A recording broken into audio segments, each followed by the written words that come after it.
Hello, everybody.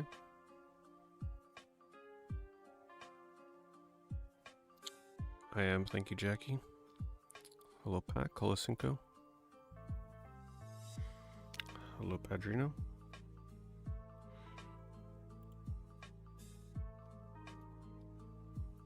Hello, Taco.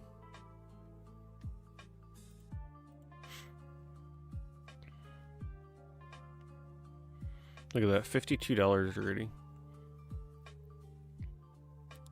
for Doom the Dark Ages. Oops. That was a $70 physical game, right?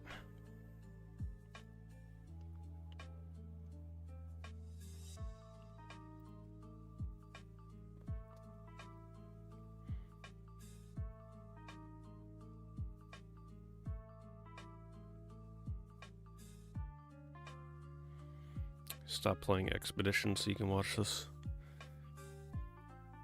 Well, I appreciate you holding the eBay stream in higher regards than Expedition. I'm finally just starting it myself. It's a good game.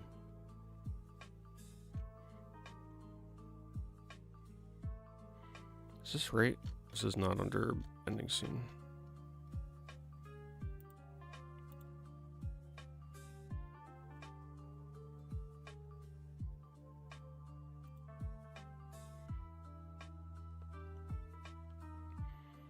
Let's take a look at dirt cheap Xbox One bundles. That's a very sun-fitted copy of Res. Certainly saw its time in the rental window.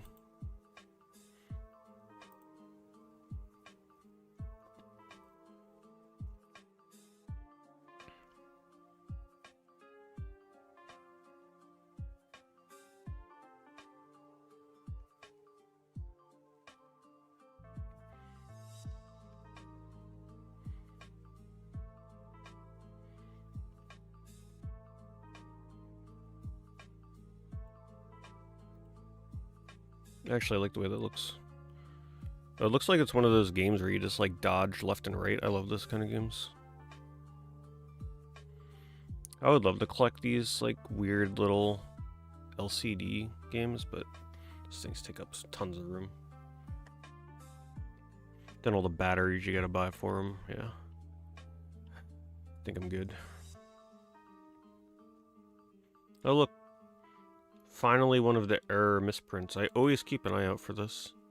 It's the one that's missing the game's logo. It just says Nickelodeon. This logo is supposed to be here, but it's not. Like, how the heck does that get through quality control? It's so funny.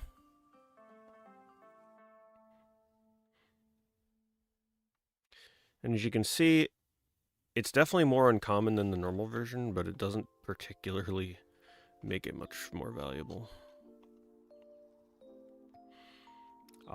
I'll link this though, just in case someone's like actually wanting this error.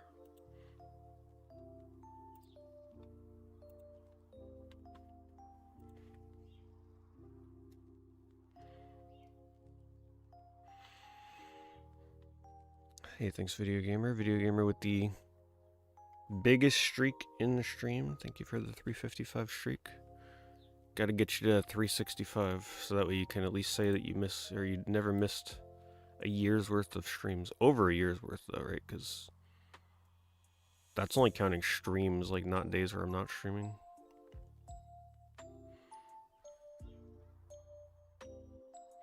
Is that SpongeBob movie game actually good? I've only ever played Bikini Bottom and Cosmic Shake.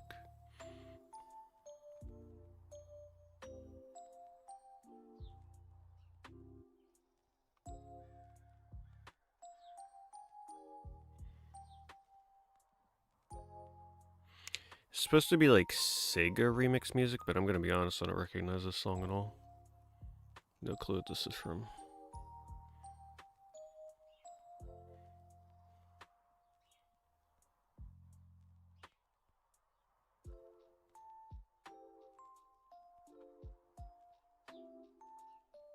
Sounds familiar though.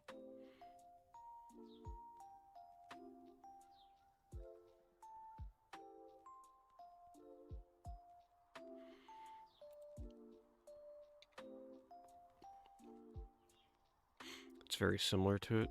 Okay. I'll be sure to try and add that to my PS2 collection at some point. Cosmic Shake was nowhere near as good as Bikini Bottom. You can tell it was not really the same team that made the game.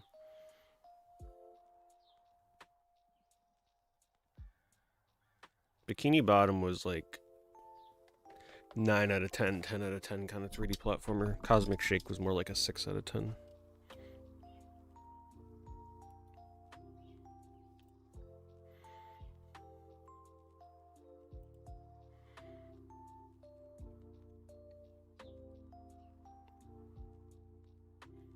Little Prime 1. Sonic on Game Gear. Okay, like the melody sounded familiar, I just could not place it.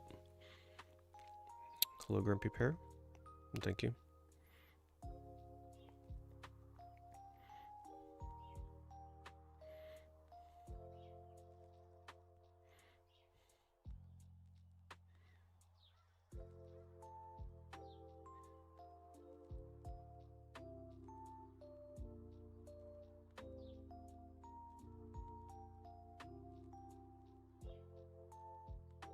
"31 Xbox games.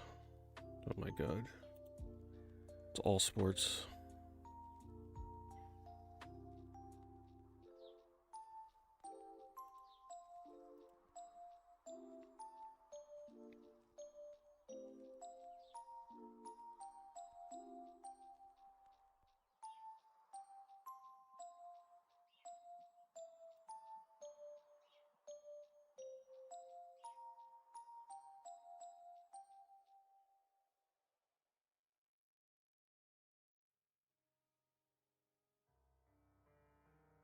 Well, bids on a used copy of SnowRunner on Xbox One. Interesting.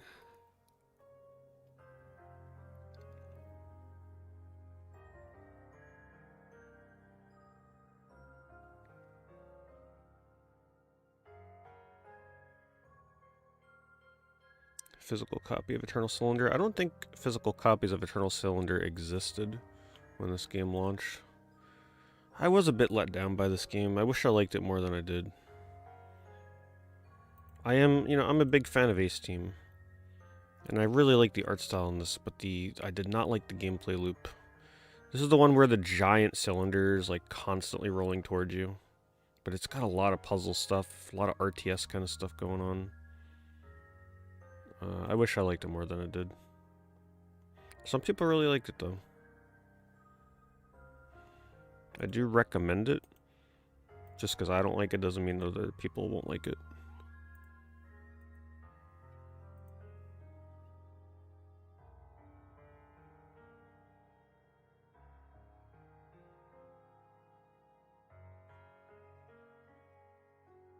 Thank you, Joseph.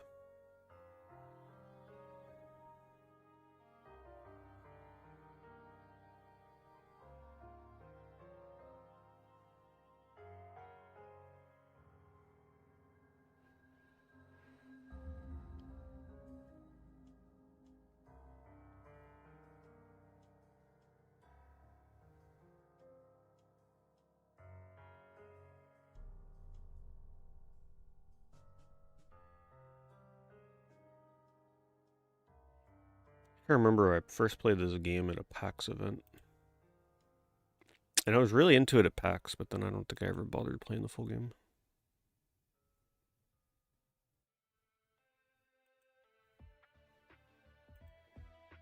If I remember right, it's like some kind of shoot 'em up paired with like missions and maybe a bit of open world exploration. Can't remember.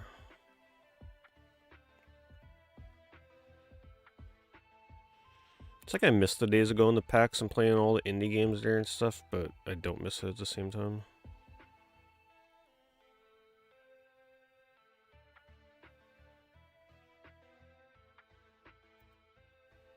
I did find a lot of cool games that way though. But that was before the indie space really became crowded like it is now, back when I was going to it.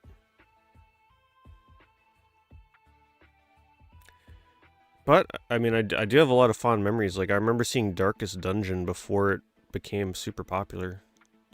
That's the first time I saw Darkest Dungeon was actually at PAX, if I remember it. I saw the game before it, like, blew up.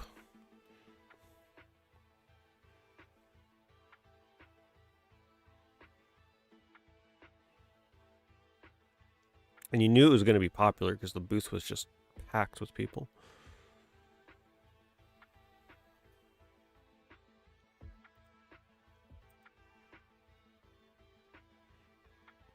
Hello, Spets. Hello, Epic. I've never played Sega Gaga, no.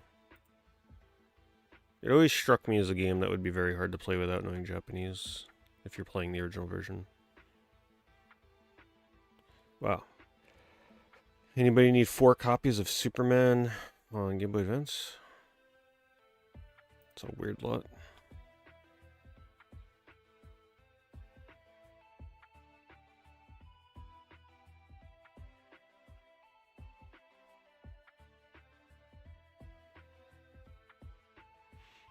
Hello, Hobbs. Hello, Gotobot. It's a cute little lot here. It's not bad if you actually need all the Final Fantasies. Well, I say all. Most of the Final Fantasies on PS1. A nice mint complete copy of Chronicles is like $50, so still good value here if you need them.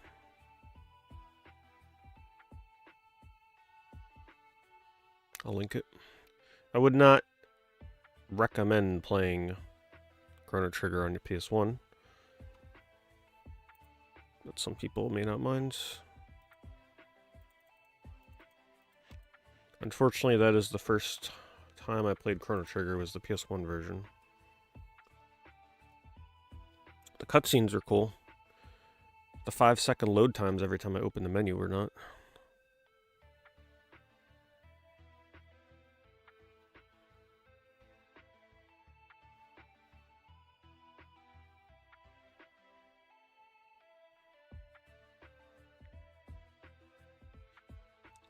What the heck are these lots?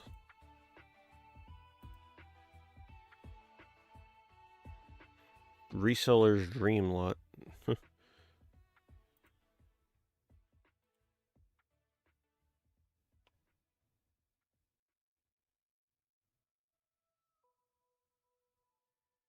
capture card I use for retro consoles. For that I have to use a Elgato HD60S.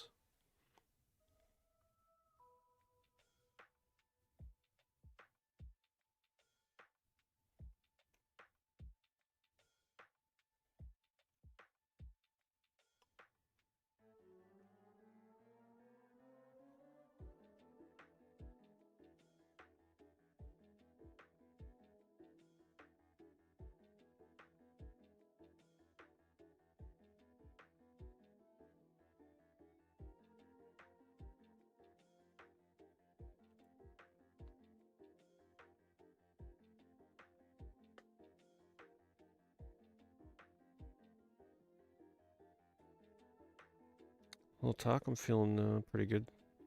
Pretty much any day where I'm feeling pretty good, I'll be streaming on Twitch is the plan, or at least like doing something productive.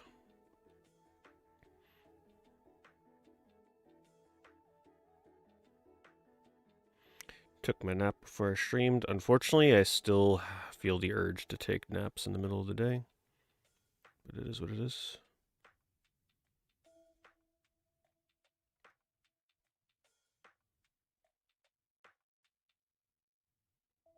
Isn't $30 pretty good for Treg? I think this is a little closer to like 40, but maybe it is about $30 these days. Yeah, 45, 45.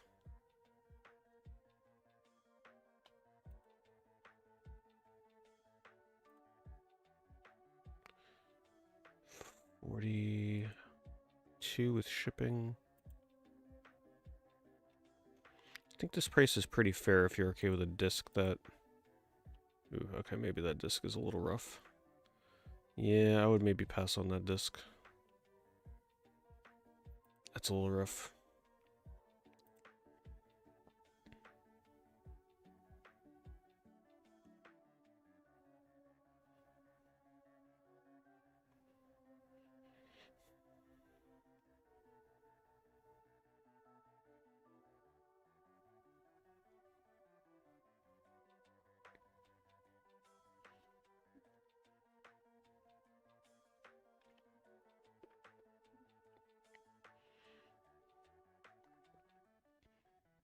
Yeah, at least they showed a good picture.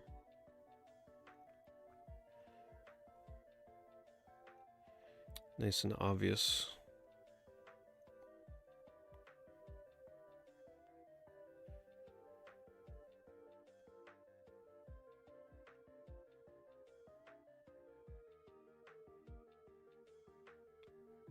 Thank you, Bulk.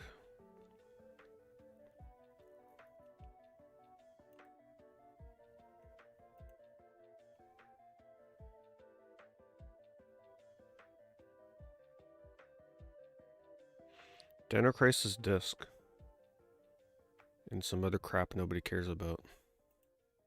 Well, maybe a few people. It's a pretty good deal right here if you need Dino Crisis. These other games, like probably like $30 of value. You're really getting it for the Dino Crisis disc. Let me see if they mention the condition. Oh, it's a demo disc. Well, damn. Too good to be true. Yep, there it is. Sound balance playlist? Come on now. Why are you gonna go making this one so much louder?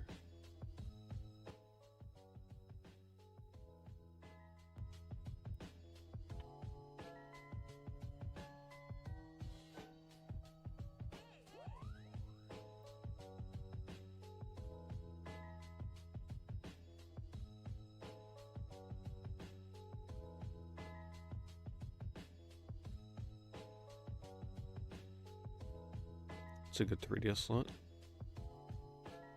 Never played Miitopia.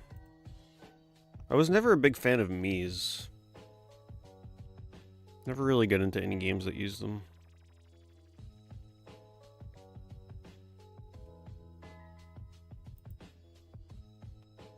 $10 a game though.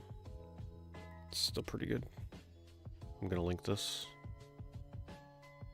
152 people viewed this in the last hour, or I mean the last day. It's impressive. 3DS slots, hot commodity.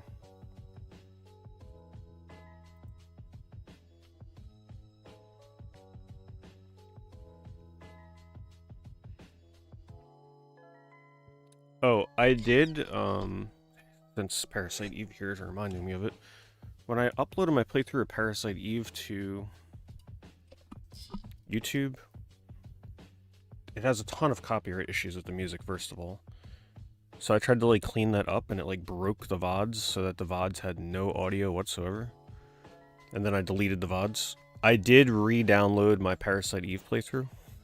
So that will be re-uploaded to my second channel for those of you that never got to finish it or encountered that error.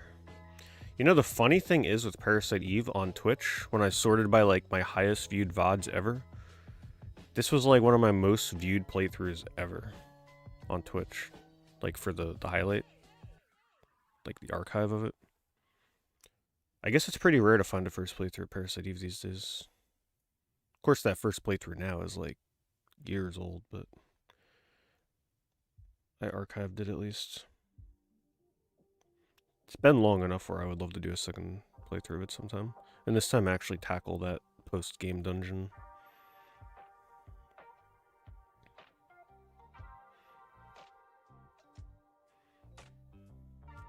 Mag Runner Dark Pulse. Man, this looks like a game that was ripe to be on the Xbox 360. You can just tell by the cover. Oh, maybe not. Okay. What kind of game is this? First person? Action puzzle game? Oh, so it's a Cthulhu game? Really? I was not expecting a puzzle game.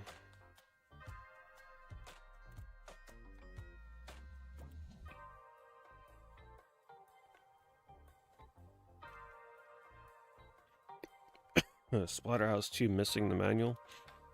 Still going for 127. Look forward to playing these on the Evercade. That'll be fun. Especially Splatterhouse 3. Since that game is like, it's meant to be played with an arcade control, like a joystick, for the inputs that you gotta do for the combat.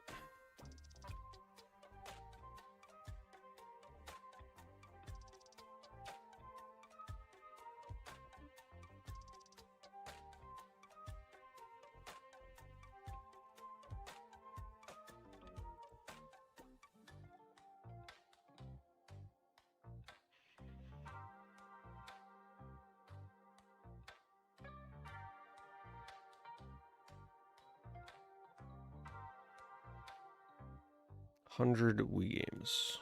You never know. Let's check it. Oh my god. They take this photo with like a Game Boy camera or something?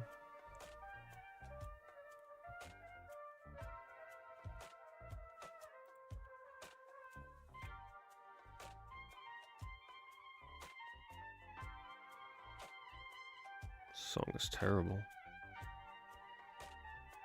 Sounds like someone's trying to tune a trumpet or something. But it kind of matches this auction, so...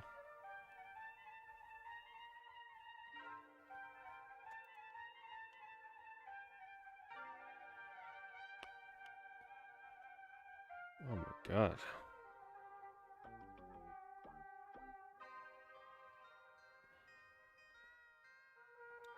What poor game is being butchered by this remix?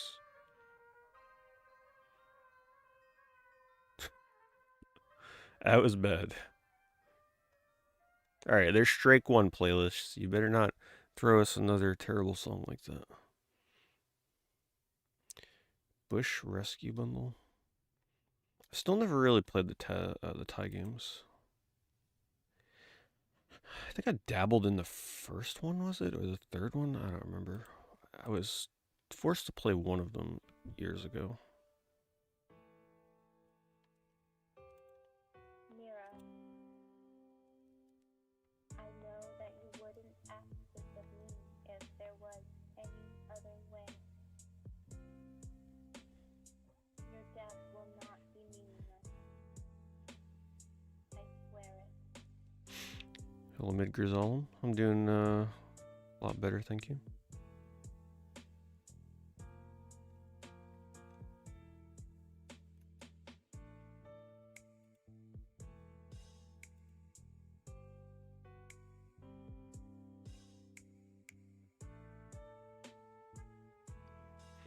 Pretty torn up labels.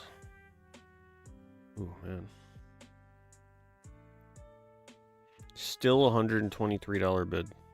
And 50 people are watching it. Crazy. They're really bidding for the N64 games. The Super Nintendo, I don't think anybody cares about. There's nothing in there, really.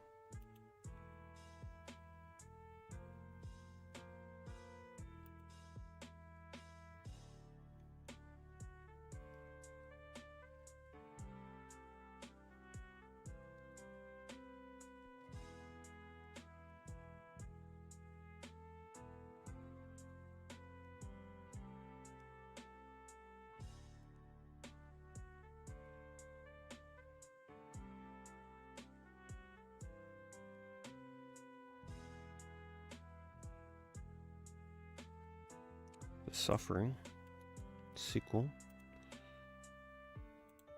Dark Watch. It's not bad if they're complete. Watch over and protect me, big brother.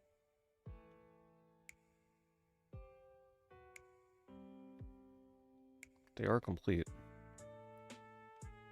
So the Suffering Ties That Bind, I mean, that game is $50 by itself. So the way you can view this right now is if you need the Suffering, you're pretty much getting everything else for free. Dark Watch is about $30, $35, I think. These days, $40 if it's like mint. Tenkaichi 1, I'm not sure, but I don't think it's too much. Probably like 15 bucks for that maybe. So it's pretty good deal. I'll link this. It's over in 40 minutes.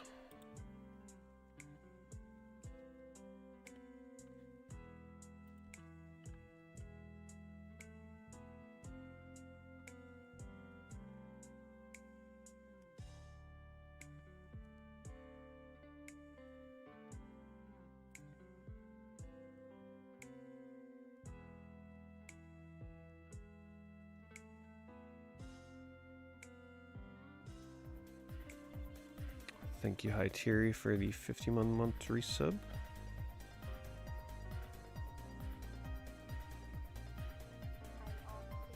I used to actually really like this game when I was a kid. I don't think it probably has aged the best, but I really liked Izzy's quest for the Olympic rings. I even had a plush for this character. I just thought it was a really fun little mascot style platformer.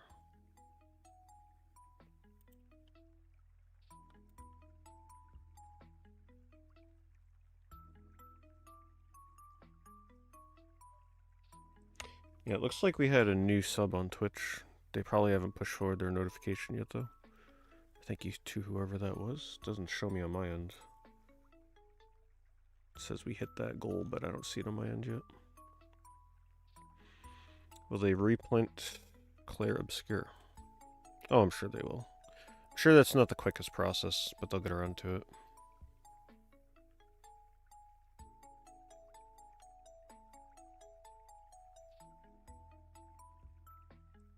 Hello, Zach. Thank you.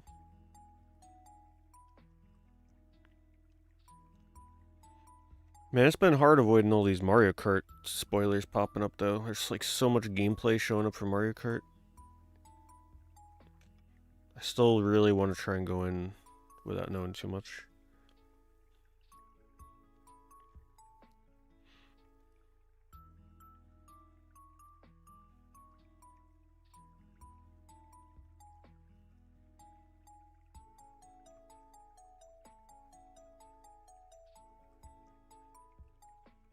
Thank you, Sensel.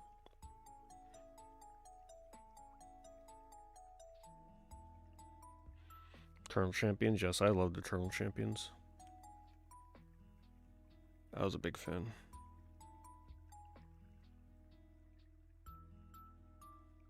Yeah, I just want to go into the new Mario Kart not really knowing how the modes will function, what the tracks look like. Heck, at this point I don't even know who all the characters are. I just really miss the days of being able to play a new exciting game like that and like not know everything about it already.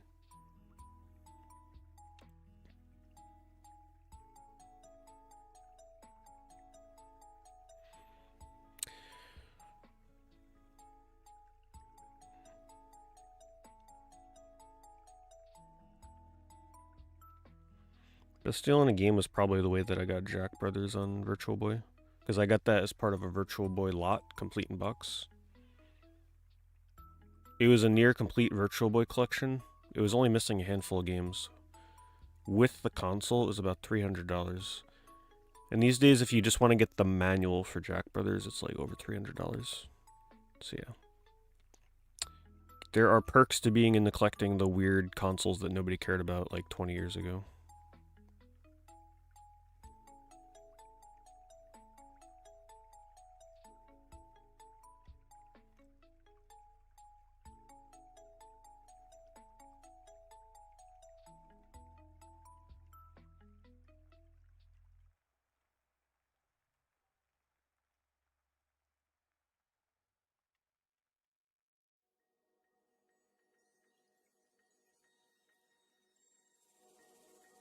One of my favorite Genesis covers.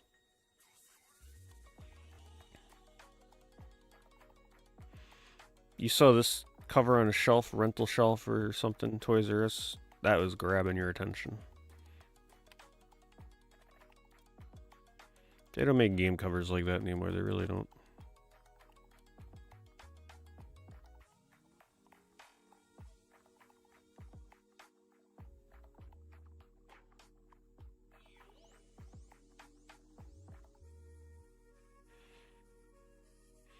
You once found $9,000 in your headboard of a couch from the 70s? Wow.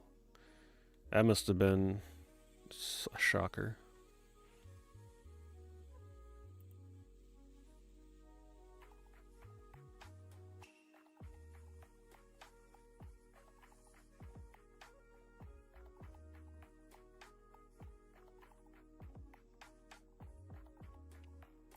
Wow, Wild Arms is getting pretty. Bidding $42. Used to be one of the cheaper PS1 RPGs. But it is really one of the only ways to play, like, the best. It's still probably the best way to play Wild Arms. It's played on PS1. And Alter Code F, probably not the best way to play Wild Arms.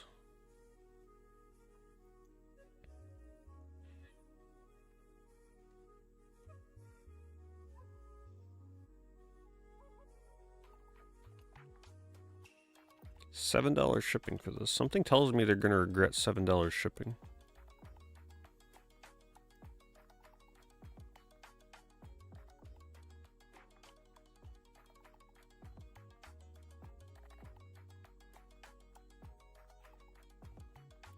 They're gonna be lucky if what this goes for even pays for what the shipping cost is.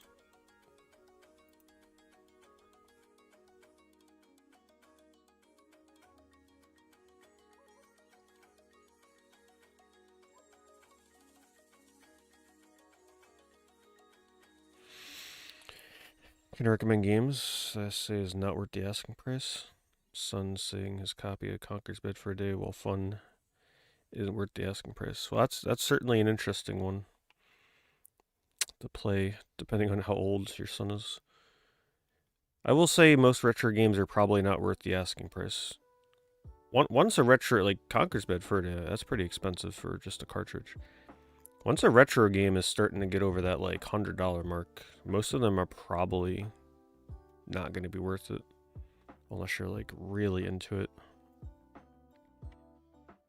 But it's too hard to generalize games that are not worth the price. Like I would need more details in terms of a specific console, specific genre, or just specific games in general. Because yeah, there's a lot of overpriced games out there. At this point, a lot of games are priced more so for their rarity and not so much for their entertainment. When it comes to retro games, you gotta do a lot of research. I'd highly advise watching some gameplay before making any purchase blindly.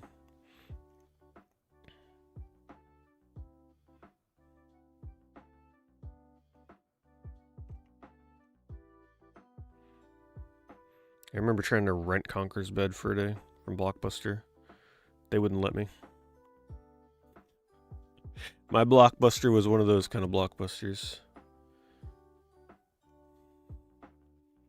I've only been denied 2 games my whole life. Conker's Bed for a Day rental. And when I went to buy was it Vice City? Or was it Grand Theft Auto 3? Well, one of the Grand Theft Autos on PS2.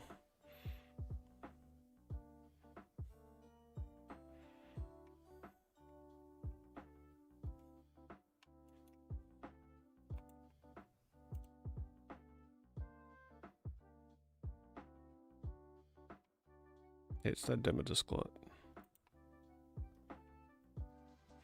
Hello, Baldy. I'm doing alright.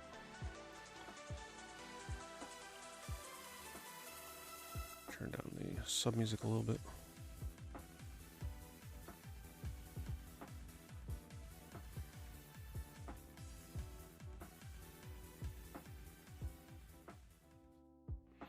Yeah, Conker's Bed for a Day is pretty innocent.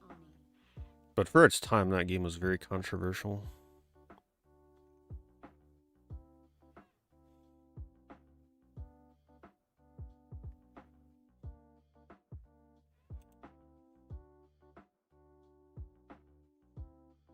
Kirby Air Raid is normalized in price again. Good, good. I would like to try that before the new one. And thank you, Bilbo, very much for the 2-year resub. Getting your rainbow doorknob.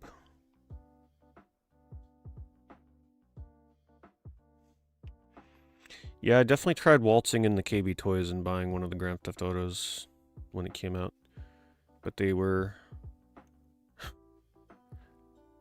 not about to try and lose their job, so they were not selling the kids. Dino Crisis 2 getting up there. This person seems to be getting some pretty high bids on their games.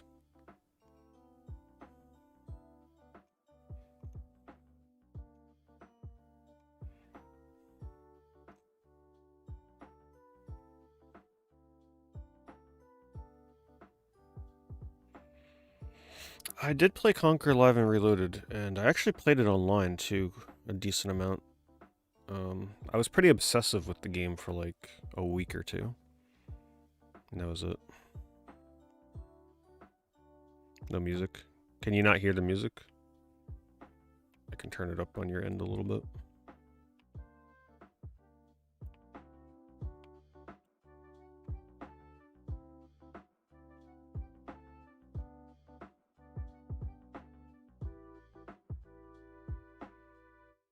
Dino Crisis 1, $100.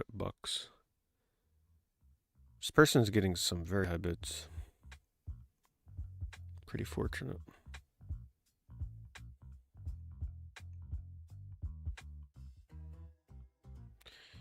Yeah, this playlist is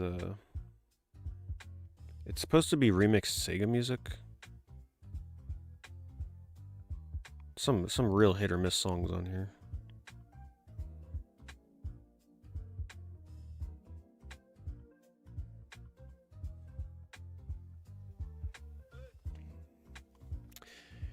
Nudity, yeah, absolutely. It was actually pretty hard to find nudity in games back then.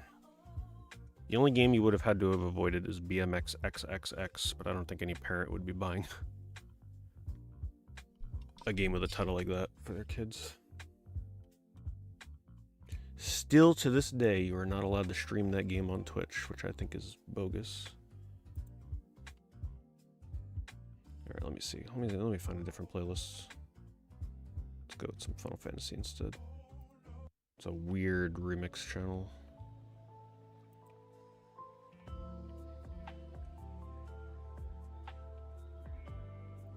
Turn it up a little bit.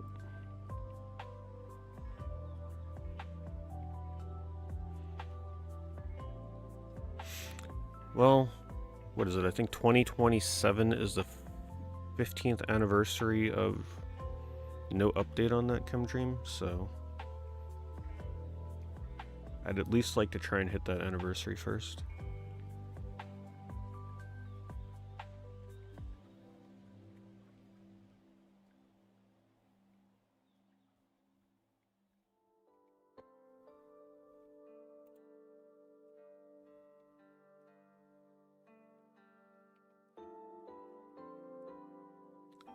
You've only played a handful of PS2 games? Well, I'm envious of that because there's so many classics on PS1.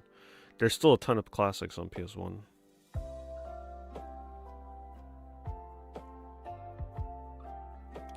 You can pretty much just throw a dart at a random PS1 game and probably have fun with it.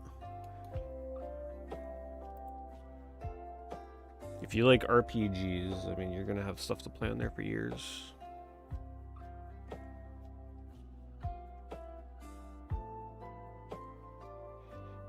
It's a decent PS4 lot. A lot of common stuff in here.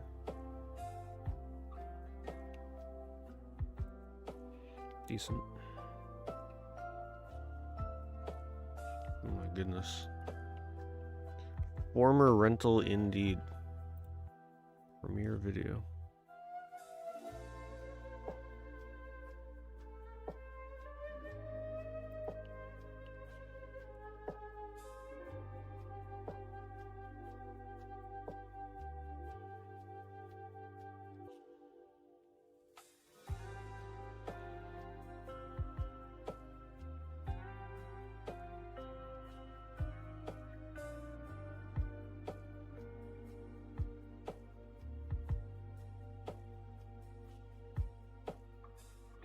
Hello, gaseous.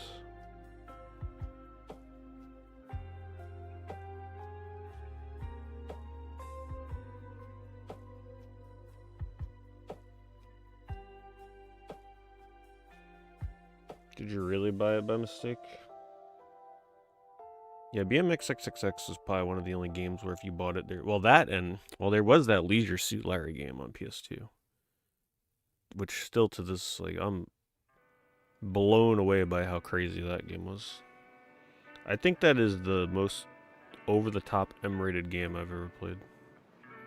The PS2 Leisure Suit Larry.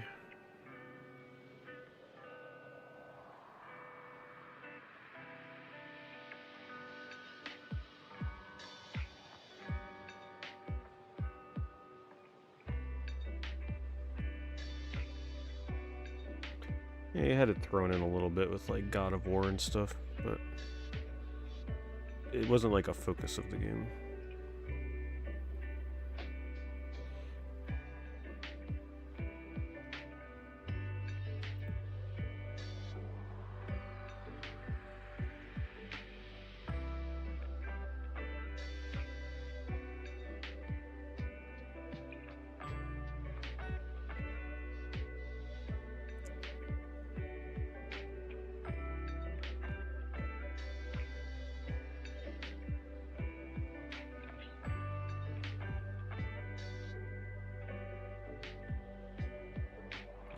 come back to auctions later. A couple good auctions tonight, though, at least.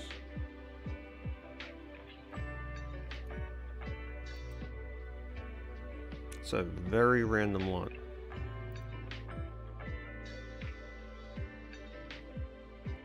A little bit of Pokemon bulk thrown in there. Some Animal Crossing Legos and comic books. So random. $24.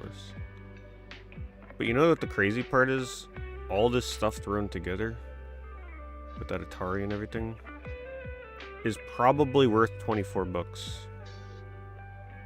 And you know there's a Charizard Hollow sitting in there, right? First edition base set. I'll link it in case someone's feeling adventurous.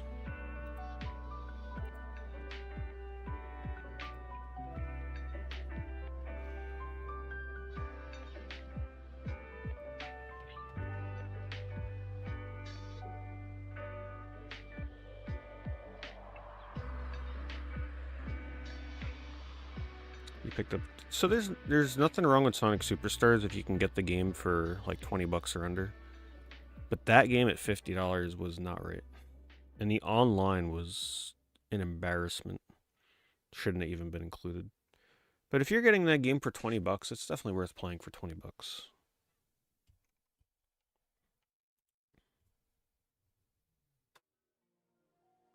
Thank you, Caliban.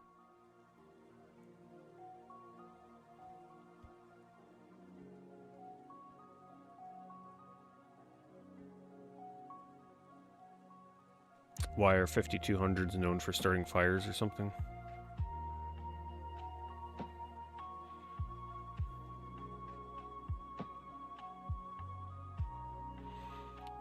Switch 2 launchitis. I'd say it's like a 3 out of 10 right now. Because really, there's nothing to get launchitis over. It's literally Mario Kart, that stupid paid tutorial for 20 bucks, and a Pro controller. That's pretty much what we're looking at. I ordered the Pro controller, and I still got to get Mario Kart because obviously I picked up the bundle without it to help secure the pre-order. So I still got to try and like go out the day the Switch 2 comes out and see if I can buy a physical copy of Mario Kart, which I would assume will be doable. Most people are getting the bundle.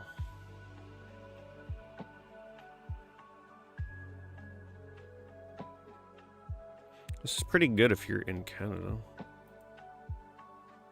Is it complete? It is complete. This is normally about $100. I mean, it's really also not a bad deal either if you're outside of Canada. But I do think the price on this has been coming down. This used to be $120, $130, and lately I've been seeing it for like $90 to $100.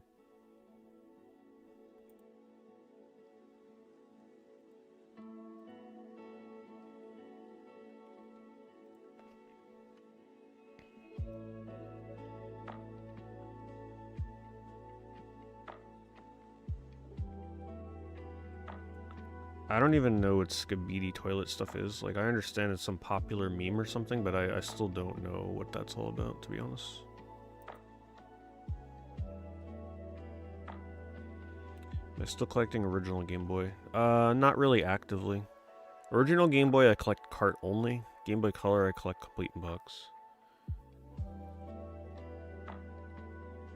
It's been a bit since I picked up a Game Boy cart.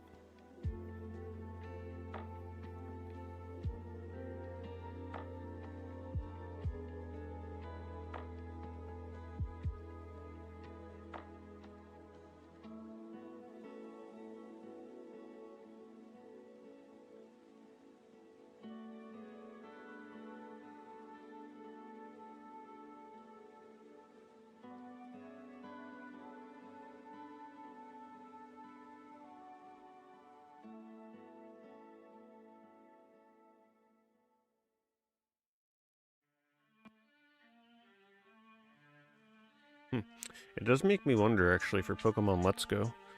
When you play this on Switch 2, if the gyro is better. if it'll be easier to play Pokemon Let's Go.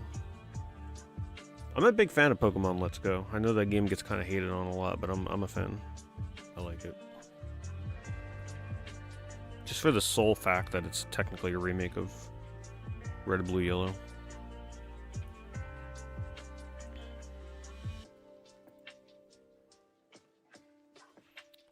Well, it's easy until you try to do the speedrun, where you have to get perfect throws every time.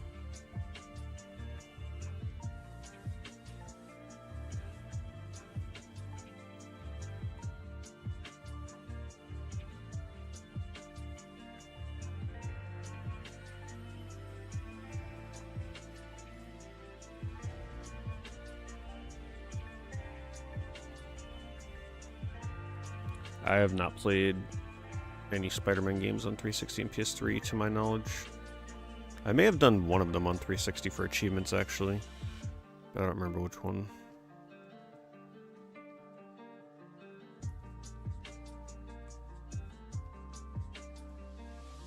No, I've never smelled smoke or nothing from plugging in an old console.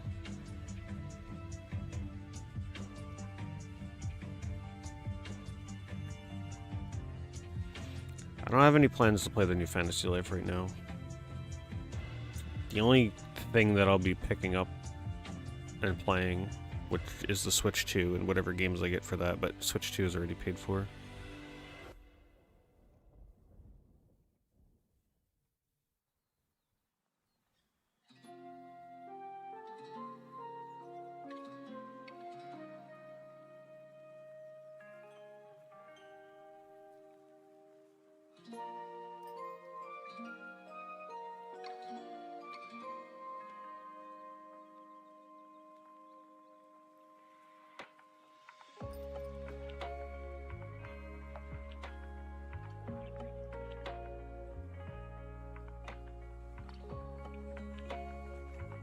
Indeed I am, Rubius.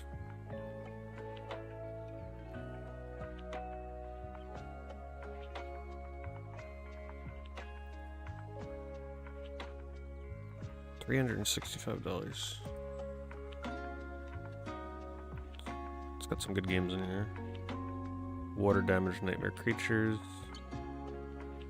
$365 though, huh? It actually is a little high for this. Let me do some quick math here.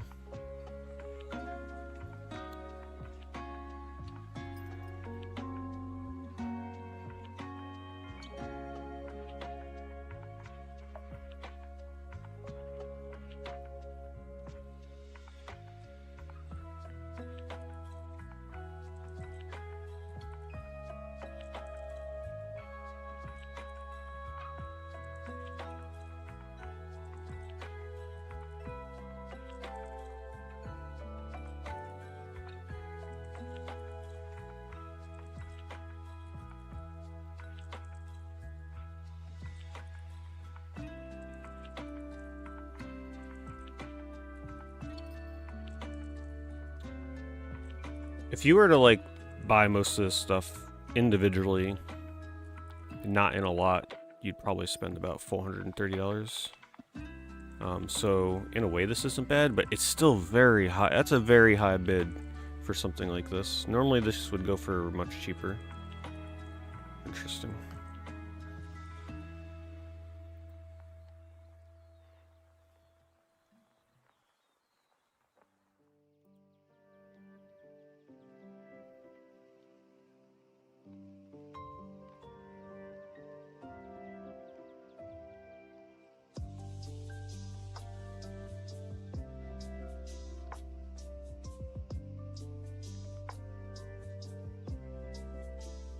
There's a rumor Fallout 3 New Vegas remaster pack soon.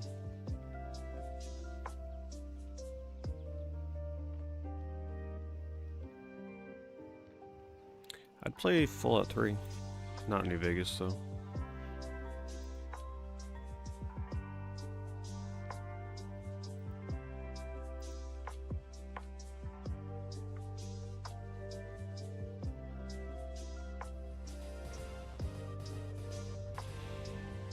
Japanese PS2, any PS1 or PS2 exclusives. So there's tons of weird imports I played on Japanese PS1 and 2. I don't know if you ever caught my video. I put it out a couple years ago, where I went over a good chunk of PS1 imports. I forget what the video is called, but I went over some of my favorites in there. Other than that, you'd have to like... I would recommend for PS2 and PS1, look into the Simple Series games.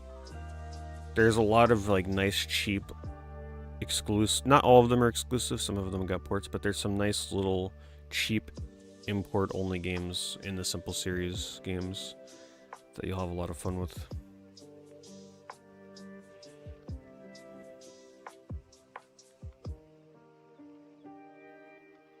I've been meaning to do like a import collection video, but that's a lot of work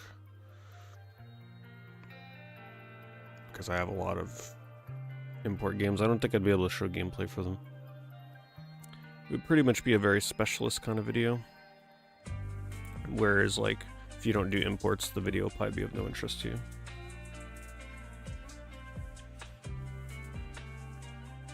I'd have to also make sure I get the names of all the games right. Some of them have some insane names.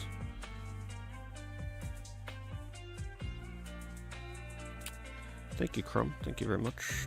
Tier 2, 43 months. Always appreciate it.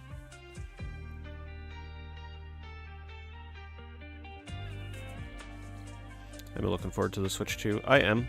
I'd be looking forward to it more if it was launching with more than just Mario Kart. I'd be so much more into it if it just had a few more exciting launch games.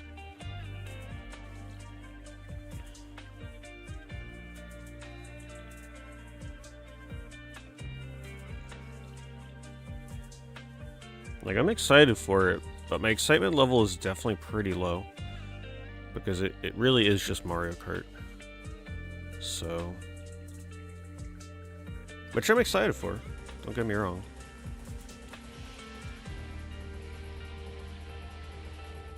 I really hope there's some weird game on day one that just takes everybody by surprise. Like a digital game or something. I thank you, Asti. Appreciate it. Thank you for the 39 months. Oh yeah, we gotta do a lot search. I keep scrolling auctions.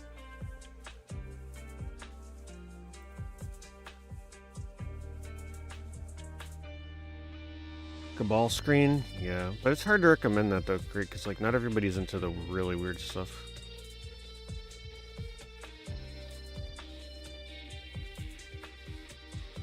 How often do I walk? I'm walking every day for about 25 to 30 minutes.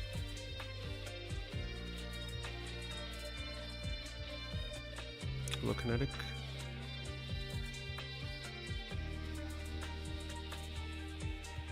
Thank you, Rise. Appreciate it.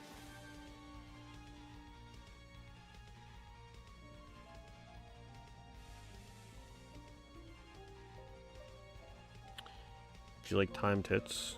Well, that new Expedition 33 game is exactly what you'd probably be looking for if you're okay with playing something a bit newer. Expedition 33 is all about time button presses. Otherwise, there's a game that I actually played recently that is a straight up Paper Mario ripoff. It's called Another Crusade. Almost a carbon copy. It's nowhere near as good as Paper Mario and Mario RPG, but it is almost an exact replica, gameplay-wise. So look into Another Crusade. There are physical copies, but I would recommend just playing it digitally, honestly. I got it on sale for like $2. No, I'm not even under video games. I was, but they took me out of it. Thanks for Troclops. Good to see you. Thank you for the 58 months. But is Ridge Racer on the Switch 2 launch gonna have any kind of like online multiplayer racing? I'm sure it's gonna have a leaderboard, right? But like, I mean, come on. Ridge Racer is cool and all, but I want something new and exciting for a brand new console.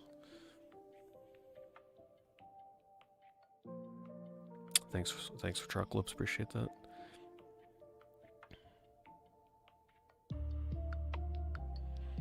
Any plans to check out continue older Switch games? The only ones I'd be interested in revisiting are Breath of the Wild and Pokemon Scarlet Violet. Nothing else. And I would do those after I get tired of Mario Kart.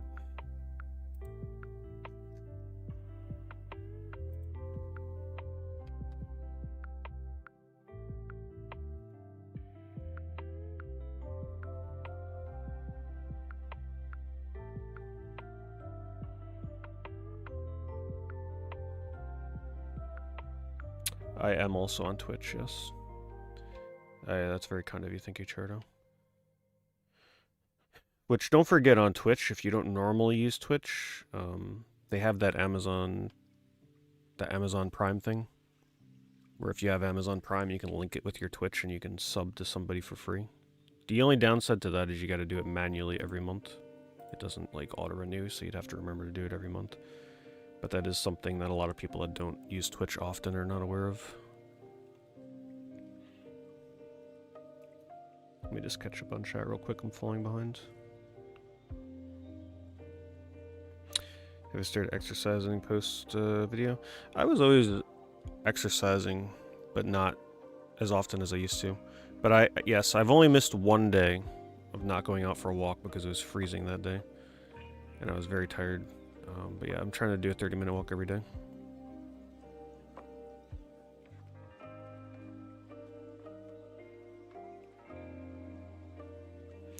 Any DS recommendations? I've been very tempted to do a new DS video and go over my collection.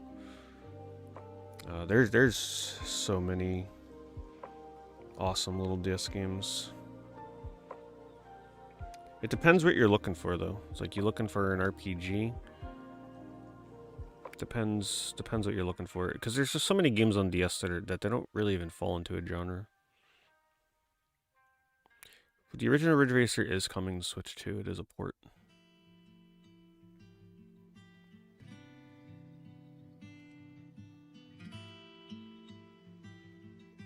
You drop Pokemon because of technical issues. I kind of did the same thing. The frame rate was driving me crazy. Popping and all that stuff.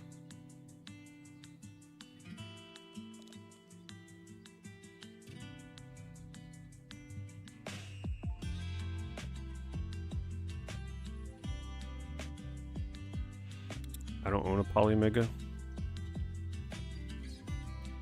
I don't see anything wrong with those consoles, though. You know, do what you gotta do.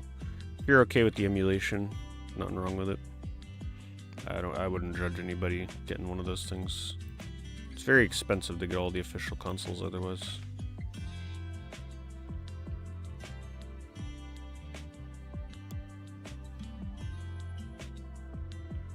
I might be competitive in the Ridge Racer leaderboards. I never really played the hell out of the first Ridge Racer, though. So I'm sure I'm not going to be good compared to people, especially people in Japan. The people in Japan are going to be crazy at Ridge Racer. It's the arcade version of Ridge Racer, okay. So it's not the PS1 version. Well, that's exciting.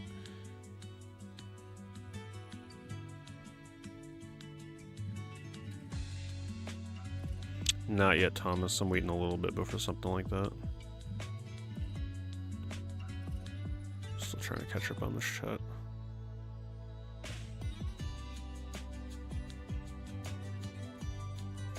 I never hunt for games on Facebook Marketplace, no. I don't use Facebook.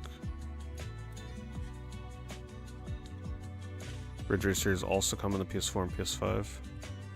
I'd probably get it on Switch 2, since I'll probably be playing Switch 2 a lot. It's got new modes.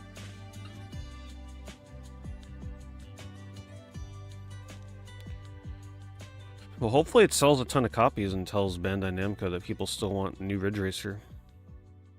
Still baffled by the fact that we haven't gotten a new one, but I understand why they view it as a failure. But it's not our fault that they released Ridge Racer on Vita with a absolutely awful monetization system and then viewed that as a failure. because people didn't want to buy a, what was it, $40 game, $50 game, and then have to buy DLC on top of that. You'd buy the game, full price, and it would come with like just a handful of tracks and cars, and you'd have to pay money to unlock the full game. No one was doing that on the like that was maybe now people are gullible with that stuff, but back when they released that, people were not ready for that.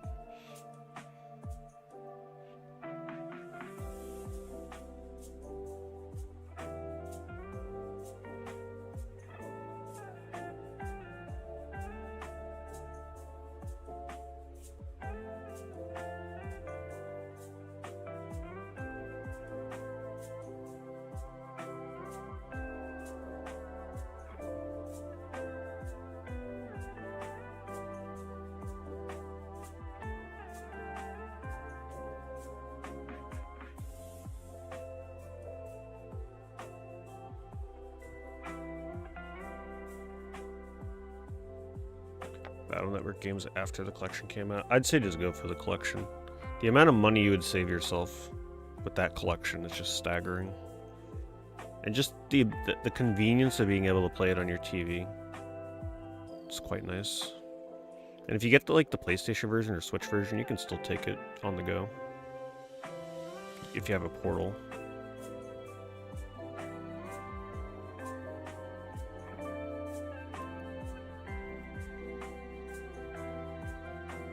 Empty cases.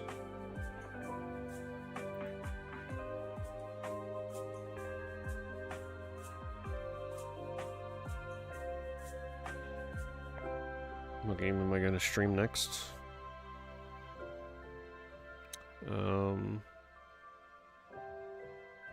Not sure. I started my playthrough of Expedition. I'd like to get back to doing RPG Maker stuff.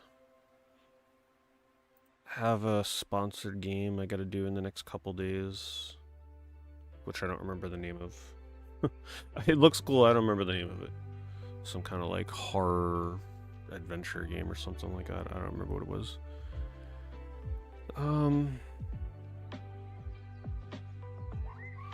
I was in the middle of an Oblivion remaster playthrough. I'm not sure. Nah, it doesn't make sense to do PS2 wheel. The Switch 2 is coming out very soon. Plus, I don't have the commitment and stamina yet to be doing PS2 wheel stuff. That would wear the hell out of me in 2 hours.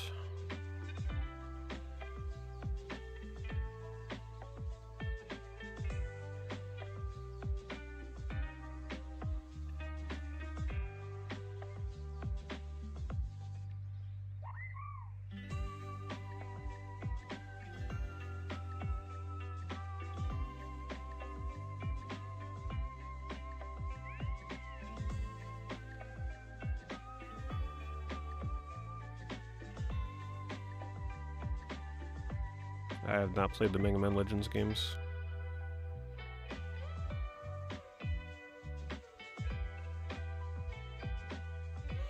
Switch 2 is definitely not worth the price at launch. Especially if you're not like hardcore in the Mario Kart. You're pretty much buying it for Mario Kart, so if that doesn't interest you.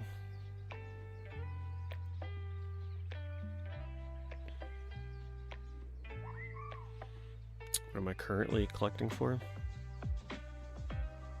I haven't been buying too many games lately. There just hasn't been a need. There's been a lot of modern games keeping me busy. And I have a boatload of PS2 games that I still picked up over the last year or so that I gotta play.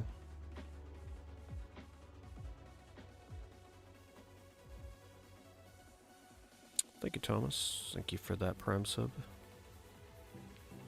My goal these days, I'm setting a new goal of trying to get at least one new subscriber per stream. So Thomas is helping with that. Even though there was one earlier, but there was no notification. I don't know who it was. They subbed, but nothing popped up. But thank you, Thomas.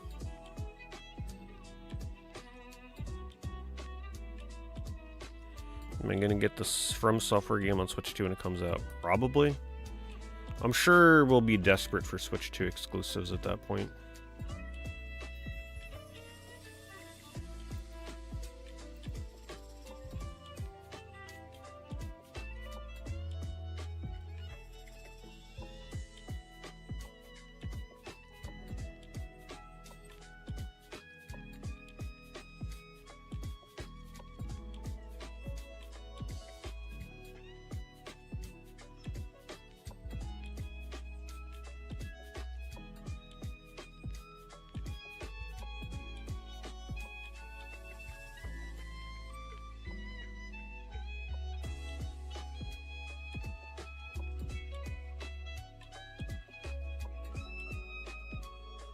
You've been collecting strategy guides and Game Boy Color, Game Boy Advance stuff lately.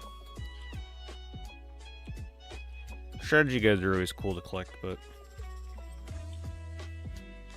yeah, I'm good with my strategy guide collection. I don't really want to add any more to that pile.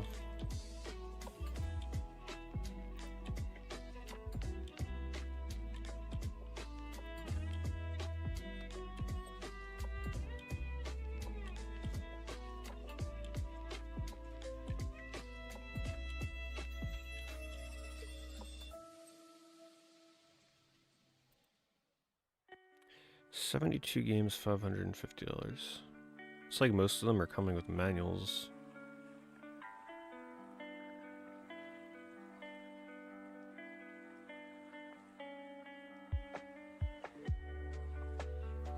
So, of course it's going to be a very underwhelming lot when it comes to, you know, there's not going to be anything really valuable in here. But it seems like every game has a manual pretty much, or most of them do. It's pretty good.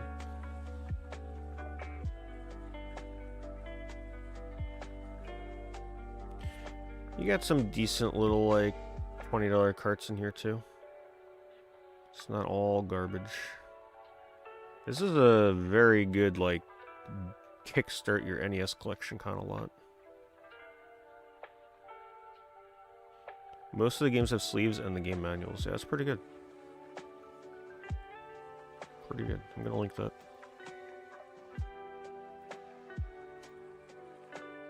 It's actually pretty hard to find good NES slots now that don't get bought up in 2 seconds.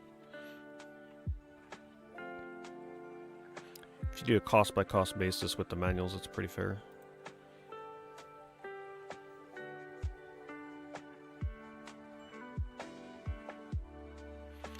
You've been holding off on Skies of Arcadia rumors of a remake.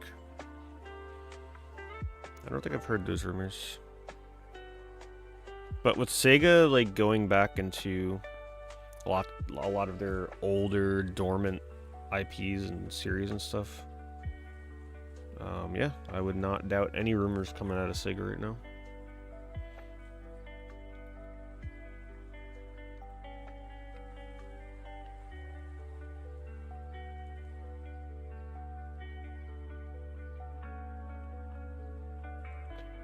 Yeah, a lot of people do like homemade cases and stuff.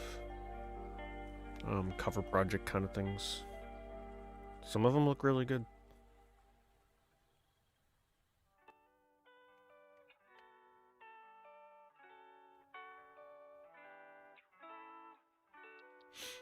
So the only good thing to come out of the game key cards is that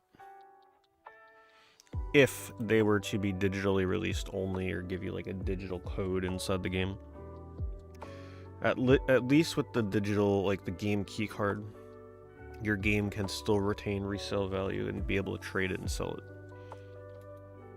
So that is the only positive I can think of when it comes to game key cards, which is a big positive.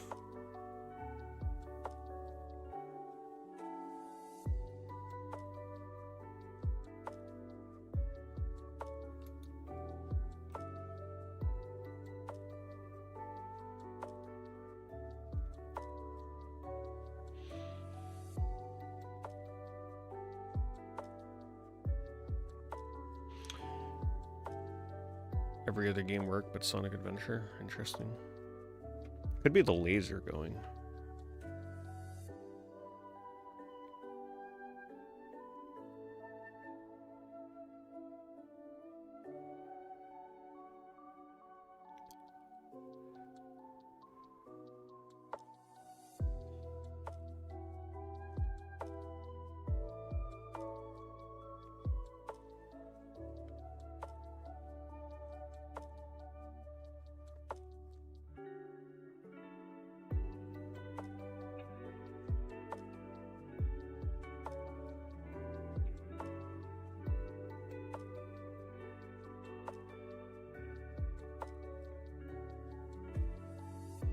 I didn't play any SOCOM games on PSP.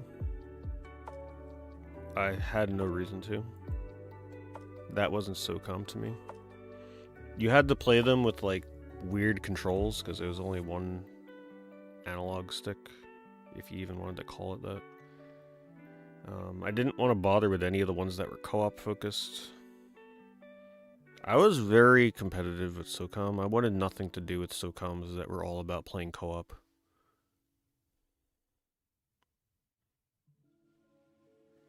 And playing SOCOM on a PSP just... Nah, that didn't sound right to me, so I never bothered with them. I wish I did. I would have liked to have experienced them back when they were new and relevant with any of the ones with online. But yeah, I was just all about killing people on PS2. I didn't care about the PSP ones.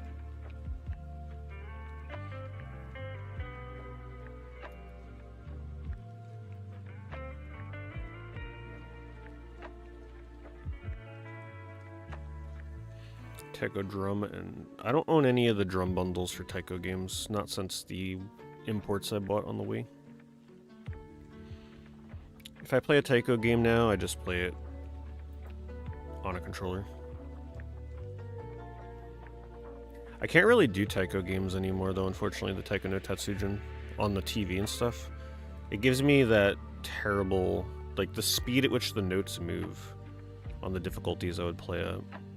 It gives me that terrible, I don't even know how you describe it. It's like the effect you get if you know what I'm talking about, if you played a music rhythm game like Guitar Hero, and then if you look away from the TV, your vision gets all wavy. I get that with Taiko, and I don't like that feeling, so I don't play those anymore.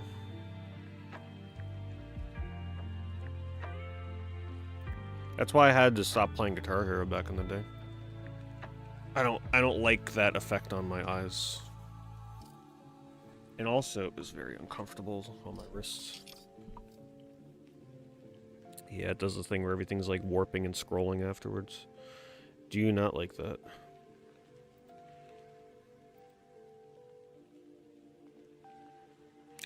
Huge Wii U collection.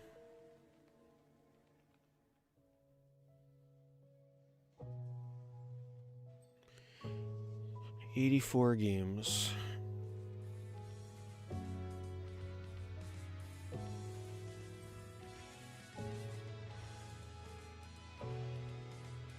And they somehow managed to avoid all the good exclusives and stuff, for the most part.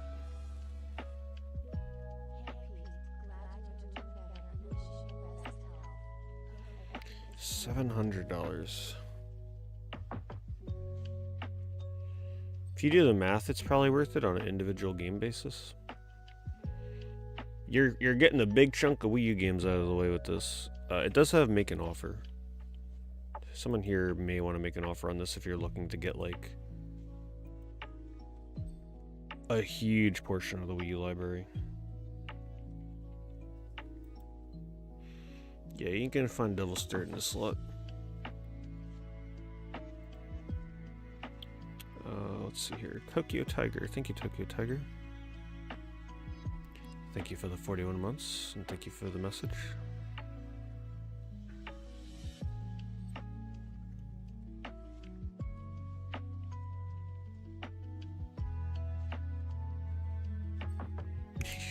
Yeah, consider your friends lucky if they don't get the Guitar Hero wavy eye effect.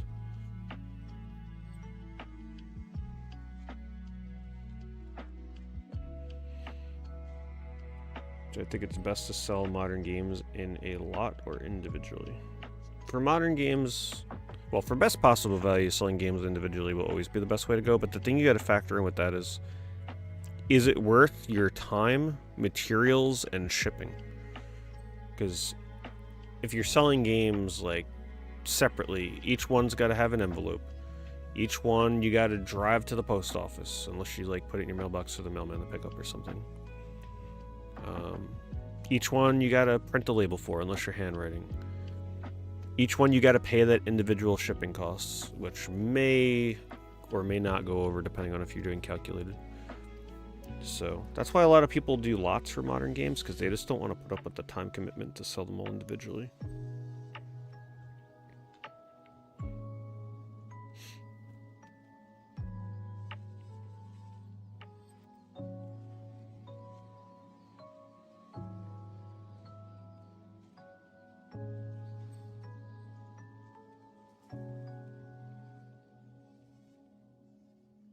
Am I an enjoyer of boxing games? I have not really played many.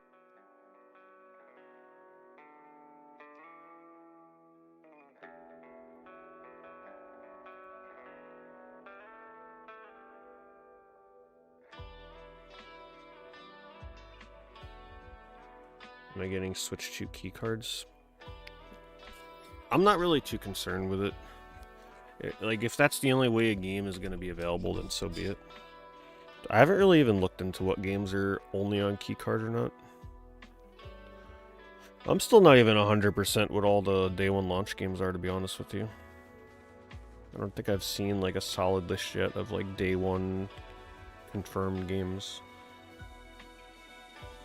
Box with cola. Hey, thank you, Box. We're gonna have to have you rename yourself to like Box with water, Box with green tea. This is a health stream now. Appreciate it. Thank you very much for the 5 gift subs. Going out to some worthy lurkers there. Am I feeling better since last stream? Yeah. The only thing that'll get in the way of my streams are honestly just tiredness. Other than that, I'm pretty much, good to stream.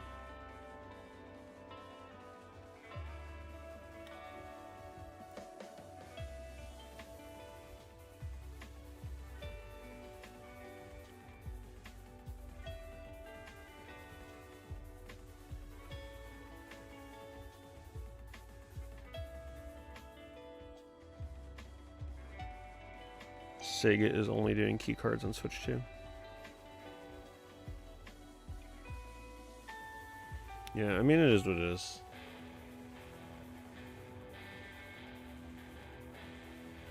When you think about it, is it a download that you're downloading and then you're just using the keycard to play it? Yes. Is the potential for that keycard to stop functioning in 20 years from now? Yes, but by that point, I'm sure I'll be long over the Switch 2. I guess the best way to do it is just sell your keycard games before that time comes. Yeah, I'm not too concerned with it. I'm just gonna play the games, have fun. You just gotta treat them as a digital download that has the ability to resell it.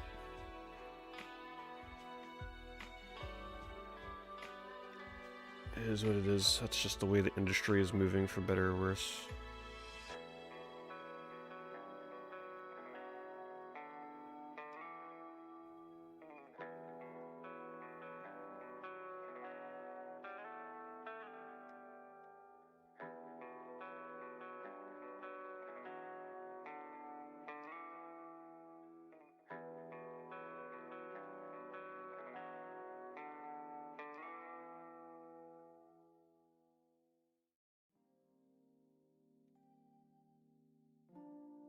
Donkey Kong comes out a month after launch.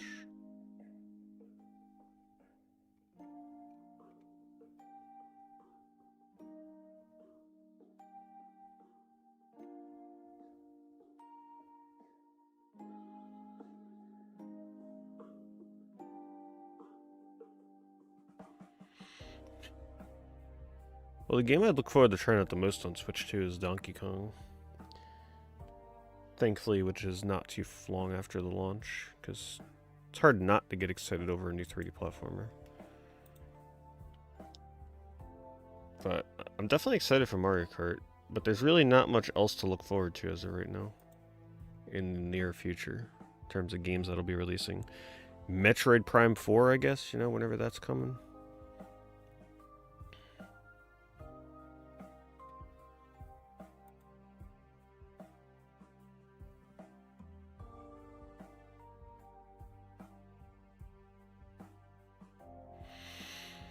I have not been collecting any recent toy lines for Sonic figures and stuff, no. If I ever find myself in a Walmart or a Target, though, I do sometimes pop down the toy aisle and just see what they got going on for, like, Sonic stuff. It's pretty impressive how much Sonic toys are out there now. There's a lot of new stuff. It's cool to see. There used to be a time where toy aisles wouldn't even have Sonic toys down them. You'd have to order everything online, or, you know, you'd have like one single figure line. That's it. From like Jazzwares or something.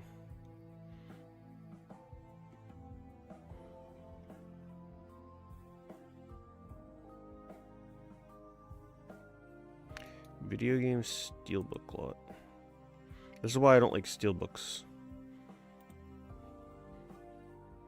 Because you get ones like Guardians of the Galaxy and it just like throws it off so much. All the different sizes. Yeah, I was never into steelbooks. Unnecessarily heavy, weighty. The origins of this are, of course, Perfect Dark on 360. It was the first steelbook I ever got, and it just looked terrible on a shelf next to my other 360 games. The spine just stood out too much, so from that moment on, I hated steelbooks.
And some expensive lots here. Are people listing these lots to sell them, or are they just listing them so they sit here forever? Like, no discount whatsoever. Better off selling the games individually. Especially in that condition, come on now.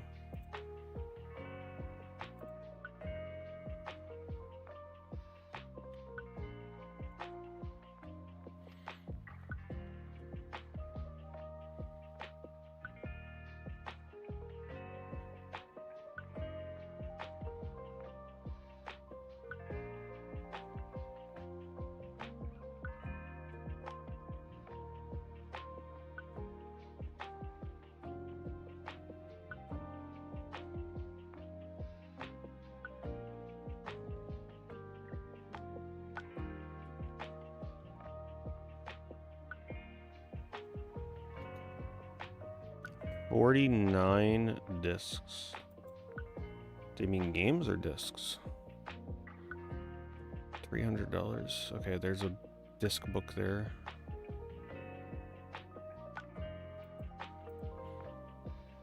Ogre Battle is not in its original case. That's a double disc.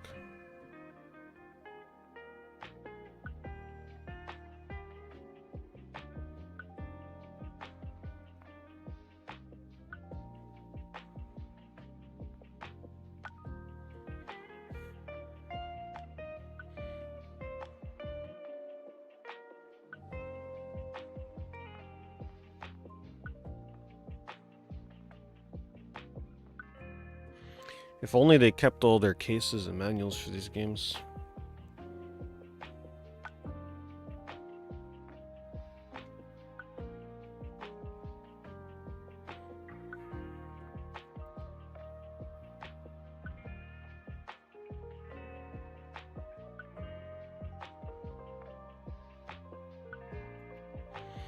$38 PSP games, some rare titles.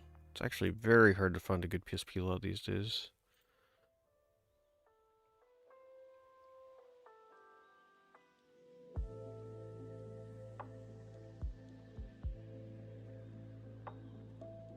It's above average. Is that worth $500? That I don't know about.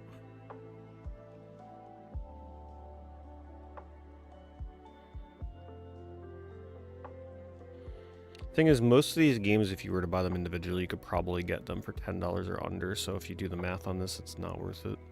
There are some games in here that are going to be more than $10 for sure, but feel like they have this priced in a way that doesn't make it too appealing. Does that make an offer though?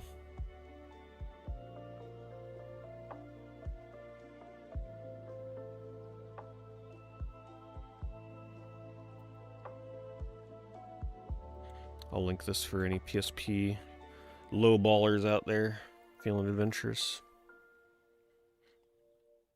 What should they start them at? They're doing the right thing. $500 with best offer. As long as there's somebody that entertains best offers, that's the best way of going about it.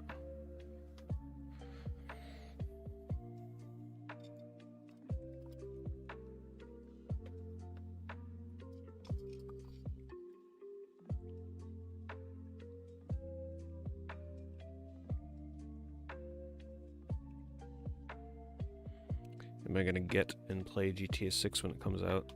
I'm sure the hype for that will be a little hard to ignore. So I'm sure I'll be playing it in some form or fashion.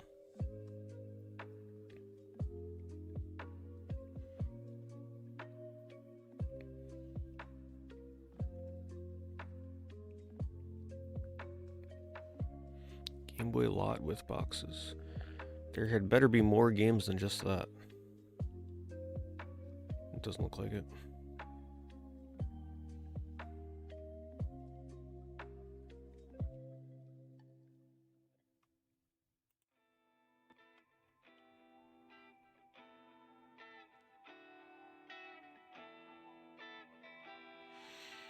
Someone's looking for 2 games in particular. Do they have to DM me? What do you mean? Like on eBay?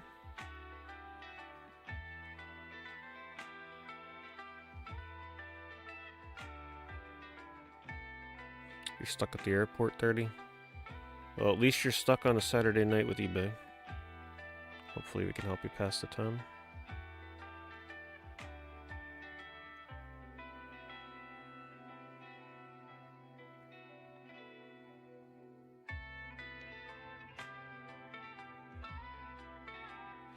Yeah, I'm still feeling good. Thank you, Hubs.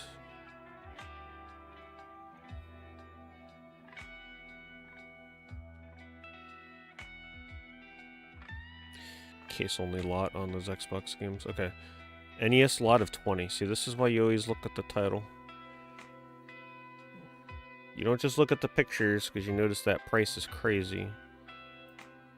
Sometimes just this is how you get some of the better deals. People bury the good stuff when they take photos like that.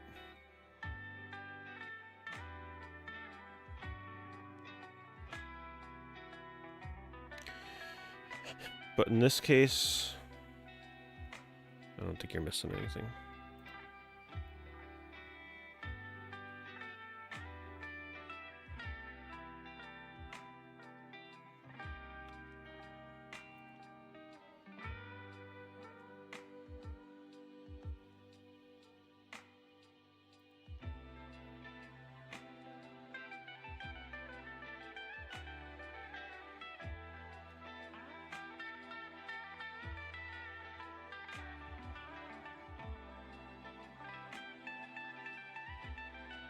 I have the PAL Eco Demodisc Big Box Edition. I'm not sure if I know what that looks like.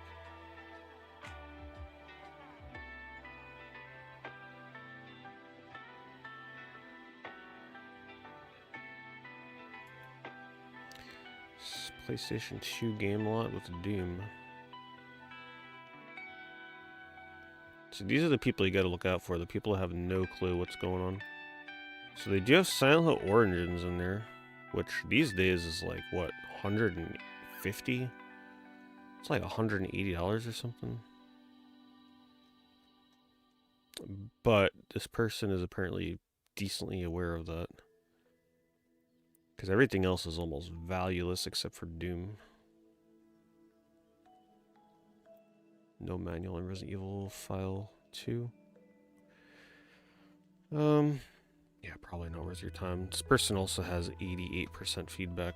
Let's see what the negative is. Don't waste your time. Seller never shipped the item. Didn't respond to multiple messages or even to eBay. Buy from somebody else. And a neutral. Yeah, it seems like a seller to avoid. This person's about to find out real quick that you can't mess around on eBay. This ain't no Facebook marketplace. People expect their items shipped fast and promptly.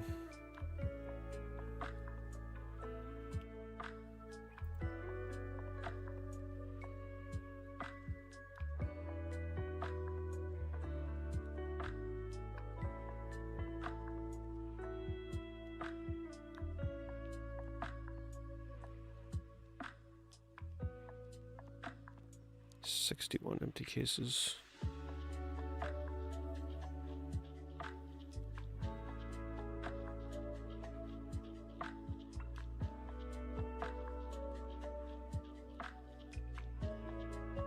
People can't stream Hey You Pikachu's sequel Pokemon channel. It contains copyrighted footage of the anime. Yeah, I'm sure streaming that on YouTube would be an issue. Twitch, I think you can get away with it. I have never bought from DK Oldies, no.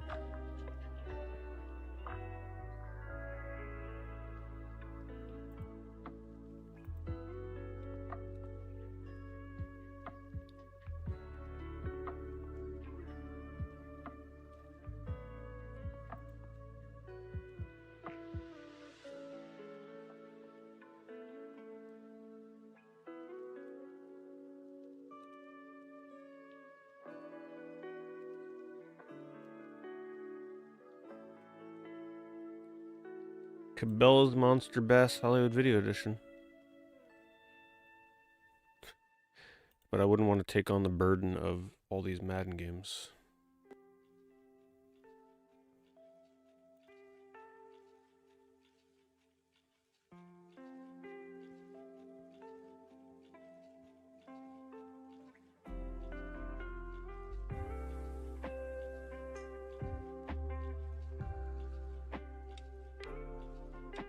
How come the Silent Hill games are still so expensive? There's just too much demand for them.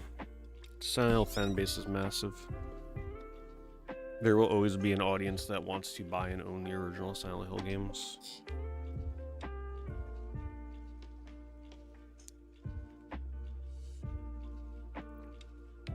One thing to keep in mind when it comes to games where you're like, but it's such a common game. The more casual a game is, and the more wider appeal a game or series has, the more potential it has to become expensive. Meaning, Silent Hill appeals to a crowd of people that would not really probably call themselves gamers, right? They probably grew up playing Silent Hill 1 and 2 on their PS1, PS2, and they may not play video games much, but you know, they'll always be there for a new Silent Hill game. So they are willing to go and pay whatever it takes to get an original copy, because they don't really buy many other games. And another thing to keep in mind is the more casual and widely appealing a game is, means the more casual the buyers will be, which means they're not really savvy enough or willing to get into emulation or other means to playing games without having to spend a bunch of money on the original copy.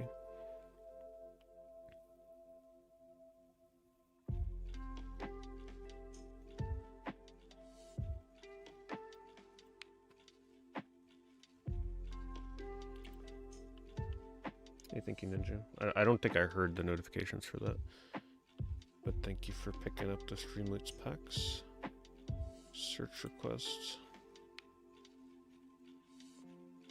Sonic merch. I could do a quick search for Sonic stuff.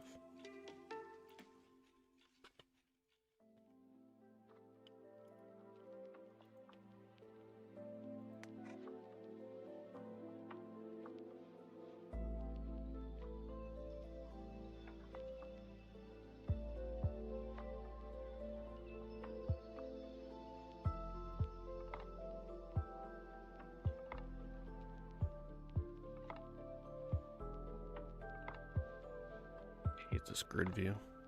I like it on like an iPad, but I don't like it when I'm browsing on browser.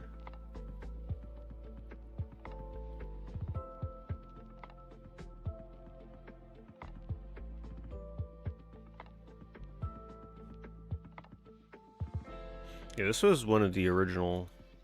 This used to be one of the only ways that you can get a Shadow the Hedgehog figure. There was this, and then there was like a GamePro one that you would find in like KB Toys and stuff.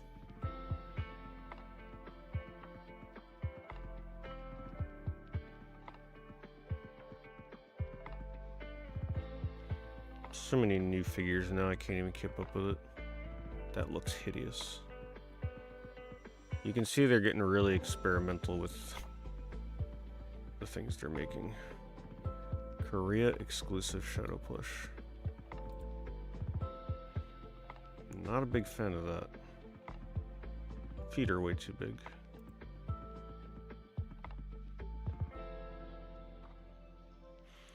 Aren't there punishments for canceling orders on Whatnot? Whatnot is like the Wild West. They don't really punish people on there.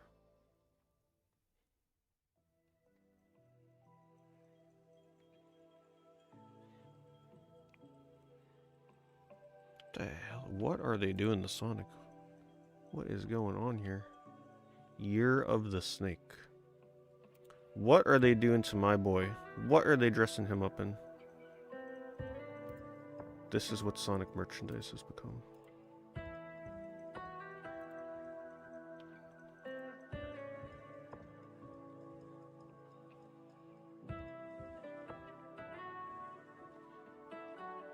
Yeah, I never took this out of the packaging because honestly, look how cool that looks in the packaging.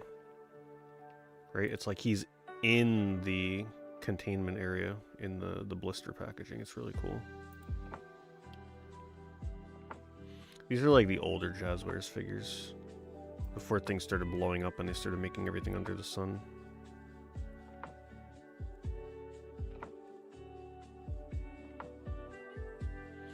Sonic the Fighter's plushes are actually becoming more reasonable. These used to be a lot more expensive for like the tails. Especially with a tag. You would be looking at like probably 300 for the tails. I guess Japan caught on and they dug up a lot more inventory on them.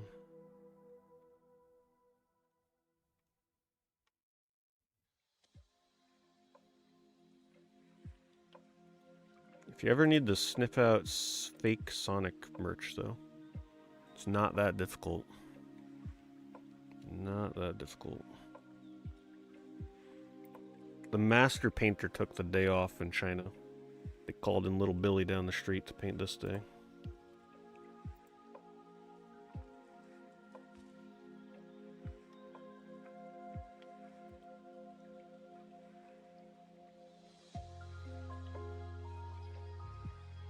Hello, Mark.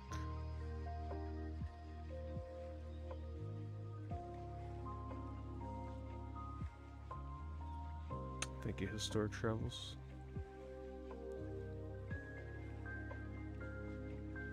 Not really triple. I addressed it at the end of the video for a little bit too. Hello, David. First RPG I played through to completion.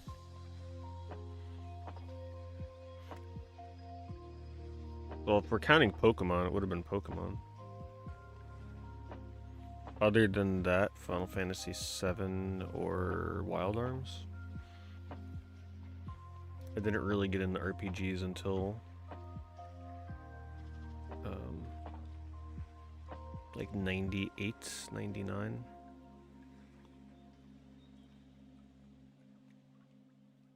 Oh man. It's a bootleg, but I'm in love with it. Look at those eyes. That is a work of art. That's a good one. He's even got dandruff, look at that. $150, like I cannot spend that kind of money on a bootleg. If he was like 30, 40 bucks, sure, he'd be thrown straight into the collection.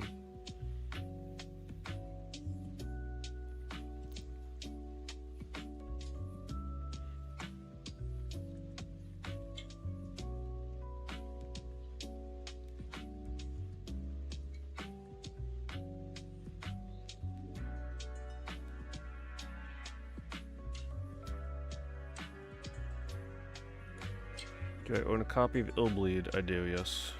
Illbleed is a great game.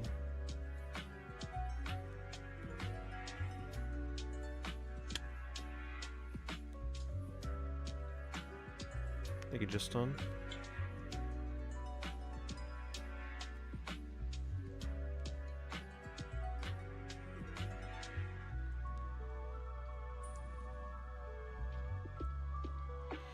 What game got me into RPGs? Final Fantasy VII. But the funny thing is, the first time I played Final Fantasy VII, my grandpa had it. You know, he used to just pick up random games at like the flea market. And but the thing is, the flea market would carry sealed games back then, which is crazy, right? You'd actually have vendors that would carry brand new games. And he had Final Fantasy VII. The first time I tried playing it, I was like, what is this? I had never played a game of turn-based combat quite like that before. I actually did not like it. God, that is hideous. So it took me about a year to go back to it and give it a second try after I finally like understood the genre, looked into it a little bit more.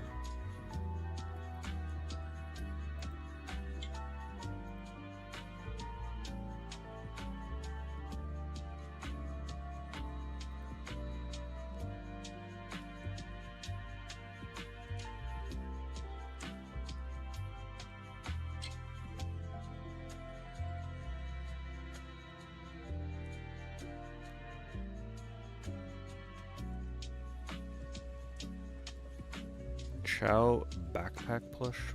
So much stuff now I've never seen before. It's gotta be something new.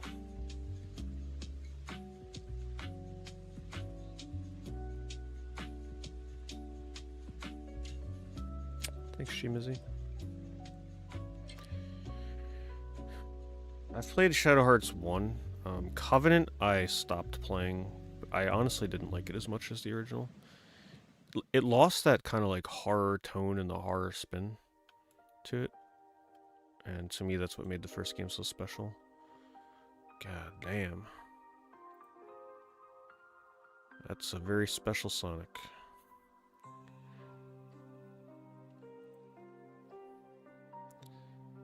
Yes, indeed. That's official, by the way.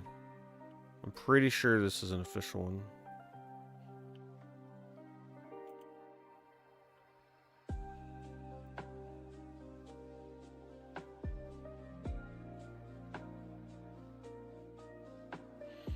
Last page. Ah, Bean. Yeah, I never ended up getting Bean for my Sonic the Fighters collection. Once again, it used to be way more expensive. You'd be looking at probably like $700 to $800 for this 10 years ago. So they definitely have expanded the stock of these availability on some of them. Some of them are still extremely rare. Like you're probably not getting a good deal on Super Sonic or Metal Sonic or anything like that. Even Espio.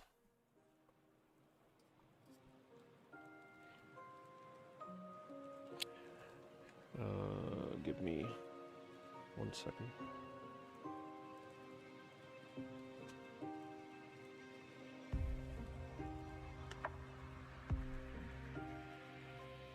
I think everybody's first RPG was Pokemon Red, but that almost feels like cheating to say that was your first RPG, you know? Feels like the easy way out.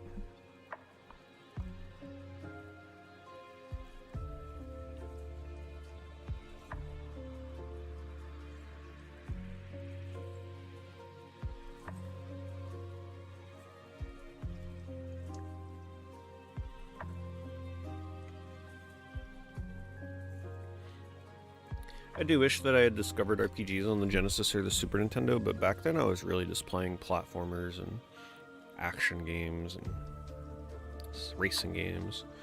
Unfortunately, I was not playing stuff like Phantasy Star, but I mainly grew up with the Genesis, and if you grew up with the Genesis, I actually blame that for the reason that I got into RPGs later, because when you really think about it, the Genesis I actually did play RPGs on the Genesis. I played stuff like Sorcerer's Kingdom, Exile, Ys 3, but I was like too young to fully process how to play those games. They were hard, they were difficult, they were weird, and there weren't a lot, right? Like, there were not a lot of RPGs. Had I played something like Phantasy Star, hopefully Phantasy Star 4, maybe things would have been different, but your exposure to games back then, it was like you had to pretty much get lucky. Did you see it in a rental store? Did you see it in a local electronics store and pick it up on sale or something? Did you see the cover and think it was cool? It's not like it is now where it's so easy to find like old RPGs. You pretty much just had to stumble upon it. And I did not do that for RPGs on the Genesis. And when I say I played those other RPGs, they were, in my grandpa's Genesis collection. And back then, it was too hard to appreciate them. And those weren't particularly the easiest RPG. Sorcerer's Kingdom as one of your first RPGs. I mean, that game is brutal now. Never forget it. You just walk to the left, you get absolutely destroyed by the goblins. Game over, over and over and over. That's all that game was for the first half an hour. Oh my god. Well, thank you for the reminder why I don't collect Sonic movie merchandise, really. What is happening here? What in the hell? Looks like Gumby. Kind of like it for how terrible it looks.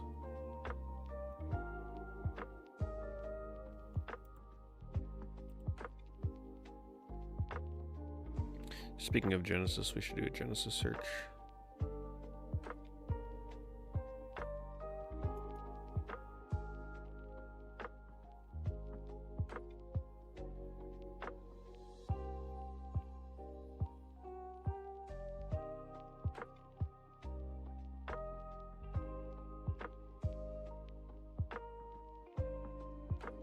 Well, back then too, you would play a lot of bad games, but you wouldn't, like, you would appreciate games way more back then.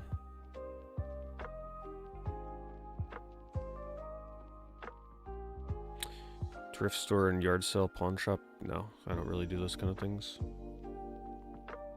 It's fun. I like the experience of going to a thrift store and looking for games, but I'm not thirsty enough to be doing that grind.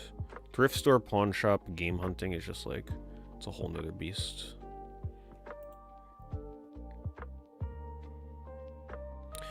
That's one of the reasons why I'm so, when it comes to collecting and like having to get the physical version, it just because it reminds me of when I was younger. Like, you would get a game, you'd go to a game store, you would just look at the box, you'd read the back, you'd look at the screenshots, you'd buy it, and that was it. You were stuck with that game whether you liked it or not. And in a way, it kind of made you appreciate the games more. And that is why I really enjoy the collecting aspects of physical games. Because I feel like when you own that physical game, you appreciate it more, and you're more likely to give it more of a shot and like it more than if you had just like played it for 5 minutes on an emulator.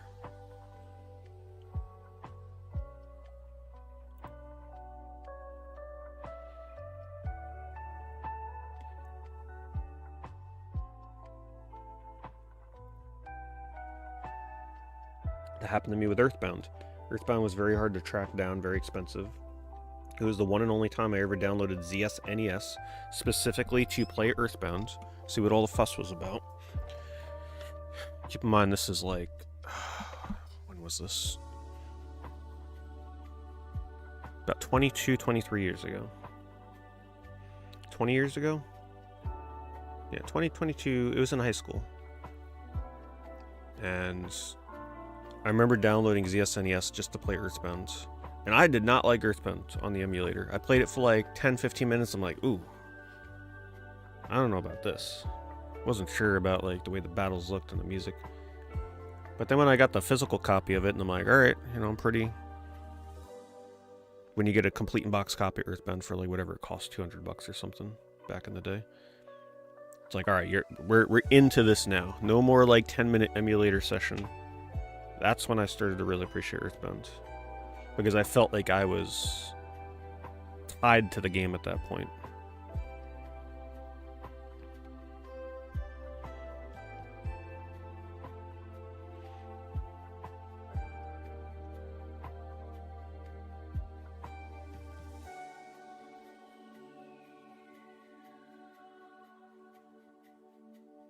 It's an Earthbound VOD. I was playing Earthbound before streaming was a thing. So there is not. But I've been wanting to play Earthbound on stream one of these days, since I forget most of the game at this point. Especially endgame stuff.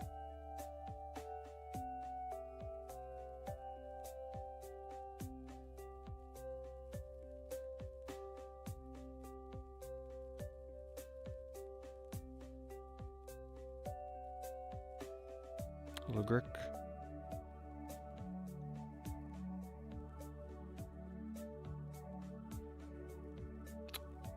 Thank you, Quabana.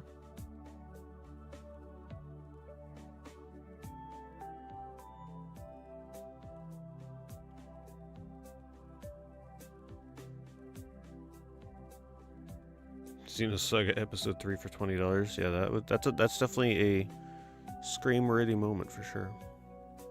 Hopefully the owners didn't hear, because then they'd be like, wait, hold up.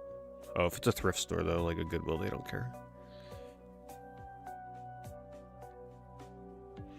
In college, I don't really remember. I was probably playing a lot of Smite, maybe?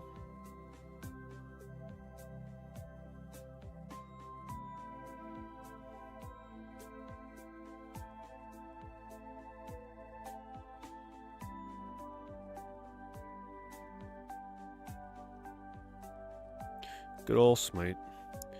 They messed up with Smite 2 though, boy. That's the nail in the coffin. I played it and I'm like, this is the same freaking game. It's not what I wanted. Smite's dead.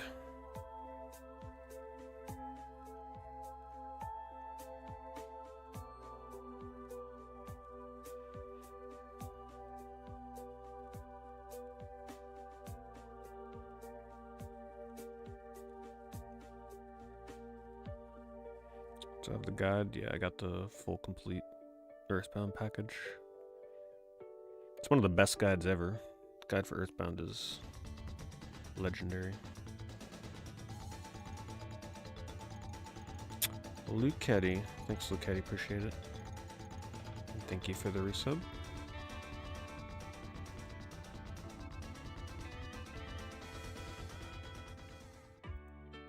Well, Knack only sold copies because it was a PS4 launch game. If Knack wasn't a launch game for the PS4, there definitely would have never been a sequel.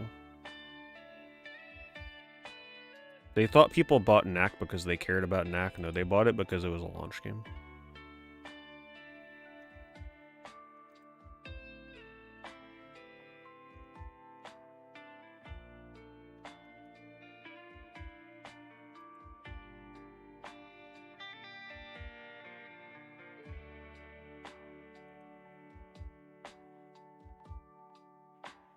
It's like that GameCube controller has an eyeball.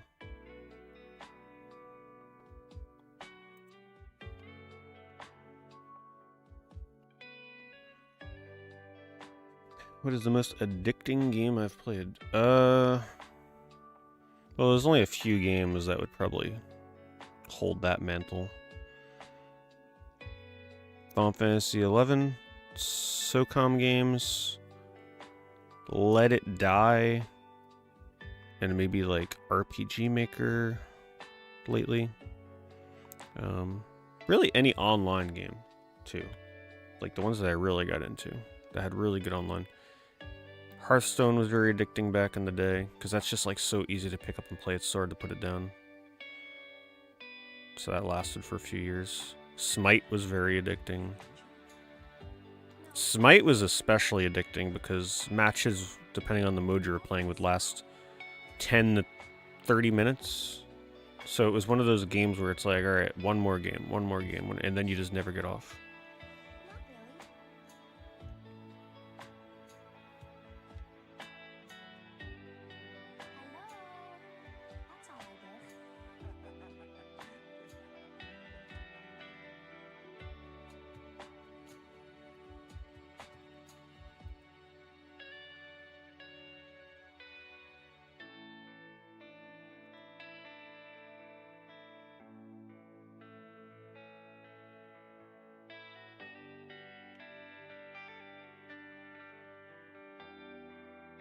What genres of music do I enjoy? I don't listen to as much music as I used to. I used to do a lot of like discovering new bands and finding stuff on Spotify.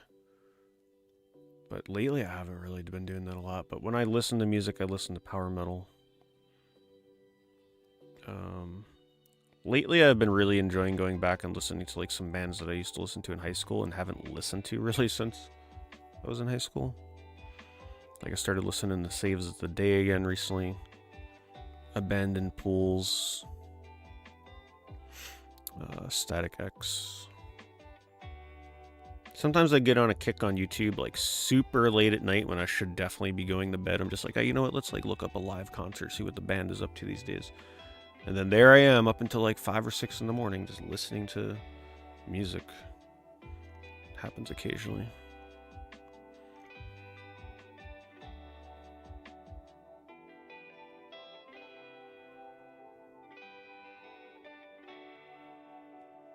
Yes, I was a huge Saves the Day fan in high school. I discovered them because of... It sounds like so ancient at this point. But a girl on the school bus made me a mixtape that had Saves the Day on it. So yeah, that's how I discovered Saves the Day. And when I say a mixtape, I mean like literally a cassette tape. During a time where there were a lot of people using CD players.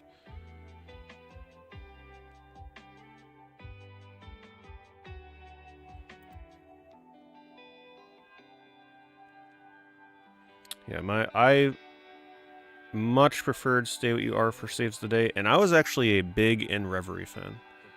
Big In Reverie fan. I know that's a very divisive album. Divisive, rather. But then after that, the Ups and Downs album had some good stuff on it. But after that, I never listened to any of their stuff that followed. Recently, I tried listening to some of their newer stuff, like the self-titled album is decent. But man, the other stuff is just not my kind of music.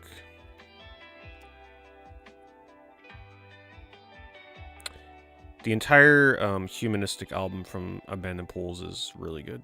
I was listening to that on a walk recently. Guy's still making music. I forget his name, Tommy something. He's still making music. He came out with a new album pretty recently, actually. But it's just like, Abandoned Pools is just the lead singer. He then contracts other people into the band to make the music for him. He has an interesting Genesis lot.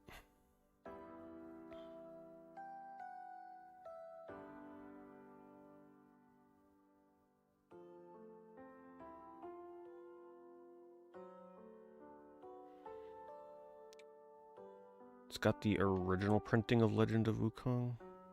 I think, is that the original? Looks like it. Can't remember, there were 2 printings.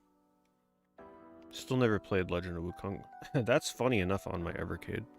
It's on one of the carts.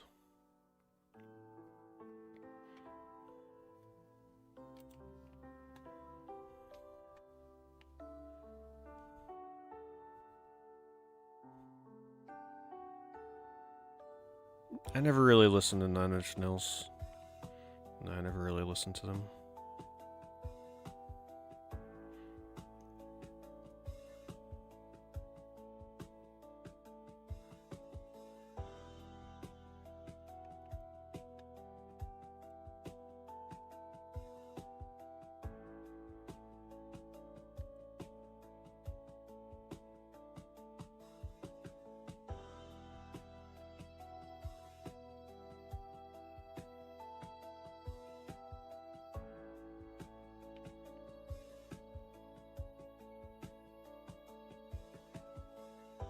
Do I ever miss playing Final Fantasy XI?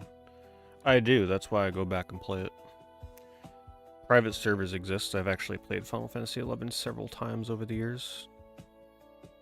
Private servers being, you know, the original level 75 experience. You can literally just go and make a new character and play the game for free with a couple thousand other people. I got very into it on one of the private servers. The second one that I did 3 private servers. The second one that I went on, which I believe was the Wings XI server, I got Puppet Master leveled to like 70. I got woodworking to level 102 or something. Like, I was rolling in money. But then the next private server that was released, I really, it was so hard to start over again.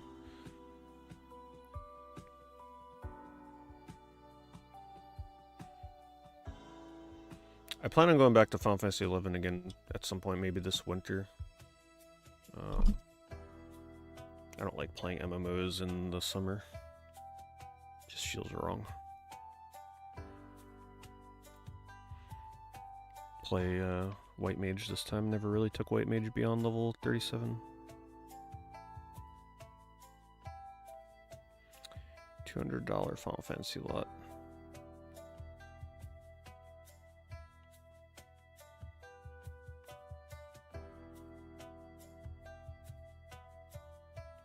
It's not bad. Get a bunch of games. Are they complete? Looks like some of them may not have all the manuals. Still pretty decent. Very fair if you actually want to knock out all the Final Fantasies on PS1. I'll link it. Free shipping. Keep in mind, a lot of these PS1 Final Fantasies and even PS2 Final Fantasies are more expensive than you think they are these days. Like Final Fantasy X. Some people are buying that for like $15 complete in box. It's not the $5 game it used to be anymore.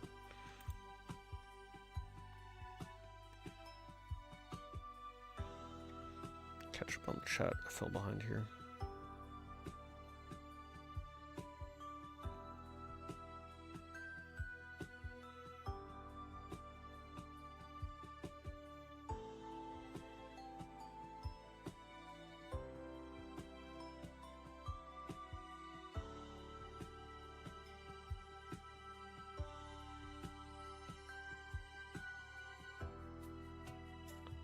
Thank you, Talented Hack. Thank you, Timothy. My chat is so hard to scroll this YouTube chat. Every time like someone posts a message, I think it like resets where I am.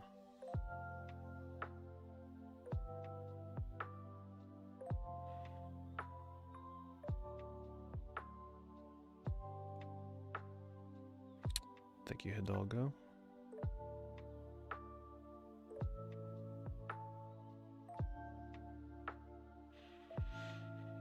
Yeah, I'm sure I would get addicted to Final Fantasy XIV. I really just want to play that for the story. I'm not really interested in the gameplay for it.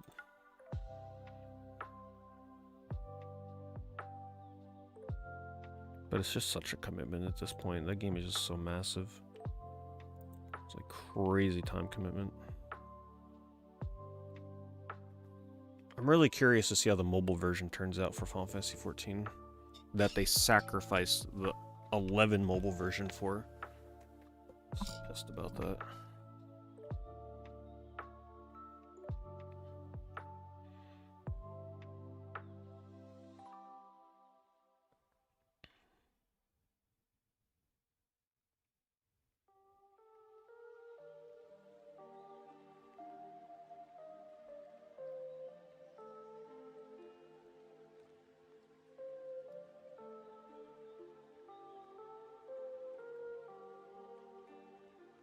Do I think the Magic the Gathering set will have any impact on Final Fantasy games? I don't think so. Because think about it, really the only people that are interested in that Final Fantasy Magic the Gathering set are people that probably already own all the Final Fantasy games to begin with.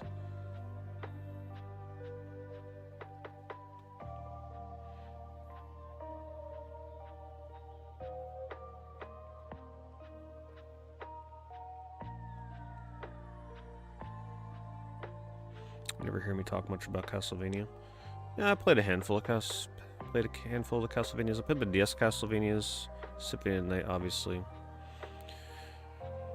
Played it's hard to remember the subtitles in some of these. That one that was like exclusive to the WiiWare, if I remember right. It was actually really good too. I can't remember the name of it. And then I played the Castlevania,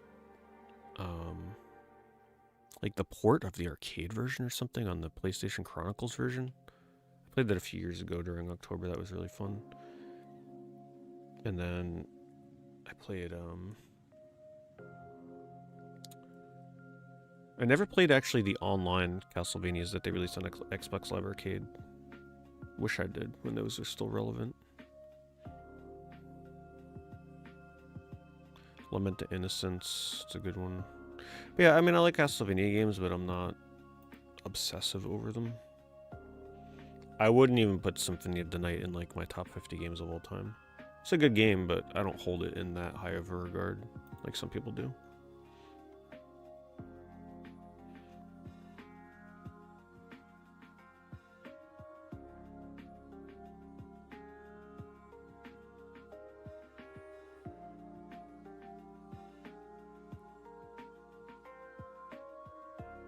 Castlevania 64, yeah.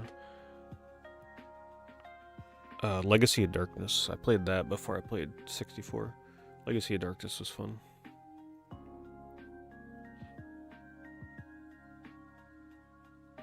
Dead Cells, no. I'm very picky with games like Dead Cells these days. Like, I'm very much distancing myself from a lot of those like indie style side-scrolling action games. Very picky with them, especially if they're on like a brutal difficulty level. There's just so many out there. I just get like such fatigue with that genre.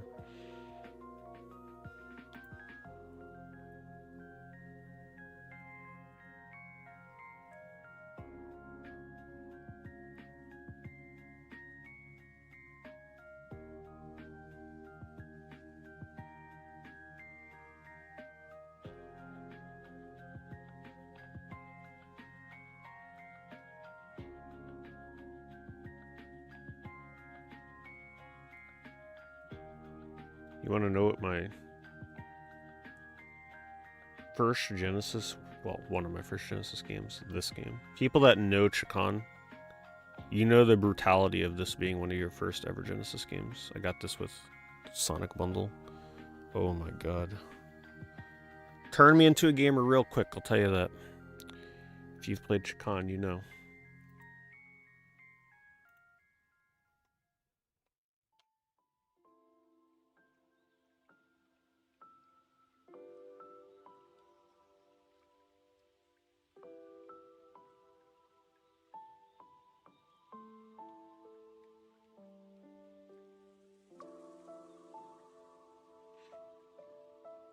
Did I hear the uproar of limited run games using dirty ROM boards for Shantae? Doesn't surprise me. Yeah, I don't pay attention to limited run games drama. I don't buy stuff from them, so it's sort of like I don't need that reinforced. I paid attention to the D drama though, because a lot of people in my community actually bought that. It's pretty good if you actually get it for the starting bid. Or close to it. Buy it now is way high though.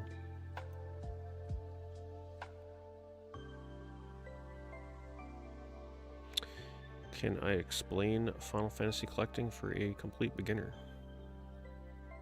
See them all the time but don't know which ones have value. So most Final Fantasy games will not be very expensive unless you're collecting the Super Nintendo Final Fantasies. If you see a Final Fantasy game in a cardboard box, it's probably worth a lot more. But Final Fantasy games are so overprinted that most of the time they are very low in value. Pretty much anything on the PS1 is going to be $50 and under. PS2, it's going to be like $20 and under. Anything beyond that, like newer Final Fantasies, even cheaper. The only expensive ones are maybe if you dabble into like complete in box NES or Super Nintendo. Even most of the spin-offs are really cheap.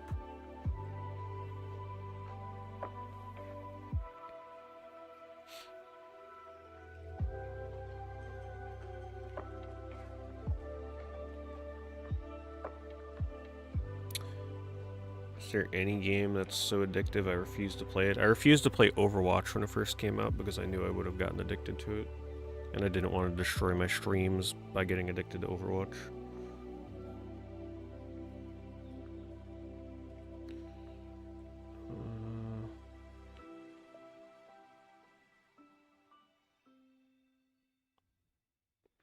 Is the Final Fantasy VII Black Label misprint version still worth more?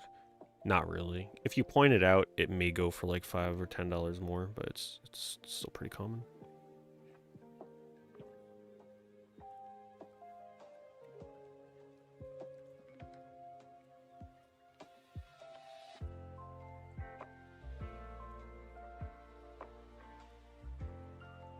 Man, why is this YouTube chat such a pain to scroll this? It keeps like pushing me to the bottom.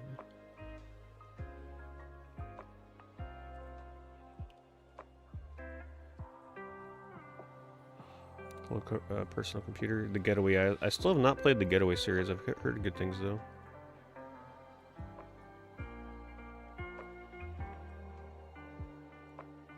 I think this generation of consoles is pretty underwhelming. There were some good games, but I don't feel the magic anymore like I used to during like the 360 PS3 days. Thank you, Burned Oils. Okay.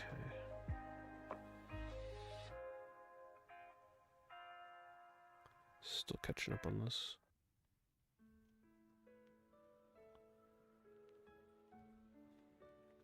Which version of Final Fantasy IV would I recommend? The Pixel Remaster.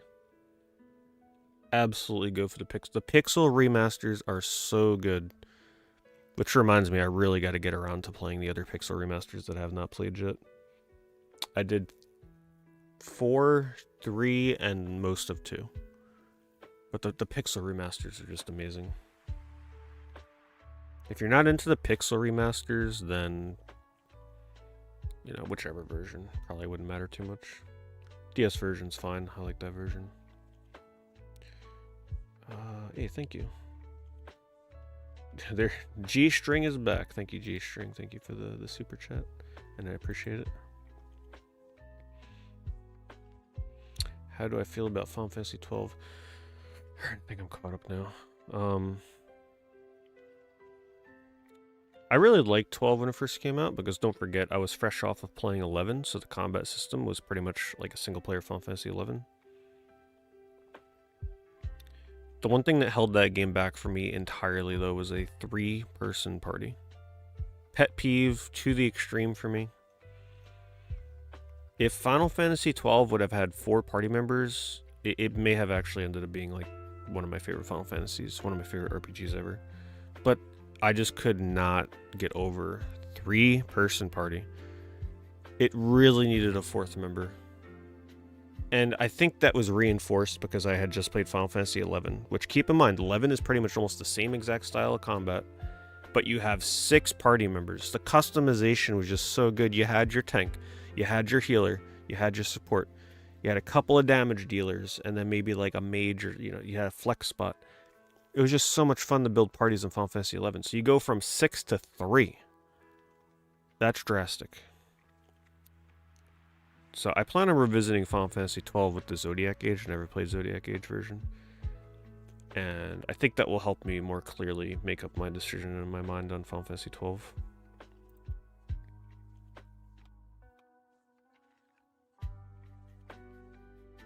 Do I plan on buying Final Fantasy and Magic the Gathering cards? Actually, I don't know. I do not collect Magic the Gathering. I avoided the Lord of the Rings cards. I'm avoiding the Final Fantasy cards. Those Final Fantasy cards, Magic the Gathering, are, first of all, expensive as hell. But I wish everybody luck trying to pull their golden chocobos. I'm happy with the card art. I'm happy they didn't censor the characters like Tifa and all that. The artists actually fought back. They were telling them to censor it, and they apparently said, hell no, get the hell out of here. So, congrats to them. The cards look great. The art looks good. But yeah, I don't do Magic the Gathering. If I collect Final Fantasy trading cards, I'd rather just collect the actual Final Fantasy trading card game. I'm very close to a triple master set of Opus 1. Meaning 3 foils of every Opus 1 card.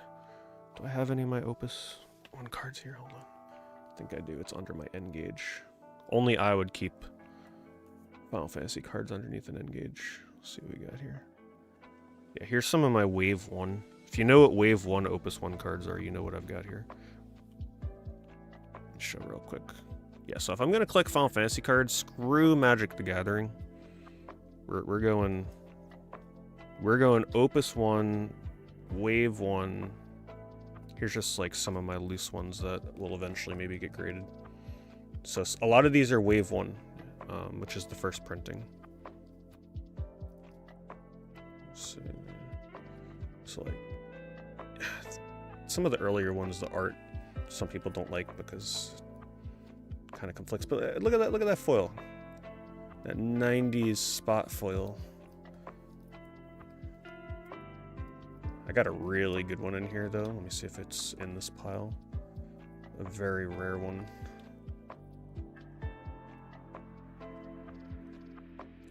Like Chocobo, that's a nice one. Yeah, screw Magic the Gathering when you got these, you know? These are so much more fun. Not buying into that Magic the Gathering hype. I don't know if it's in this pile. But if you're a fan of like 7, 8, 9, 10, 12, Final Fantasy trading card game is the way to go. Let's see, it might be in this other pile here. I actually want to show it because it's a really interesting card. Technically a banned card for the artwork. Yeah, so these are my Wave 1 cards that I keep separate. A couple other cards mixed in here.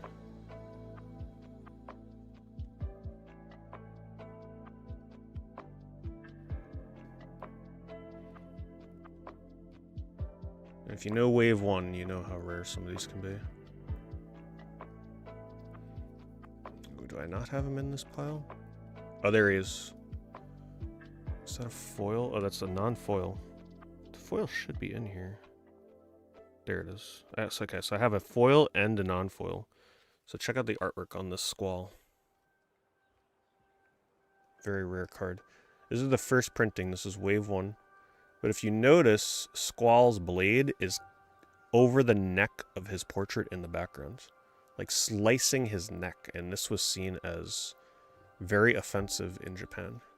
So they actually banned this version of the card and reissued it with Squall shifted this way and then the portrait over this way for the reprintings. So can't get the slicing neck Squall no more. And then of course we've got the Cloud. Well, I don't have my foil. Oh yeah, that's right. I don't have a Wave 1 Cloud, unfortunately. This Tifa card is awesome. Now check this one out.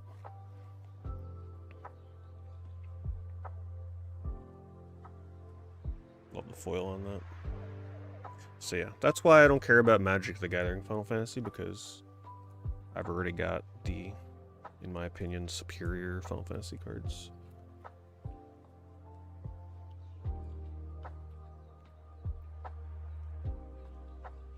And if you want to see me open some of those, like I've opened a lot of booster packs for Final Fantasy Opus 1 on my trading card game channel. You can check out my trading card game channel.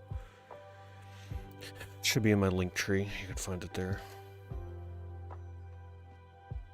Just put the link for that.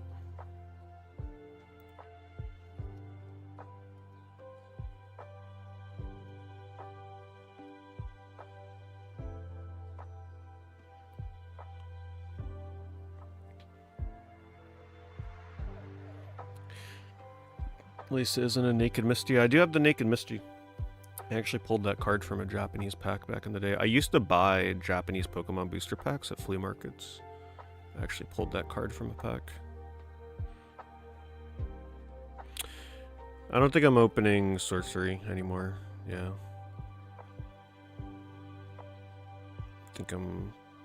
I mean, not the newer stuff for Sorcery. I like Sorcery and everything, but I think at this point I'm pretty much just all in on Pokemon at the moment. Vintage Pokemon. Sorcery is just too too much to keep up with how many cards there are for that. Well, I have Lord of the Rings Decipher booster boxes. Some of them I've been sitting on for like a year. It's just whenever the mood strikes me, like on a night where I'm like, alright, tonight's the night. Just want to chill and listen to Lord of the Rings music and open Lord of the Rings packs.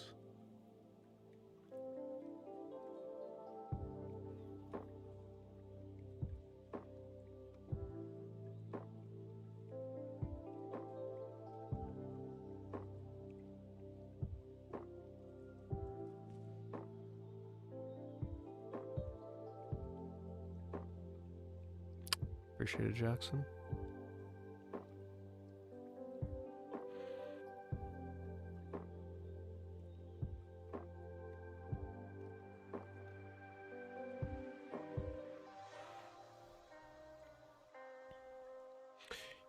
Yeah, I mean, I still feel very burned by MetaZoo.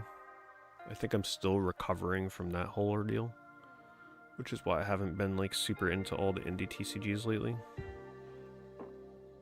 It's one thing to be like get into a dead card game, but it's a different thing to get into a card game that then turns into a dead card game while you're into it. I don't think I've fully recovered from that.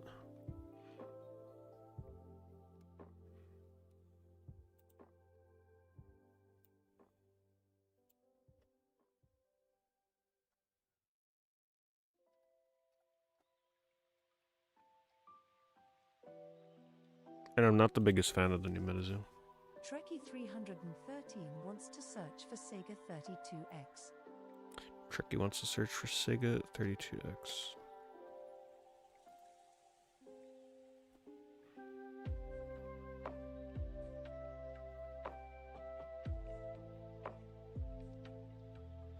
Like Elder Scrolls Legends, yeah. Elder Scrolls Legends was actually a really fun card game. I like that a lot.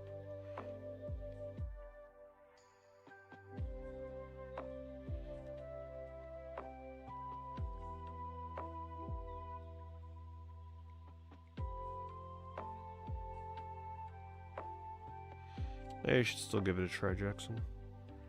You never know. Could reignite something for you.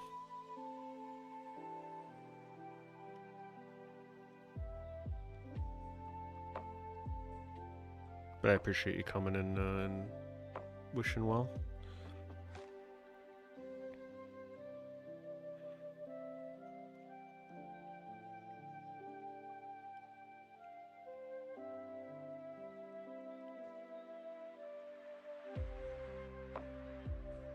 I think the Gundam TCG will do decent. I would be interested in that if I was more into Gundam. My Gundam knowledge is like, it doesn't really go beyond what I watched as a kid with, like, literally all I watched was Gundam Wing and 8th MS Team. That is it. And some of the original Mobile Suit Gundam. So for me, it doesn't make sense to get into that card game because, like, all the Gundams will be over my head.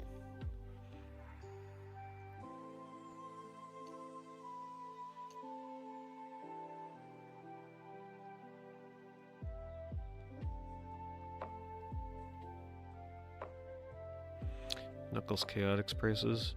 Knuckles Chaotix is one of the only reasons you'd buy a 32X though, so that's understandable. People drive the price up. Little do they know though, the reason you should get it is for Cosmic Carnage, which is actually a very fun fighting game. I know it gets made fun of a lot, but I love the monsters in this game.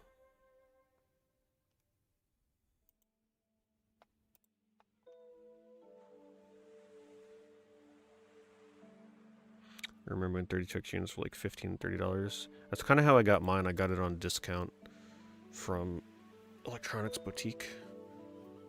Like, I think it was discounted like $50.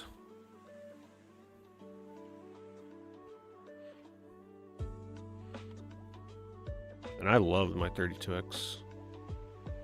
Appreciated the hell out of that thing. Every game I played, I loved. Star Wars Arcade, Virtua Fighter, Sonic, Knuckles Chaotix, Colibri. Some of the earlier games I got for it. Virtua Fighter was just like so impressive at the time on this thing. and Star Wars Arcade. Both were worth owning a 32X for.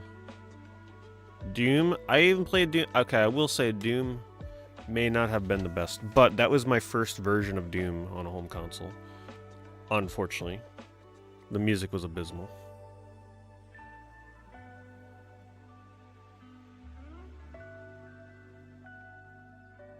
This game's pretty good, by the way. I gave it a shot again years ago and was super surprised by it. Motocross Championship game.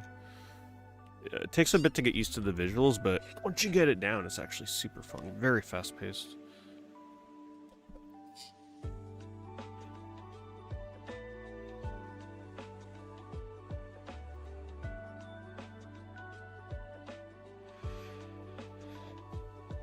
Oh yeah, if you would have bought a 32X when it was brand new, when it first came out, I can understand being disappointed because there's not a lot of games you could have picked up for it. Would have been underwhelming.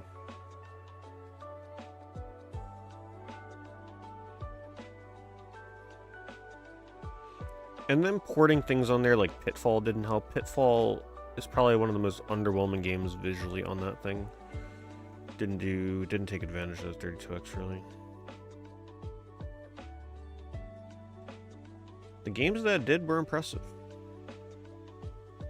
But most of them were just barely upgraded from Genesis. Let's see what people are paying.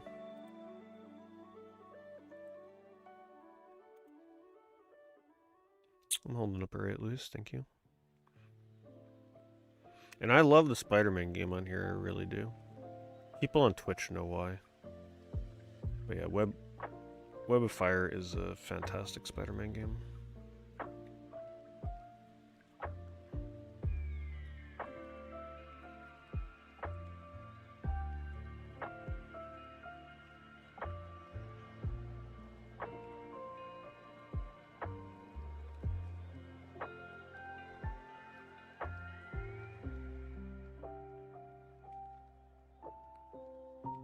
Yeah, some guy busted out an emulator and finally beat my record, but like I was just, these days with speedrun.com, I'm just like, I really don't care. Like if you want to bust out an emulator and beat my times, go. Like I really don't care about policing any of that stuff. I'm not making a second leaderboard, but in my opinion, a 32X emulator should not be on the same leaderboard as an actual 32X. I'm very adamant about that kind of stuff, but at this point, I don't care.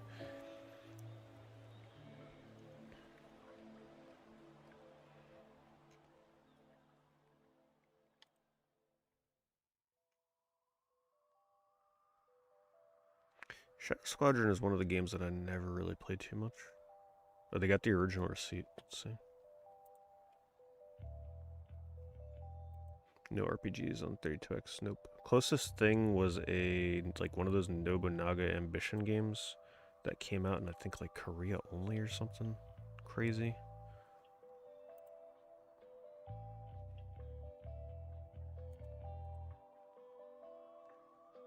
$10 from Toys R Us. From Michelle hooking you up. Love these kind of receipts.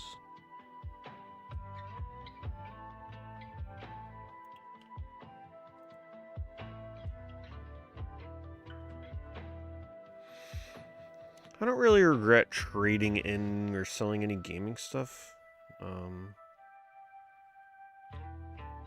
But I do regret getting rid of my original Pokemon cards. That is one thing I regret.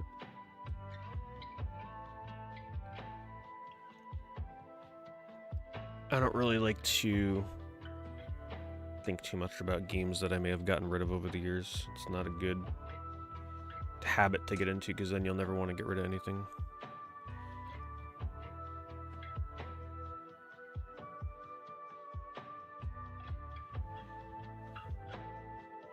Oh, I like the old Doom music. I just don't like the 32X Doom music. If you've never heard 32X Doom music before, I mean, I hate to do this to you, but I'll play a little bit of it. It's, prepare yourself.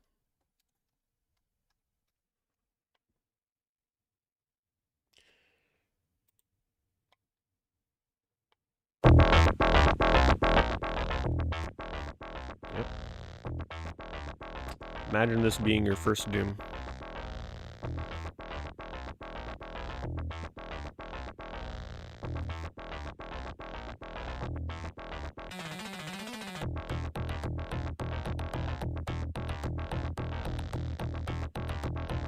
Doom Fusion version 2.1. I think I've seen this.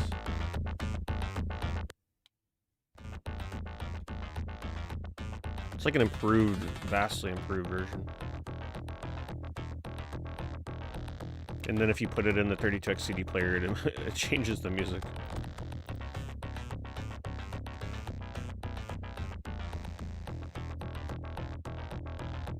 They don't mention the improvements.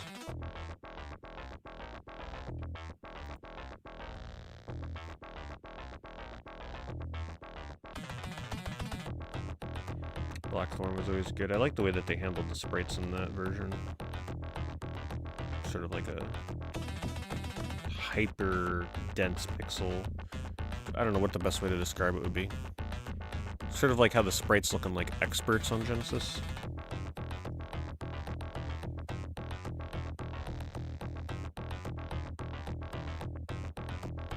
And that's it. Your 32X searches are kind of just like, it's like, alright, here's the entire library of the console and 2 pages of results. Alright, so there you go. There's your Doom 32X music for those that never heard it.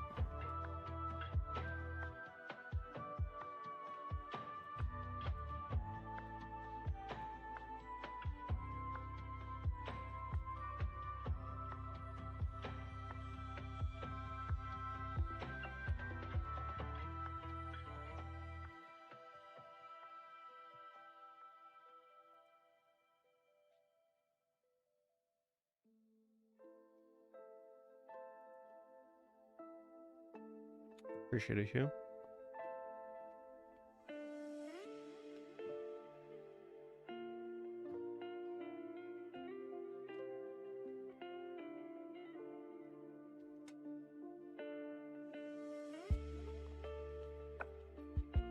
Oh, let's get rid of console. Otherwise, that's all we'll be looking at. We'll also get rid of Pokemon.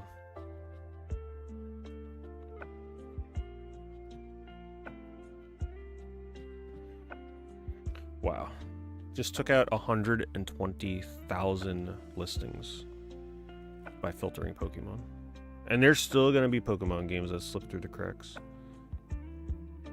That is crazy. 120,000 Pokemon listings on Game Boy. That's just searching Game Boy, by the way.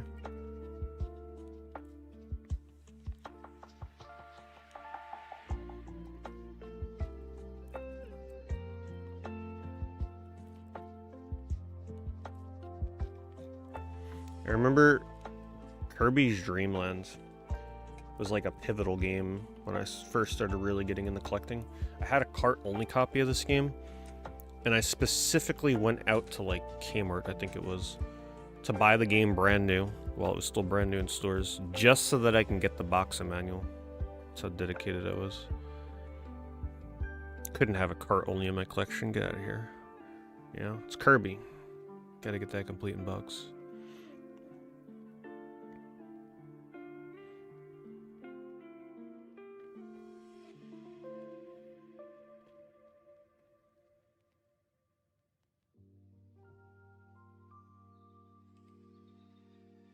Sega Power Surge adapter. I don't even think I own that. I just plugged in whatever I needed to plug in for my Genesis and 32X. I never had a Genesis, 32X, and CD all plugged in at the same time.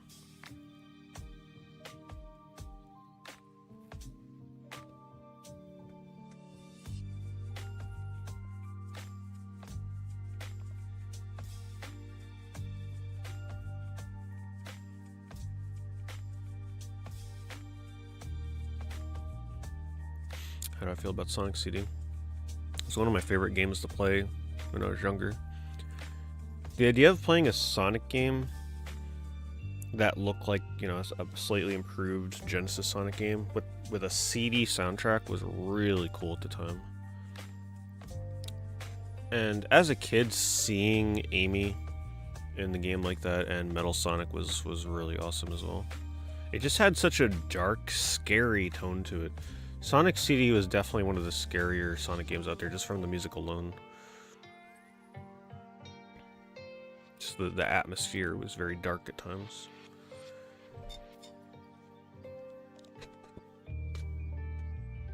If I had to order my favorites back then, it probably would have won Sonic 2, Sonic CD. Sonic 1. No, Sonic 2, Sonic CD.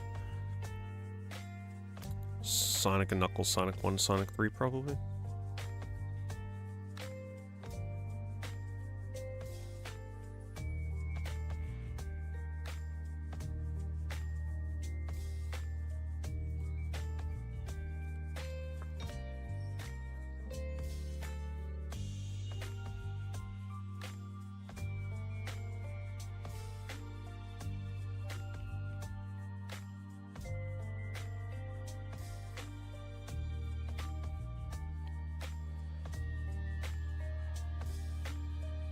Ninja 5.0 I do. I bought that at a convention. I bought that at the first time I went to Portland Retro Gaming Expo, I think. Yes. If I remember correctly. I think I actually bought that from John Hancock's booth, if I remember right. What was he asking for it? I think a complete in box copy at that time was maybe like 125. It was a long time ago, I can't really remember.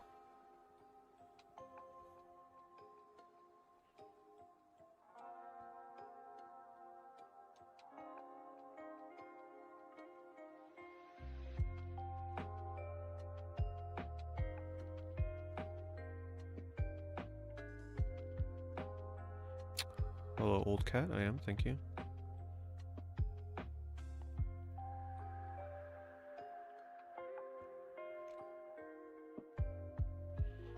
Is that a thumb or a knee? Or something else? We'll go with a thumb.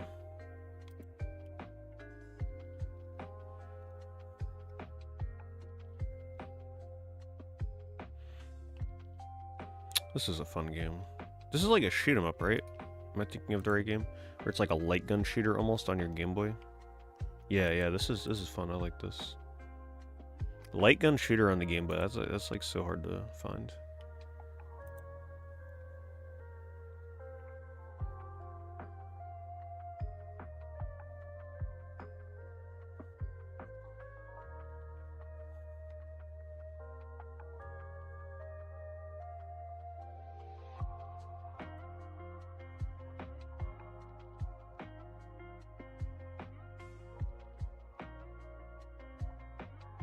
It's like the Wild West when you just do a Game Boy search, you just get everything.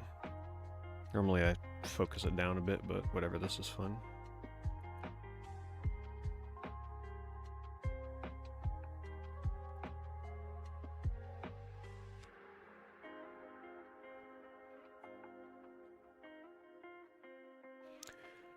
$1,200 for this.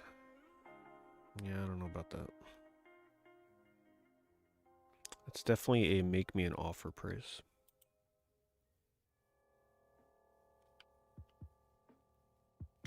I have not played Boktai. I used to have both the first and the second game complete, but I sold them because I said to myself, I'm never going to play this the way it's meant to be played. So there's no point in it being in my collection, so I got rid of them.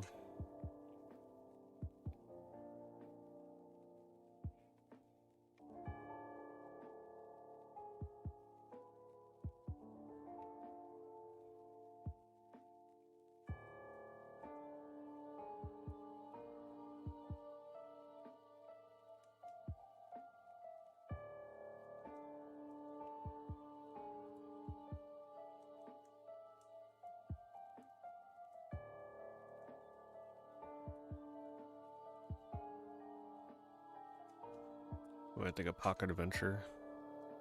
I have played very little of that game. And I haven't played that in like a... man. I actually played it borrowing it from a friend's friend. And then when I picked up my copy, it was sealed. And then I think I sold the sealed copy because I didn't want a sealed copy. And then I bought a used copy and haven't played it since.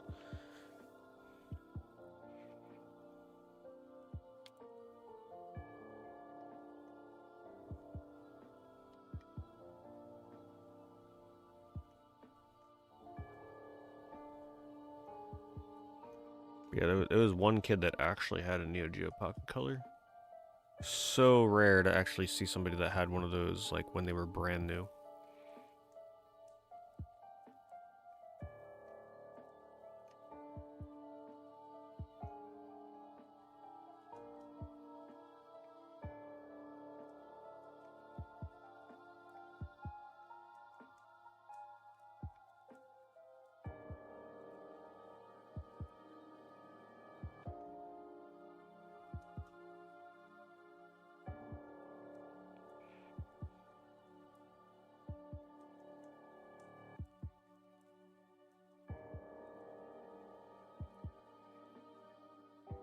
They did make the follow-up. There's a follow-up to Pokemon Trading Card Game that only came out in Japan. I really want to get my hands on a translated card of that.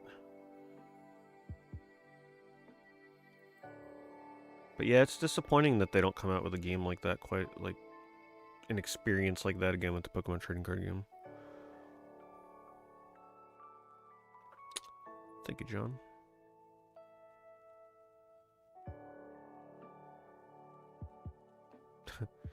The batteries were dead when he brought it for show and tell. Yeah, batteries don't last long on a Game Gear.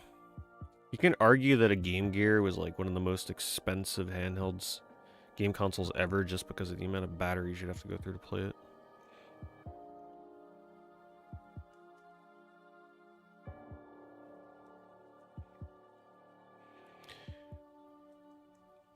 Unfortunately and fortunately, I never grew up with the Game Gear because I had the Nomad, and in my eyes, I was always like, why would I want Game Gear when I can play Genesis on the go with Nomad? So, between having a Nomad, having a Game Boy, it was just like, I really didn't need the Game Gear. So, I didn't own one until many years later. It's like, why play Sonic on Game Gear when I could play the Genesis Sonic games in handheld? Yeah, the Pokemon pinball games are another one I really need to get into. I rented, it's the only time I ever rented a Game Boy game, but I rented Pokemon Pinball. And then that was that. I never bought it, I never played the sequel. I remember liking it, but that's the extent of my Pokemon Pinball experience. I just really want to play more Pokemon games that are just like, just with the older Pokemon. Like, I'm just so tired of these Pokemon games now with... This is a great game, by the way. If you are Game Boy collectors out there into imports. Nubo, one of the cutest damn games you're ever going to play. A must play if you're an import collector for Game Boy. It's like a puzzle game. It's essentially, think of it like Lemmings, but instead of a bunch of little lemmings, you have one big fat blob that you're guiding through the levels. It's the best way to describe Nubo. But I just want to play more Pokemon games that are just like the original Pokemon. I hate playing Pokemon and it's like you see these new Pokemon and you're like, what the hell is that? What is that? There's just too many of them now.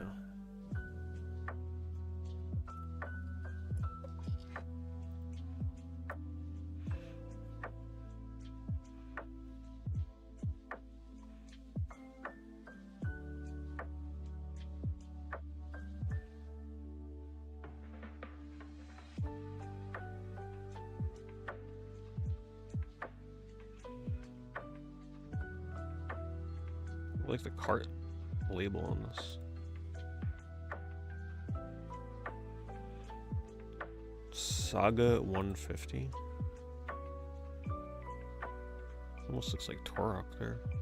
Oh, maybe it is. Oh yeah, it is.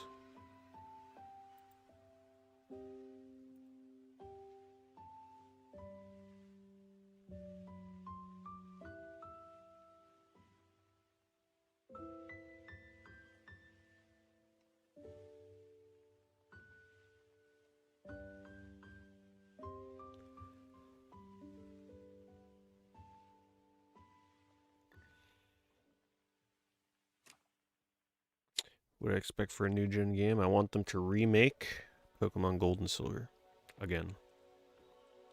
Give me the old Pokemon. Play into the nostalgia. No one likes the new Pokemon anyway. I love watching people open new Pokemon cards and they just like, they get to a new card and they have to fake excitement, but they don't even like, which would be me, but I wouldn't fake the excitement. It's like, they're like, oh, well, this is a cool card. And like, you look at the name, you're like, yeah, there's no way they're about to try and pronounce that. Nobody knows the new damn Pokemon. Most people don't even have time to be playing the new Pokemon games. And the new Pokemon just look, some of them just look so insane. So over the top.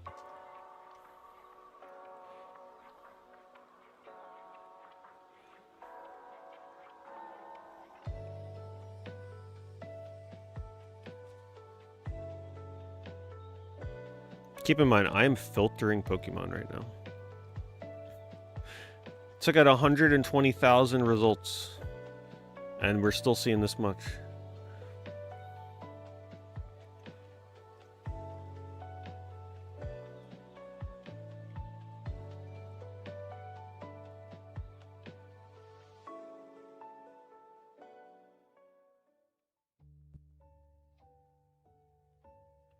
That's a good one.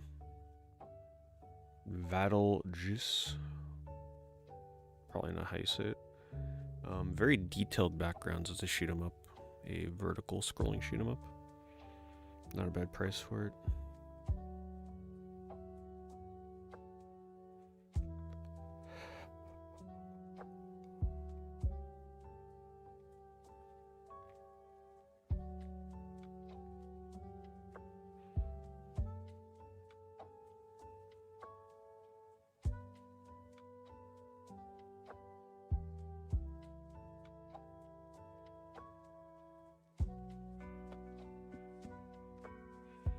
No, hell no. They can discontinue, as far as I'm concerned, they can discontinue all, what, 800 plus Pokemon they've released in recent years. They can take them all back and just start fresh. Let's start with a new red, blue, yellow remake that isn't Let's Go. And then just start all over. Get some Pokemon stadiums rolling out. I guess they got that new one that's coming out. But still, that's going to include, what, all 1,000 plus Pokemon? Hell no, I ain't getting into that. I ain't in the competitive Pokemon. I tried that back in the day. That ain't my cup of tea. I'll never forget sitting there hours trying to catch. I was trying to add a Bronzong to my team, so I had to like catch the Bronzor. Had to get it with the right IVs and the right traits and the right this and the right that. Oh, never again. I spent like 20 hours trying to get this stupid thing. And then by the time I got it, I was burnt out and I like barely did any of the competitive fights.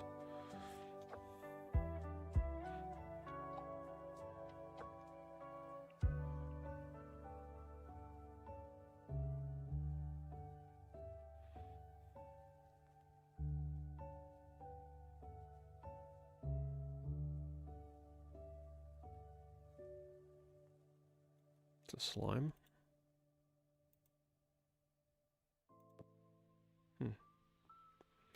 You gotta love Japanese listings sometimes with no description. So it's like, if you don't know what that is, good luck.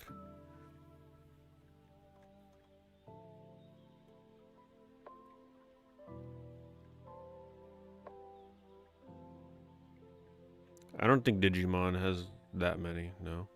It's not as crazy as Pokemon to my knowledge. Digimon can be difficult though with the names of the Digimon, because it's like, man, the names of certain Digimon are just so long and complex.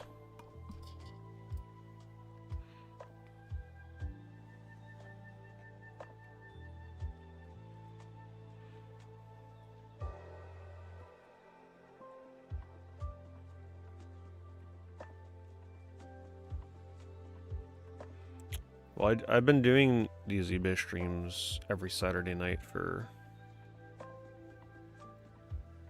this point, probably like 7 or 8 years. But I've only recently started doing them dual streaming on YouTube with Twitch.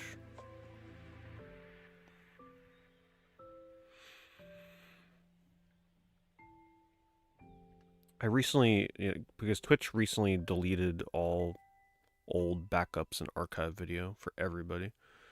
I archived all of my old eBay streams, but because of all the music that I play on those, they are problematic. Lately I try and do like lo-fi remixes and stuff, but the YouTube members keep an eye out because I will be releasing my old eBay streams, like the ones from many years ago, gradually over time to members.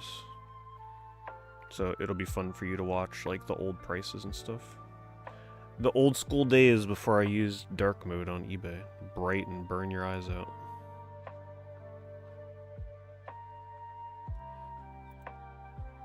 But yeah, they wiped my history on Twitch.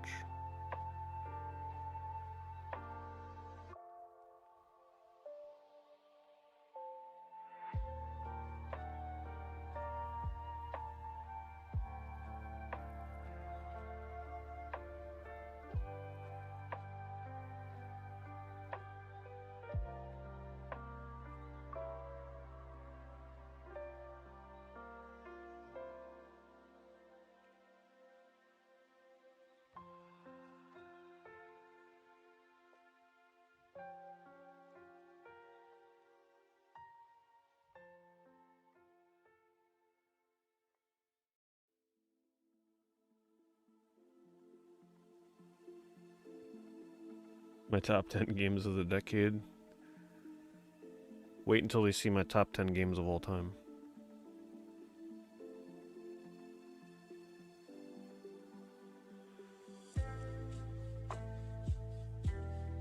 Hello, Volta?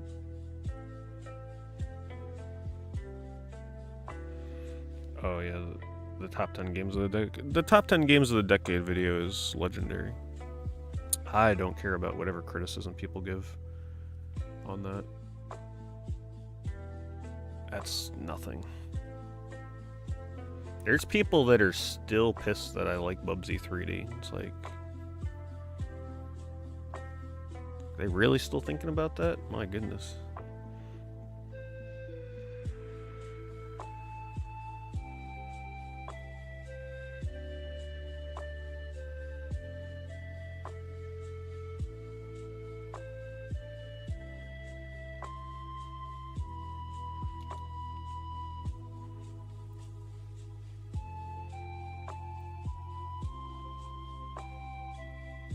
Yeah, if there's one thing you gotta have on YouTube when you talk about games and stuff, you just gotta not care about other people's opinions on what you like to play. If I got caught up worrying about what people thought about what I played, I wouldn't still be making videos and doing streams. And if you've turned into my Twitch streams over the years, boy, you know that I don't give two shits about what people think about what I play with some of the stuff I've played over the years. No shit's given.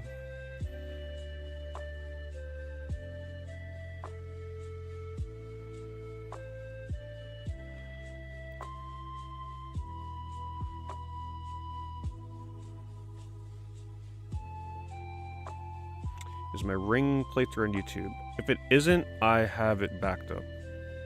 I think it was like split with another game, so like there's a Ring VOD, and then it like the first part of the playthrough or the second part of the playthrough is like paired with something else. I don't remember what it's paired with, but it'll eventually go up.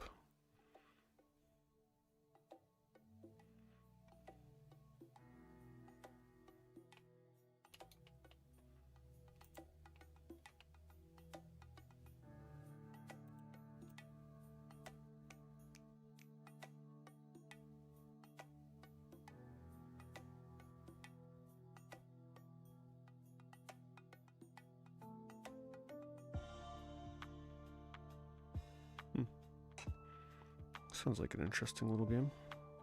A little homebrew. Any of you ever heard of Kendan and the Gem of Eru? I like the cover. They're actually kind of copying that. There's a Might and Magic game or something on Game Boy Color that this reminds me of.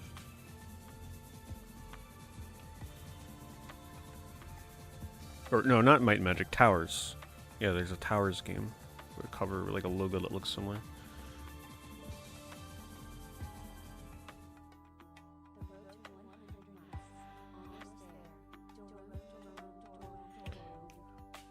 So close to the 100. Thank you, Pixelly. Thank you for the 100 months. Or the 99. Might as well be 100 months. Thank you for the 99 months. Always appreciate it.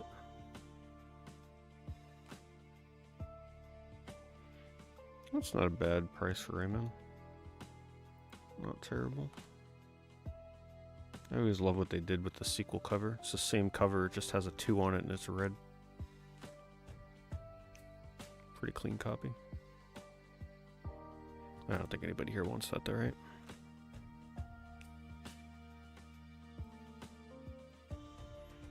Well, I think the thing that makes me unique with Sonic games is that I'm not afraid to speak up when they suck. Right? Like, people think I'm some kind of Sonic shill. I'm anything but. I will give you my true opinion on a Sonic game.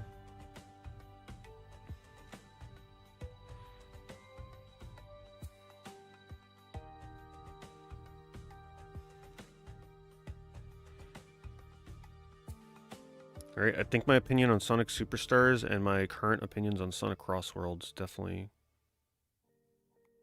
verify that. Because I'm at the point where I may not even buy Crossworlds. Depending on what I'm playing when that game comes out, I may not even bother with it.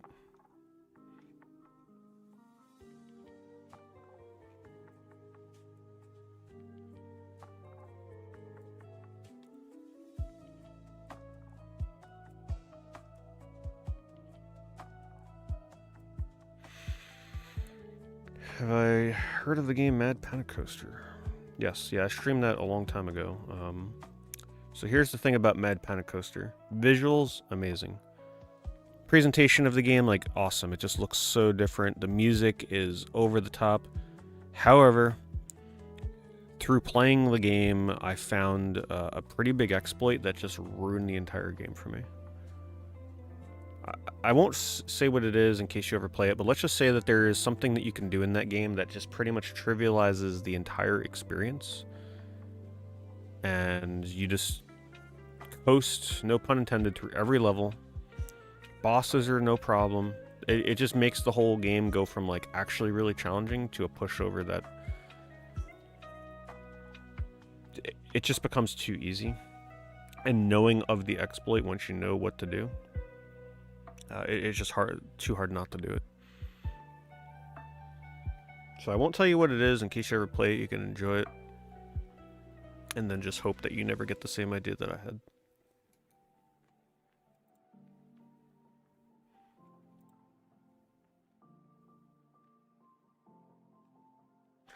It's got one of the best cover arts for a PS1 game, though. Let me show people that have never seen it.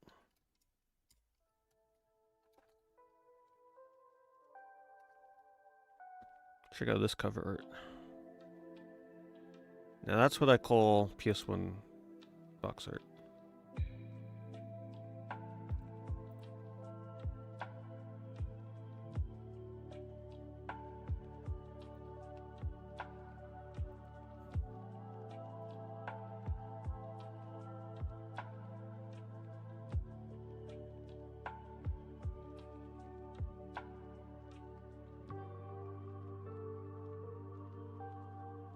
Catch up on this chat real quick.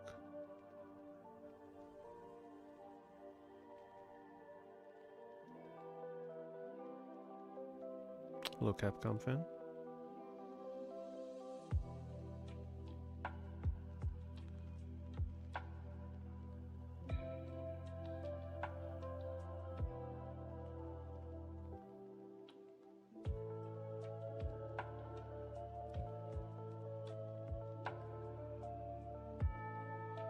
What do I think is the best way to offload a massive collection?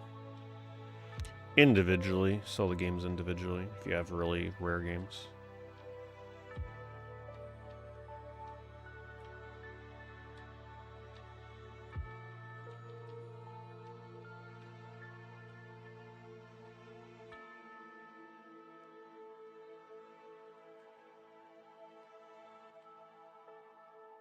Have I had any fried food? No. No fried food. Hello gaming in the past.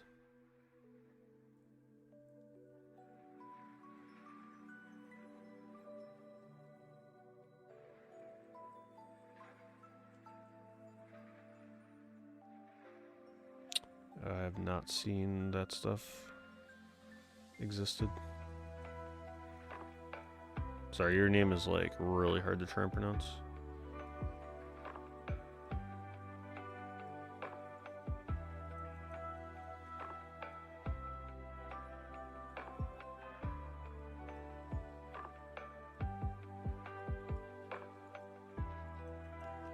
Well, Cat in the Hat on PS2 is actually worth checking out. It's a clone of Klonoa 2. So if you're a fan of Klonoa 2, Cat in the Hat on PS2 is pretty much a shameless clone of Klonoa 2.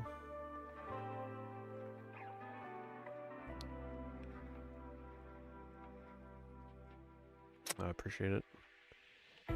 Exists? Oh my god, your name is... That is not an easy name to try and pronounce. I appreciate it. Thank you for the super chat. Oh, 2 super chats. Thank you. Exist. Okay. Stylized way of saying it. Or writing it. Thank you very much. Yeah, Cat in the Hat. I streamed that one last year or so. Whatever it was. I prepared for playing that by watching the movie for the first time. That was an experience. You definitely don't have to watch the movie to play the game. But it does help. But yeah, they pretty much studied Klonoa 2, like down to the level design, and yeah, it was camera angles. It was shameless. I guess they figured Klonoa 2 is obscure enough that nobody would really notice at the time. But they definitely like dissected Klonoa 2 in the development of Cat in the Hat.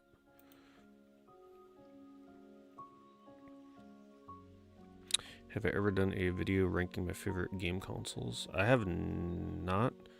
I did one, what do you call it, tier list thing for console launches, but I've never done one for favorite consoles.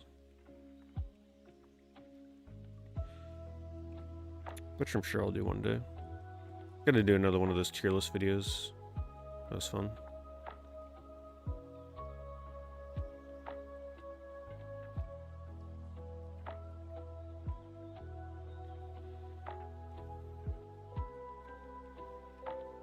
Thank you, Exist. Appreciate it very much. Yeah, the Cat in the Hat movie was fun as like a surrealist film. And also the weird things they got away with like adult humor in that movie. Not typically the kind of movie I'd watch, but I was like, you know what? If I'm gonna be playing the game, I might as well watch the movie.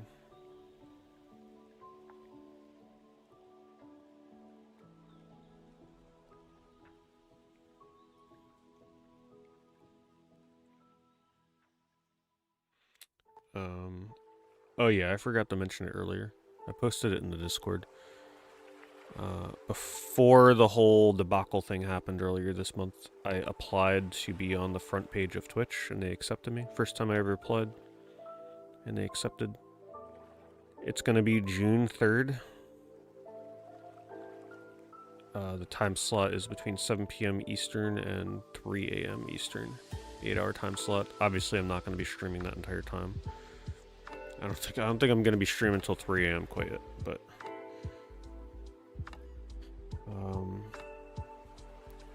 yeah, they were like, "Oh yeah, we encourage you to do like an exciting stream, do something that appeals to a wide audience." I'm like, "No, I'm just going to do an eBay stream."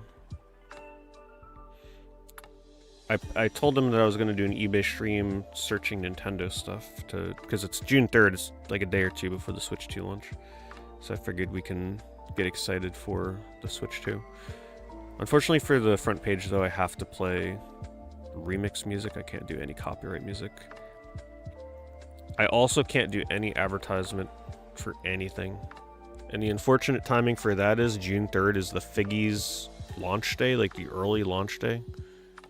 So I cannot talk about Figgies at all during that stream.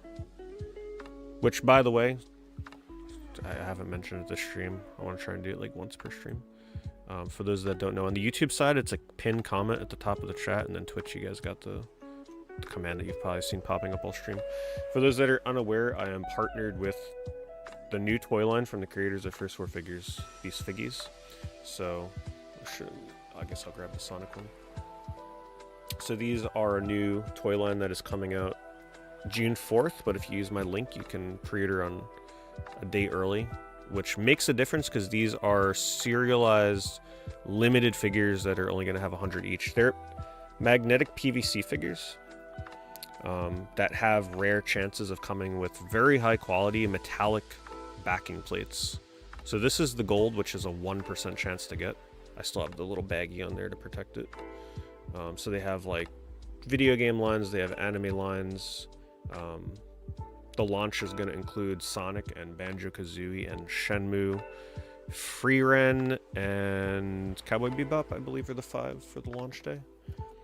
But let me just show you an example of like the other plates of all the figures on here, but this is heavy as hell. So like you've got Street Fighter stuff, Mega Man stuff. You can see the Mega Man one behind me over my shoulder there. And these are like all the different rarity plates that you can get. And then there are plates that are just normal plates. Like this is the normal Sonic backing plate, if you don't like the metal ones. So my link gives you a discount for your first purchase. There's no limit for your first purchase when they launch on June 3rd. There will eventually be a $50 limit after that. So if you're just looking to sample it and get like 1 or 2 figures, pre-ordering on June 3rd is the way to go because you don't have to pre-order $50. You can pre-order like 1 figure. You can see the metal Sonic one up here. Do I have some of them sitting around here? Fortunately, I didn't have a chance to really organize these because I literally unboxed these and then had a heart attack the next day. So it's still a mess in here with these figgies. But like here's the Knuckles one. This is what they'll look like in the box. You can see his backing plate back there. And then when you get this, you'll have a chance, a 1% chance of getting the gold plate, 3% for the silver, and 6% for the bronze plate. And there's a whole app with it to like track your collection, compare your collection to other people. It's a really fun thing that I'm very excited for. Kind of surreal, right? Because you know I've been unboxing First Four Figure stuff since the earliest days of YouTube. So to be actually like collaborating with their new figure line, which hopefully really blows up for them, it's kind of exciting. And it does support me. Every purchase, I earn a commission. The more purchases that are made with my link, the bigger my commission gets over time. So it's like, you know, it's a very cool collaboration to be in. So if you're interested in that, if you click the link in the pinned message on YouTube at the top of the chat there, let me just actually grab the link and post that too, just in case you can't see the pinned message for some reason. It's just going to ask for your name and email, and what it's going to do is, the deadline is approaching. Like, you got to actually do this very soon. It's going to send you an email a week out before they launch, which is like pretty soon. And then the day before, it'll send you one more reminder email, or like the day of or something. And then they give you a day early to pre-order. So if you like limited things and you want to try and get in on it, because think about it, there's only 1,000 of each figure. The Sonic figures alone are probably going to sell out the first day, I would imagine. There's definitely at least 1,000 people out there that are going to try and collect these things. Absolutely. But if you're into the more obscure stuff, they got so... Like, I can't tell you guys what they've shown me that's coming down the line. But there's a reason I'm excited for it, because they're delving into some really obscure game series, anime series, but I'm more so into the game stuff. But they're going into some games that have never really had merchandise before on this level. So it's pretty cool. And if you go to First Four Figures website, you can kind of see the collaborations they've had over the years, like the IPs that they have, and that will give you a good idea of the kind of stuff they're going to be working on. The Sonic line in particular, they're going to have like such obscure characters, which I'm really excited for, because they're able to take more risks, because the figures are so much cheaper, right? They're not statues, like they're hundreds of dollars of statues that they normally do. So they're able to take risks on really obscure characters, which is going to be really fun. Yeah, you can put them on a refrigerator. You can use them like I am as like a little display plaque on a shelf or something, and they're small. They're pretty hefty though. Like weight-wise, those plates are no joke. Very heavy. That little stack of plates that I picked up before, that is multiple pounds of plates. So they're not cheap feeling. Are the figures always going to be limited? So there are first editions that are limited to 1,000, and then if they have to in the future, they will do second edition reprints. But the first editions will be marked as such, so if you get the figure as a first edition, you know, yours will be different from reprints. But to start off, they're only selling on their website. They got to prove, you know, like, hey, look how many people are interested in this, and then they'll probably start doing reprints, maybe eventually making it into retail stores and such. Is the goal. But yeah, just a reminder, because that deadline is coming up very soon. Next eBay stream is the last time I'll be able to mention it. We'll probably unbox a couple of them on that eBay stream, because on June 3rd, the day that early access is out, like I said, that eBay stream, I am unable to talk about it because I'll be on the front page of Twitch, and you're not allowed to do any advertising of any sort when you're on the front page. Understandable. I will say to temper expectations on the front page thing, though. The way their algorithm works, we may not notice any difference. Essentially, like, I'll be in the carousel in an algorithm that may recommend my stream to people on the front page. They then have to physically click on my stream, right? So, like, me being on the front page doesn't mean that I'm gonna farm thousands of viewers from being on the front page. People will still have to actually click into the stream. So we may not notice anything, or there may actually be new people that come in. I don't know. But I'll just say, like, don't get too excited. Right? Like, keep our expectations in check. Thanks, Johnny Com. Thank you for the resub. Have they announced the price? Yes, they are $14.99. If you get one of the limited plates, it'll come with 2 plates. It'll come with the normal colored plate and the limited plate. The figure, it comes with the code card that you use in the app that you can redeem for free figures and free shipping and all that eventually. So, it's a good value. Let's try a different search.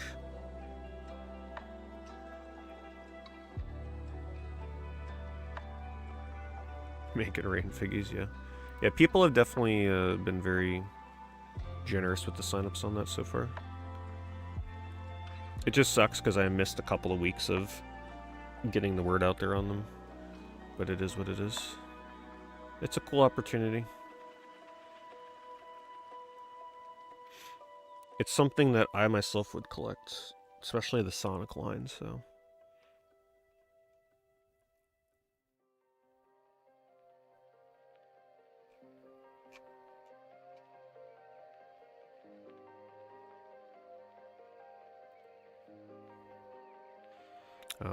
if you want to see, like, my super deep dive unboxing those things, you gotta go onto my Twitch and check my stream from May 6th, where I was streaming Evercade.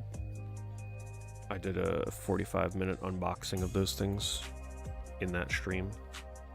So if you want to see them way more in-depth, that is a stream to check out. But like I said, next week we'll open up a couple of them on stream, just to show you guys. What was I going to search? Oh, I guess we can do affiliate. The affiliate this week is very small, so it'll be very quick.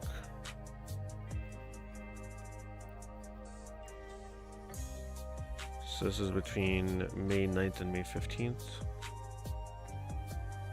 Oh, I don't doubt that they'll do fine. I'm sure you'll see them in stores. First 4 Figures creators, they have crazy connections. First 4 Figures stuff is in stores, some stores. Not like the big statues, but like some of their smaller stuff. So, I'm sure we'll be seeing them in retail at some point. Well, thank you, Mark. Appreciate that very much.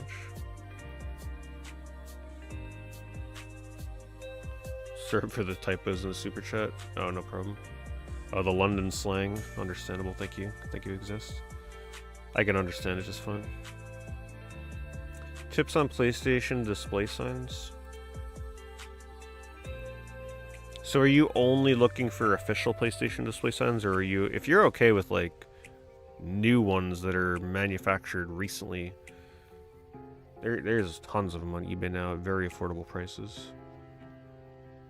And some of them look pretty good. Okay, Batman the Telltale series season 1 for the Switch, 35 bucks. Wow, that's more expensive than I would have thought. Holding that value. Yu-Gi-Oh! 25th Anniversary Blue Eyes White Dragon stamp set? A stamp set, huh? It must be cards, though. Let's check this out. For all the Yu-Gi-Oh! People out there.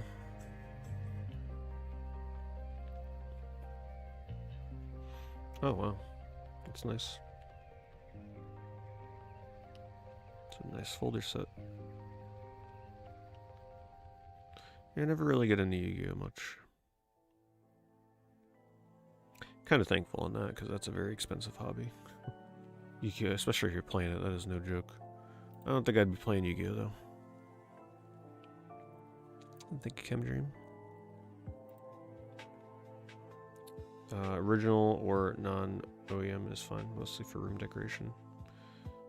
Yeah, so if you're going for I could take a look at some Suns after this. If you're going for, like, if you don't have to have original, that is the way to go. Just go for the newer reproduction stuff. Because a lot of it looks really good. The older signs, you're going to be pretty limited to stuff just like logo. Like, it's just going to be the PlayStation 1 logo or the PlayStation 2 logo in a long horizontal light box. There's really not much out there when it comes to light up signs or display signs with just PlayStation logos from like back in the 90s or 2000s. It's pretty limited, and the stuff that's out there, when somebody knows it's official, it will cost a lot of money. Like, easily some of those signs can go for $500 to $1,000. Apple Lie Enhanced Computer VGA Pico Testworks. Apple II computer with VGA. Someone bought an Apple II computer?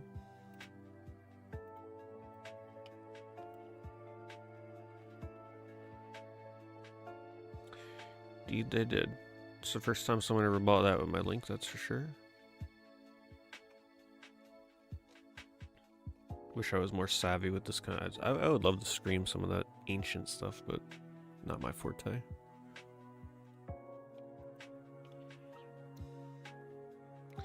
Love to hear brief thoughts on Borderlands 4 and my general thoughts on the franchise history. So I used to be very into Borderlands 1. I really liked the cel shaded graphics that they used in that, and at the time, we didn't really realize that Borderlands was creating its own genre with the looter shooter. So it was very refreshing. I was very into it. I don't know how many hours I put into it, but I definitely was like on that grind, trying to get better weapons, better gear for quite a bit. My history at Borderlands, though, comes to a close not long after that. I waited in line to play Borderlands 2 at PAX, whatever year Borderlands 2 is coming out. I don't remember what year that was. I waited in line like 2 hours. I got a baseball jersey with the Borderlands 2 logo on it. Sold that shit on eBay for like 60 bucks, whatever it was.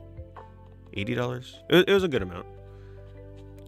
Because I realized that I was not going to be playing Borderlands 2. But I waited in line 2 hours, played a demo for like 10 minutes at the most. They just like throw you into the game, and I'm just like, that was not worth 2 hours. And that was it. That was the end of my journey with Borderlands. I think I realized at that point that I was just... This was also around the time where I was really starting to fall out of my love for first-person shooters. The genre was getting very flooded, very repetitious, and I was just like playing other genres. I was moving away from like my competitive, must-play every first-person shooter online kind of thing. So, never played 2, never played 3, have no plans to play 4. Game is apparently potentially going to be $80. All the drama with that. That's it. I'm pretty much done with looter shooters like Borderlands. At least comedic ones. Maybe if they were a bit more serious and dark, I would give them a shot, but Yeah, unfortunately, that's it for me in Borderlands. If I'm gonna play a loot grinding game, I'm gonna play something more like an MMO or something, probably. The humor, yeah. It's been too long for me to really remember the humor, but I remember liking Claptrap, and that's about it. Nicorette Gums Spearmint Burst. Oh, they're getting that Spearmint Burst flavor now, okay.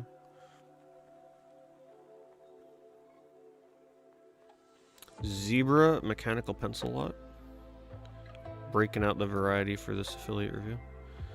Pokemon Japanese Verse First Edition Will's Jinx. A Jinx PSA 10, huh? Wow. And a Verse version. Those are some really interesting arts. Jinx. You don't see people picking up graded Jinxes every day. That's actually a really nice Jinx art. I like that one. You get a 25th anniversary Blue Eyes White Dragon stamp set again. And then the last thing, I told you it's a short one. This is the week where I wasn't streaming. A lot of 10 Pokemon art box stickers, factory sealed booster packs. Oh, that's cute. Yeah, those are really cheap. And that is it. Purchase of the week. Let's go into the Spearmint Burst. Their time has been coming. They got purchase of the week. There you go.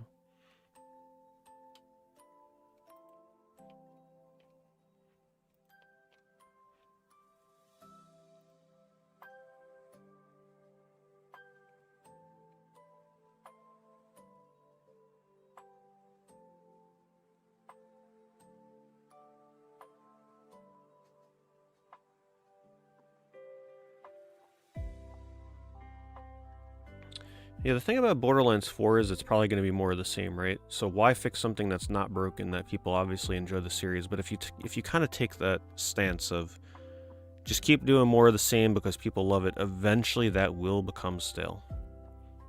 And I'm sure Borderlands 4 will sell just fine, but I would not be surprised if it's the lowest selling game in the series when it comes out.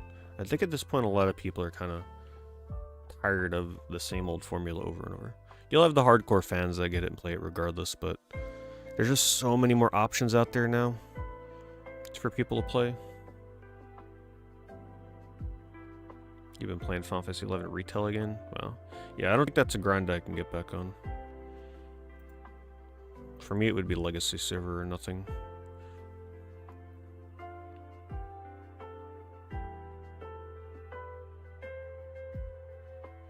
What are some of my favorite Game Boy games? Trip World, Kirby's Dream Lands, Link's Awakening. But my favorite one would, honestly, like if I really put thought into it, it is Trip World, I believe. Trip World, original Pokemon. I really love Trip World. There's no other game like Trip World on the Game Boy.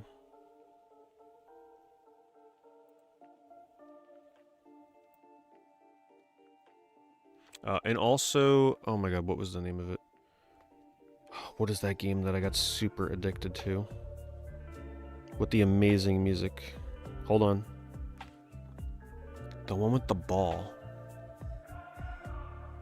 I can't believe I can't remember the name of it.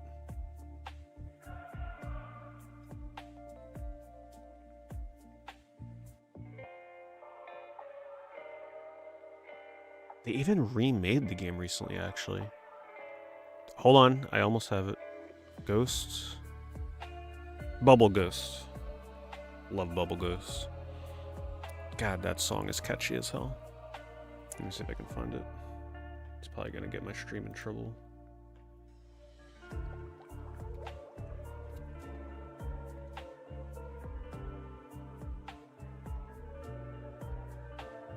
It's like one song the whole game.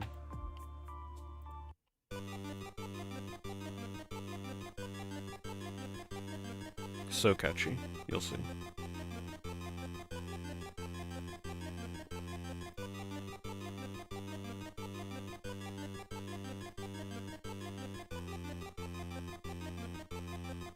Grace isn't bad on it.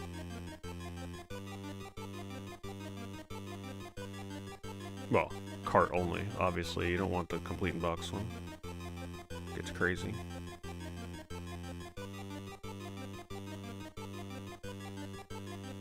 Hold on, you gotta build it up, right? This is probably like the title screen or something. It's coming. Alright, any day now. Just give it time.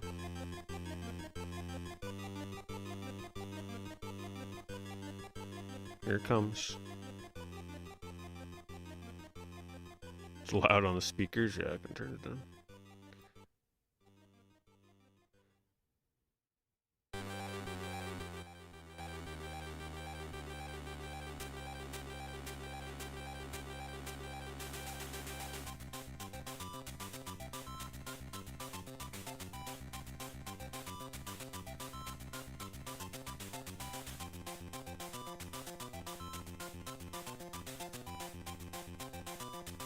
This is the music for the whole game, pretty much. No complaints.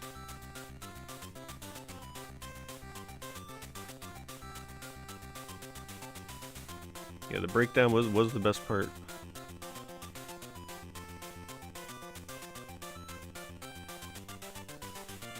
Can't help you with TurboGrafx shooters because I only did PC Engine stuff. I got out of TurboGrafx collecting a long time ago. PC Engine, all of the Soldier games are amazing, like Superstar Soldier and stuff, but you probably have that already.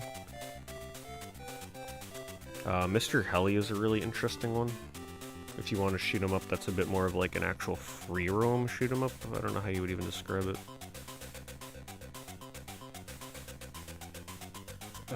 Sylphia is really good. I enjoyed Sylphia if you're okay with the price of that game or a reproduction.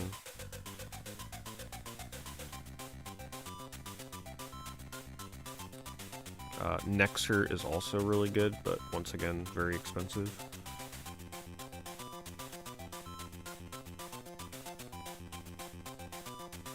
Thank you, Frost.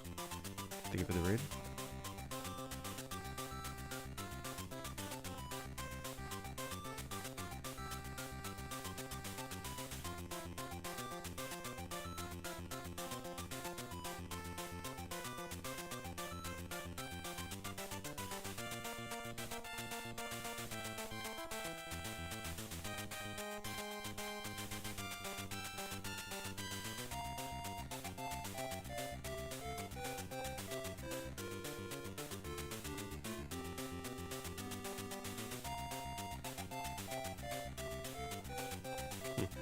I didn't know that about Hal's name, that's interesting. Genesis had the best shooters. I don't disagree with that, there were some amazing shooters on Genesis. I also really love the music on the Genesis shoot 'em ups.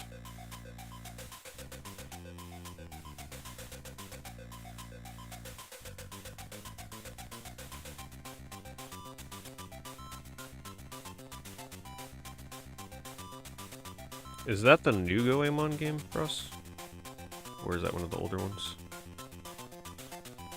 Did I ever buy an N64 DD? That's definitely not on my radar to pick up for the prices it goes for. I would have probably had to have bought that a decade ago. Oh, the PS1 Goemon game, okay.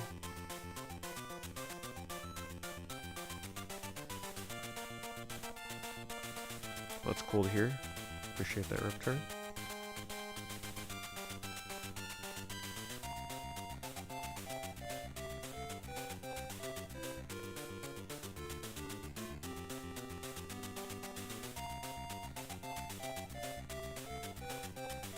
Good night, Goomba.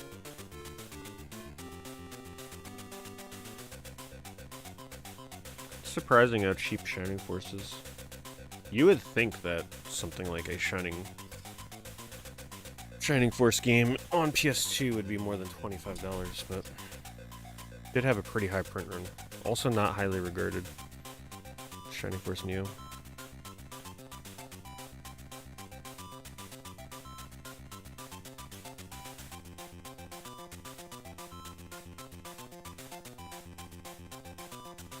Yeah, I need to hopefully get around to playing Def Jam at some point.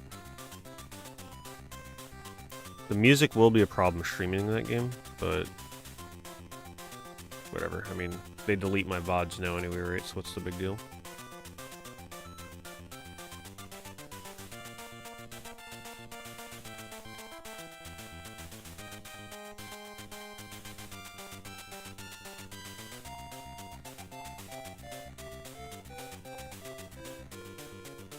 See? So you know it's a good song because this has been playing for 6 minutes and no one said anything. Anyway, that's Bubble Ghost. Told you the music is good. And the game itself is good too.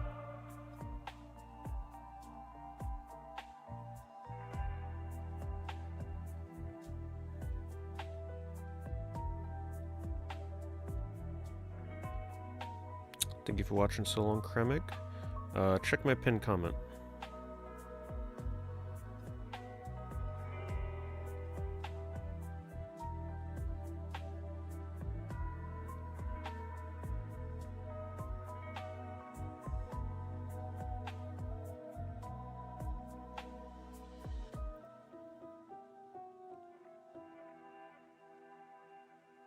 This game's pretty good. Very over-the-top racing game, though I do feel like knowing something about this anime would help with playing it.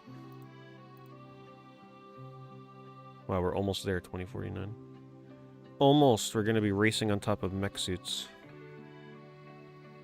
This is like a racing game, but a battle game at the same time, so you're like fighting as you're racing with mechs. Kind of unique.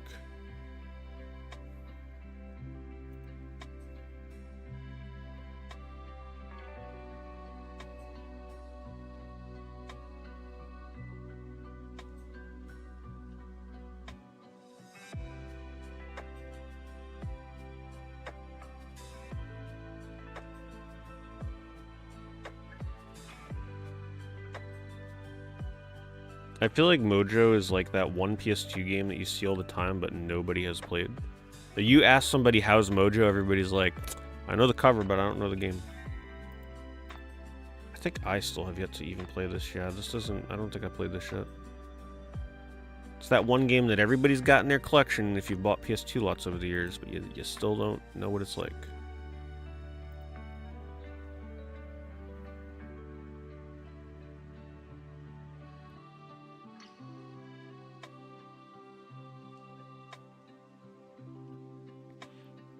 If I could only keep one console in the collection I currently have for it, what would it be? Probably PS1 over PS2. Just because my PS1 imports are more valuable than my PS2 imports.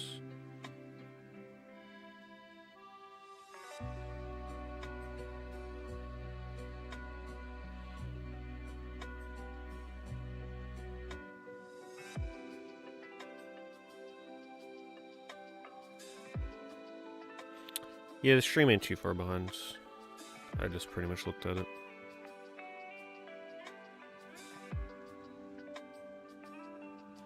Might and Magic on PS2. Do you mean the one with the guy's big ugly mug on the cover?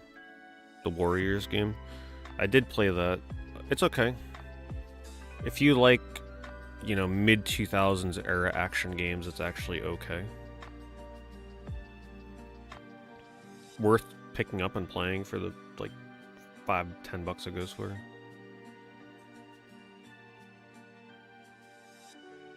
Circus Maximus? Yeah, I still never played Circus Maximus. That would be a fun one.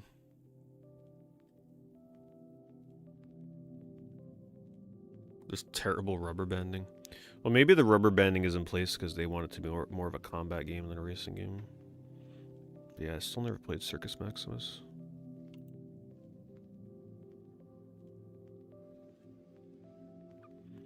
Black on PS2. Yeah, I played Black for the first time last year, I think.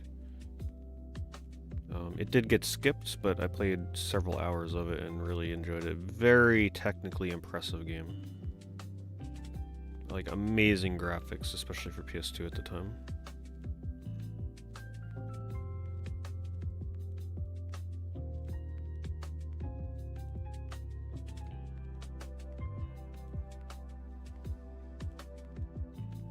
Black is also one of the hardest games to search for on PS2. Because if you search Black PS2, you're just gonna get like Black label results. You gotta put the year of the game in there, or do some like voodoo magic to try and find it on here. It's not easy.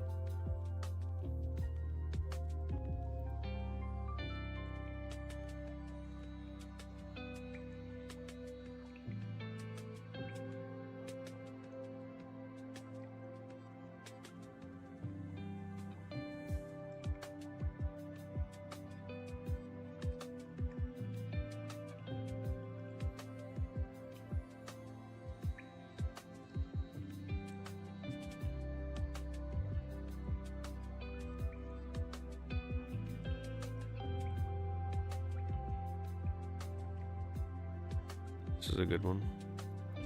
For any of you out there that think you've played all the platformers, all the 3D platformers on PS2, you may not have played Rough Trigger, which is as shameless as it may look. It is definitely reminiscent of a combination of Ratchet and Clank and Jak and Daxter. In reality, it's about a 6 out of 10 kind of 3D platformer, but us 3D platformer fans know that sometimes a 6 out of 10 is all we need. So, you'll enjoy it if you haven't played it. You transform into a werewolf, spoilers.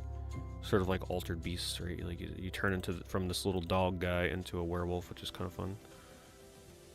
Like a beat 'em up kind of mechanic.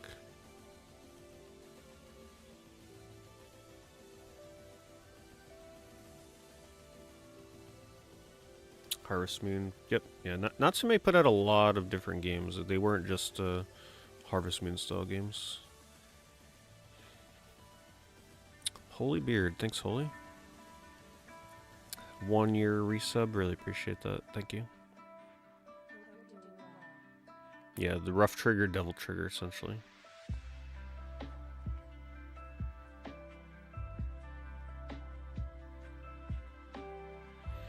Magic Pen-Gel? Yes, Magic Pen-Gel. I streamed that a year or two ago as well for the first time. That was an interesting one. I really enjoyed the weird town mechanic of that game too. Like the little mini RPG town. I didn't do Graffiti Kingdom yet though, which I know is more of a platformer.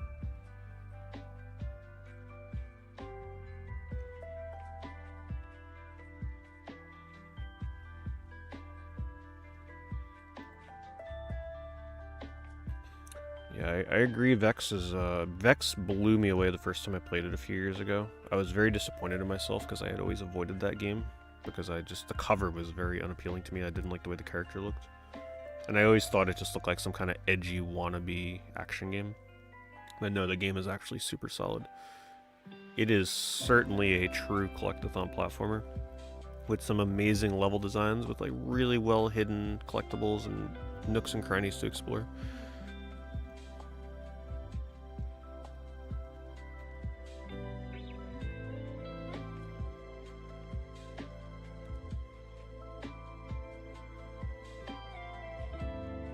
I streamed Guitar Man. I've streamed Guitar Man a couple of times over the years. I love Guitar Man. The last time I streamed it though, I was getting a little frustrated because unfortunately I can't really stream my games on a CRT with my setup.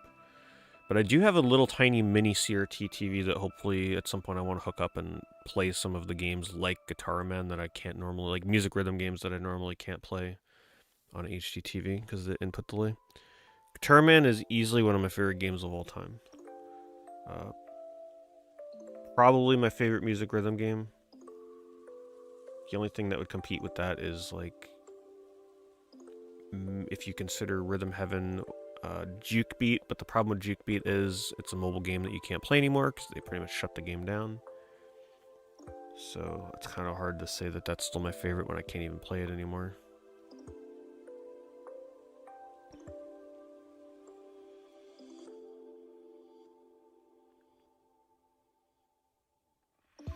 There will always be a little bit of input delay when you're doing HD TV, unless you got like some crazy hookup.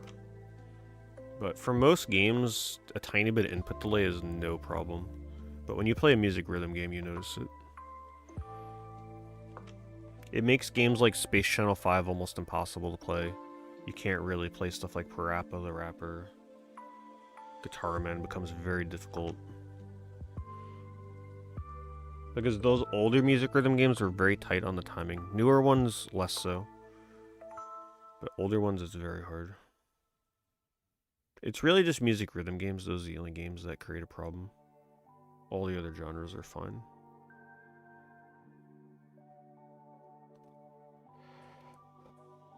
I like the Final Fantasy rhythm games. I like Theater Rhythm. I played a lot of the last one they came out with. What was it? Final Bar Line? Chris sent one gift member. Wow. Chris, you're actually the first person to ever gift a membership in the channel, by the way, so thank you so much for that. It's the first time I've ever seen that notification. Chica-Mite got the hookup. Chica-Mite, with that gift sub, just remember to check the members only section of my channel. You get access to a bunch of vlog videos and stuff. Thank you, Chris.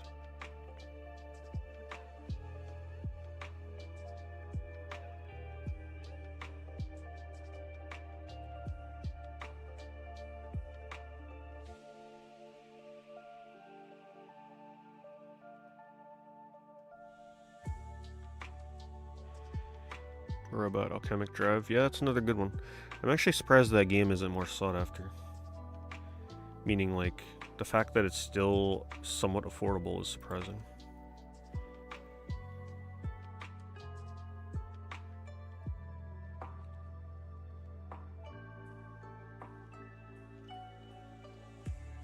You have a couple of games up on eBay. Can you post the title of one of your listings so I can search for it?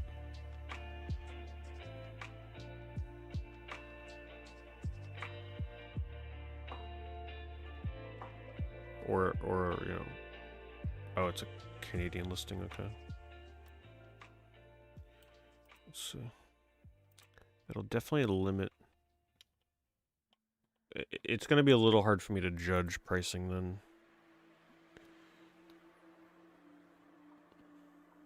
Because of shipping costs and like conversion.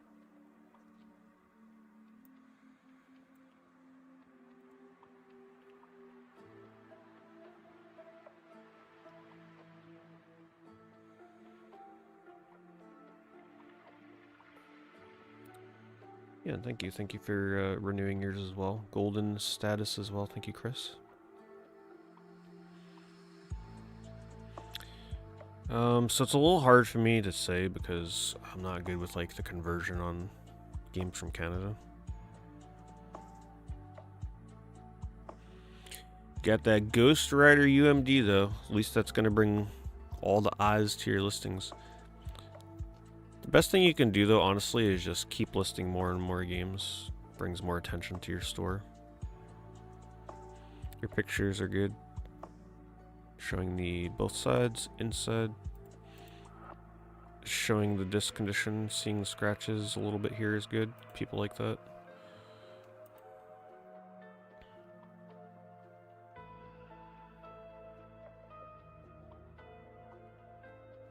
Nothing major. Yeah, your listens seem fun. Just the fact that you're taking pictures that don't show like your legs, or your crotch, or whatever. I mean, that's already a step above most sellers on eBay.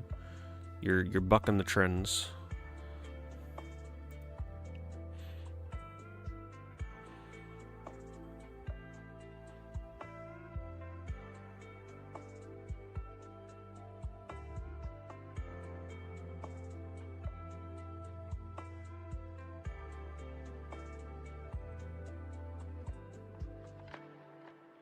Do you think retro game prices have taken a hit with the rise of all the emulation handhelds? I haven't noticed anything personally. Emulation handhelds are definitely a specialist thing in the hobby. The kind of people that are buying that are people that are already knee-deep in collecting retro games, I feel. So, if anything, it's just a new toy for them to tinker with. I haven't noticed anything. Even with stuff like the analog pockets and everything that come out. You haven't really even seen a price increase much. when consoles like that come out with using the original carts and everything. I think retro game prices have been pretty stable for the last year or two. I haven't seen any crazy increases. The only major swings I've seen are actually decreases in the form of like 360, PS3, stuff like that. Wii U have all fallen a lot.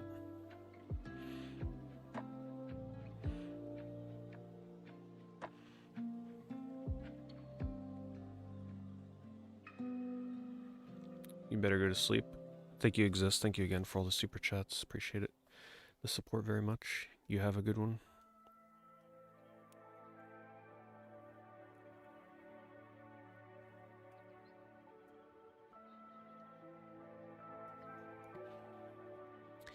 I don't ever look for particular games. I browse eBay to find interesting listings for people in my chat.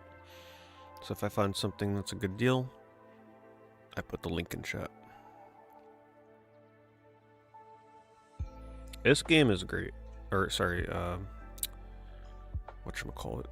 Not Raw Danger. Disaster Report. I gotta get around the Raw Danger. I was very impressed by Disaster Report. Played it for the first time not long ago. Big fan. I would have loved that game had I played it back when it came out. Like, my goodness. Very disappointed in myself. Super impressive for the PS2 from a technical standpoint. Easily a game I will replay again at some point once I've forgotten enough of it.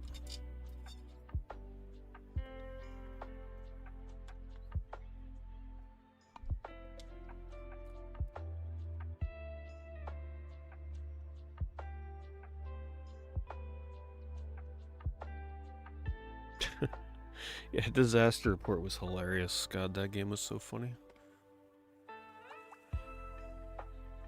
Hello, Jail.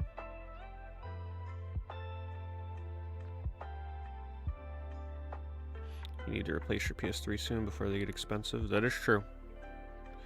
Especially the fat PS3s, they break a lot these days with the red light or yellow light. And then I'm assuming most people will go with a slim at that point.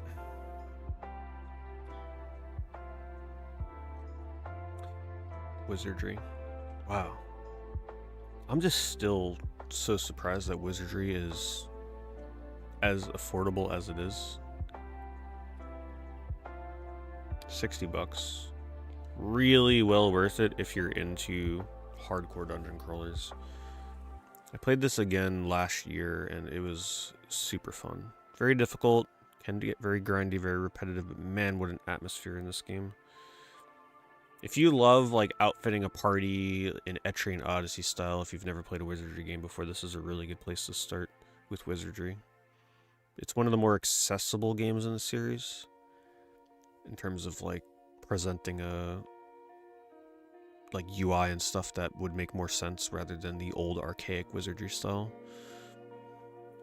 And it's one of the rare games in the series that actually uses 3D renders and animated enemies and everything. Really cool. Music is awesome. I'm actually going to link this one. This price is pretty fair for this. The manual is folded, the cover, but it does have make an offer, which you might be able to get a good deal on this. This is one that I certainly would not have predicted 10 years ago would still be $60, to say the least.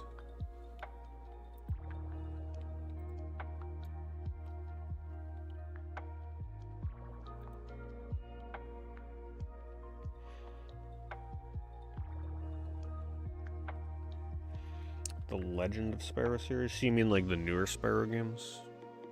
I have very little experience with the Spyro series. I played the first one, teeny bit of the second one. And that's on. Oh, and I played Spyro on Game Boy Advance, the one that's like a Metroidvania game. And that's it. I have played very little of Spyro.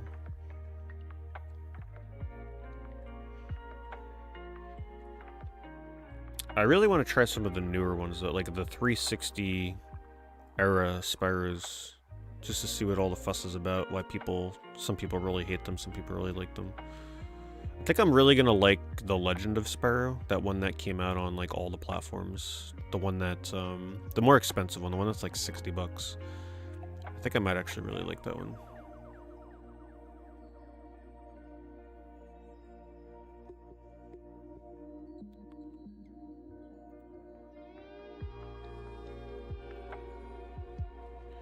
Retro Smetro, I like the name. Thank you very much, I appreciate the super chat.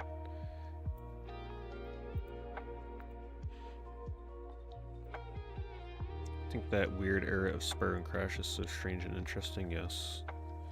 Yeah, I wish I was more into Spyro and Crash when they were doing all those crazy collabs and stuff on Game Boy Advance.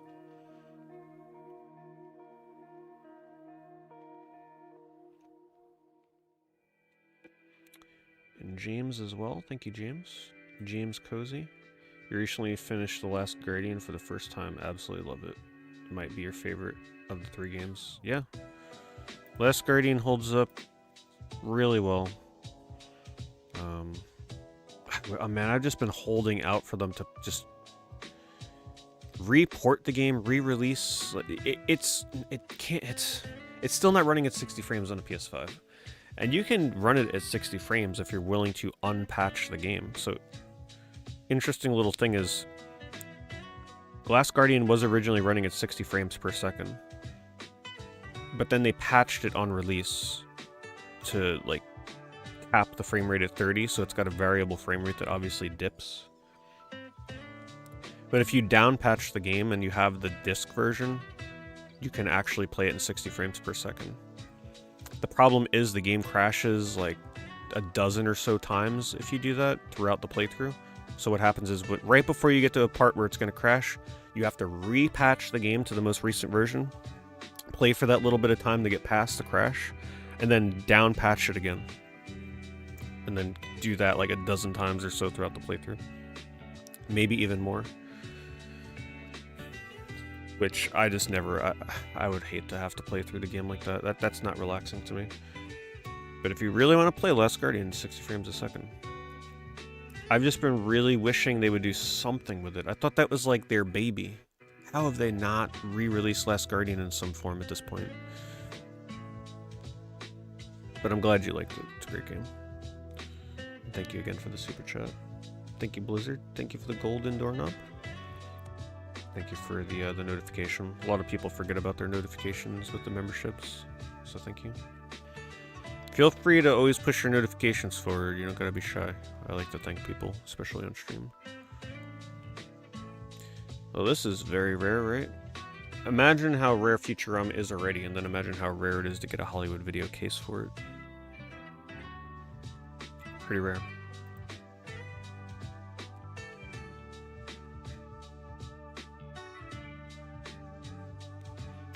If you've been seeing a lot of PS2 videos, definitely the YouTube algorithm.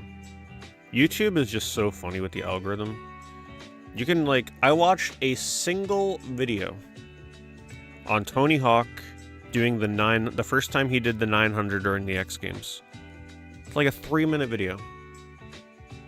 Days ago. And ever since then, YouTube's, like, recommending me a dozen skating videos on my homepage. It's like, geez, YouTube. I watched one 3-minute video. Let's calm down here.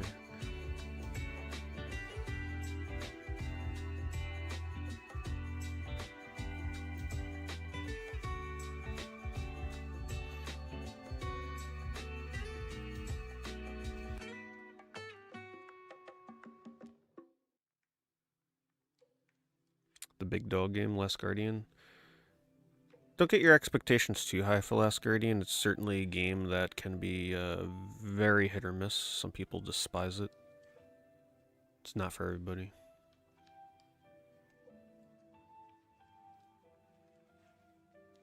You have to be very patient to play that game.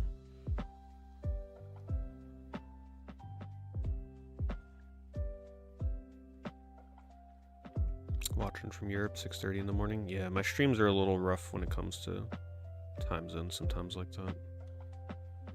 Europe's struggling with my streams at night.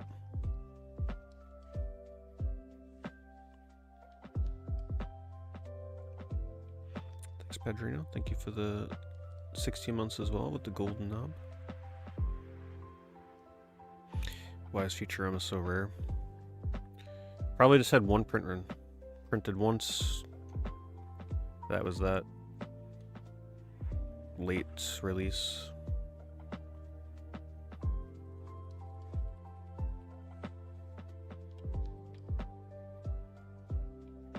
Nah, I never skated.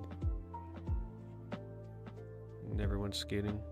I had one of those, like everybody did, especially when the craze when they first came out. Those like handlebar. What do they call them? Those things that had like the handlebar, where kids still use them now. The like Razor scooters. That's right, the Razor scooters. I didn't have a Razor though. I think I had some knockoff because the Razors at the time were so difficult to get. When Razor scooters first come out, that was the new yo-yo, right? Everybody had to have that stupid thing. So hard to get.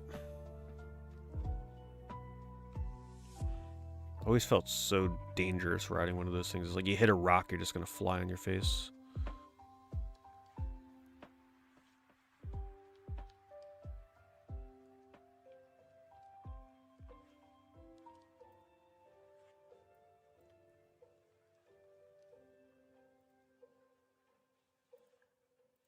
Look at that. Got my perfect save search there. Let's check sold.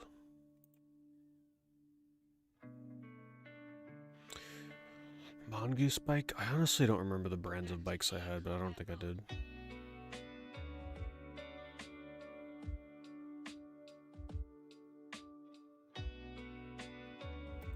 Yeah, I think I'll pass on skateboarding at this point. I don't need to be reactivating back issues.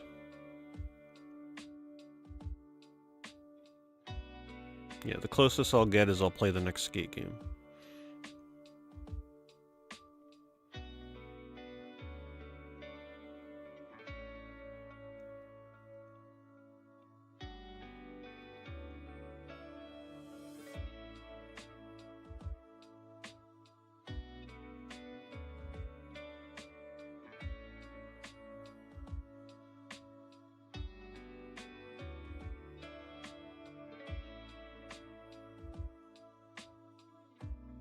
I remember I had a skateboard though, I'm pretty sure. I just never took the time to really learn how to balance on it.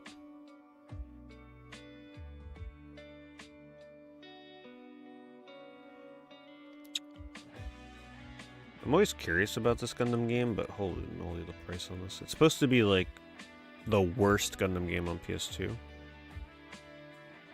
But man, is it expensive. One of the rarest PS2 games to get your hands on. Gundam versus Zeta Gundam. Very low print run on this. There are times you can search eBay and there may only be like 2 copies for sale. That's how you know a game is rare on the PS2. There's a difference between rare and sought after and like genuinely rare. I say rare and sought after because games like Rule of Rose and Kuon, they're rare, but they're not as rare as that Gundam game. It's just that nobody really, the demand isn't there for the Gundam game as much as Kuon and Rule of Rose. Rule of Rose and Kuon appear more rare than they actually are because the copies that appear tend to always get bought up. But they're not as rare as you would think. It's just that they're coveted games for horror collectors.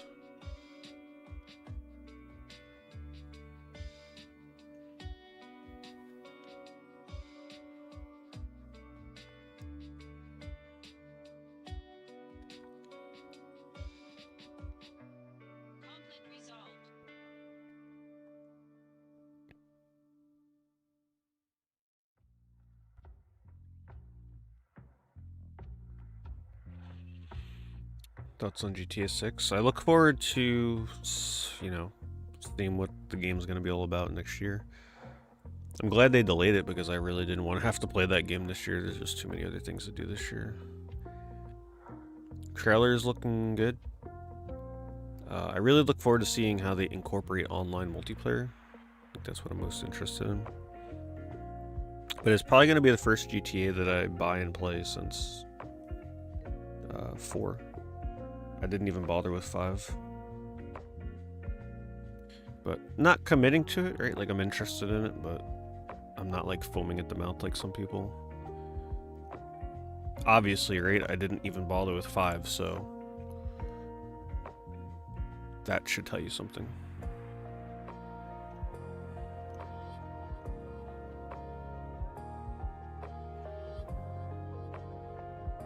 This game is alright. A little too slippery. I don't know what the best way to describe it was. Oh, that's right. The difficulty spike in this was one of the biggest issues. Where like a few races in, it just becomes impossible to finish in first and get the points needed. Otherwise, it's one of those decent little, like, if you're into SSX style games, you'll probably like it. The big EA sports games.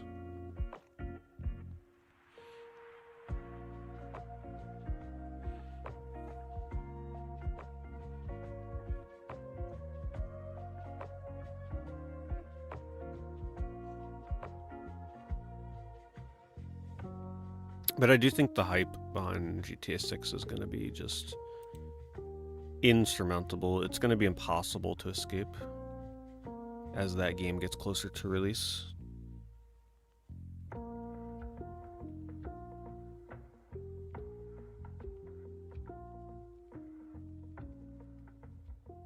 Is Blue Stinger worth it? Absolutely. The price is still really great on Blue Stinger, still pretty cheap. Probably will remain relatively cheap because it's a high print run. Probably will never really surpass $60 if it ever gets to that point. But if you like survival horror and you like B horror movies, it's essential. It's so good. Such a funny game. If you can look past the terrible controls, there's no other game like Blue Stinger.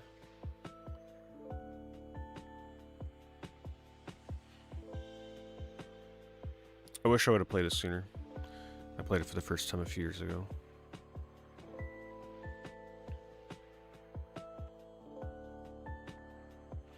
I always thought it was going to be more of a serious horror game. No. No, it's one of the least serious horror games out there.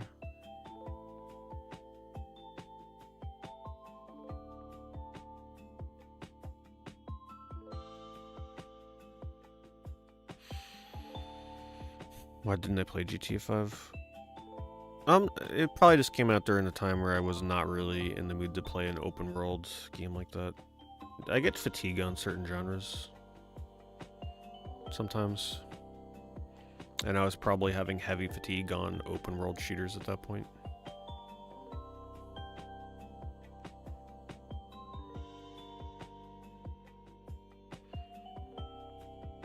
And GTA 5 didn't seem like it was doing anything revolutionary at the time, whereas GTA 6 seems like it's going to be like an actual phenomenon when that game comes out. Probably had the potential to be like one of the biggest releases ever in the industry.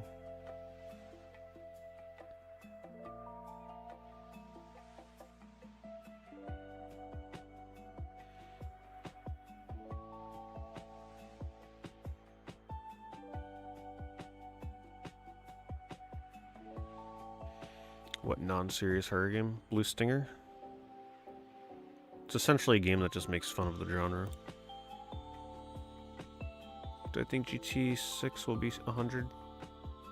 I'm not sure about a base version being 100, but I would count on the base version being 80, and then there will absolutely be a $100 version that most people buy. My guess is they're going to have a $100 version that has stuff in it that is just way too tempting for you not to get. So most people will get it. They want to make you essentially feel stupid for buying the $80 version because the $100 version, value-wise, will probably just make way too much sense. Especially if they tie it in with some form of online multiplayer aspect. So like maybe in-game currency, exclusive costumes, or like a mode or something. Like, and they're absolutely probably gonna do that thing where you get like a week early access where it's like, okay, pre-order the deluxe edition, the digital deluxe edition for $100 and you get 3 days early access. Be ready for it. And you know, everybody's gonna go for the early access because people are just gonna be like too hyped up for the game.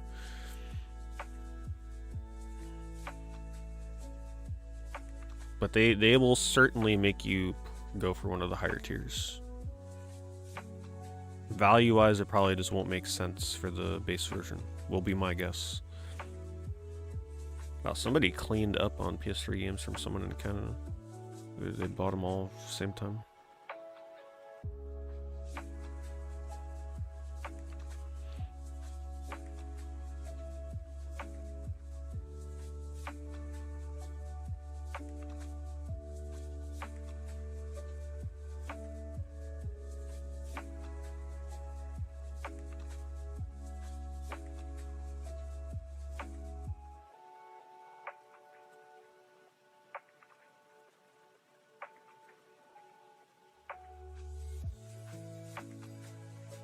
I do worry, though, the negative repercussions of a game like Grand Theft Auto 6, where, like, people are going to look at that, and it's going to truly show what, like, next generation games can look like, and then everything else that comes out is going to pale in comparison, visually, on a detail, like, the level of detail they're showing in the trailer already is beyond anything we're currently seeing in games right now.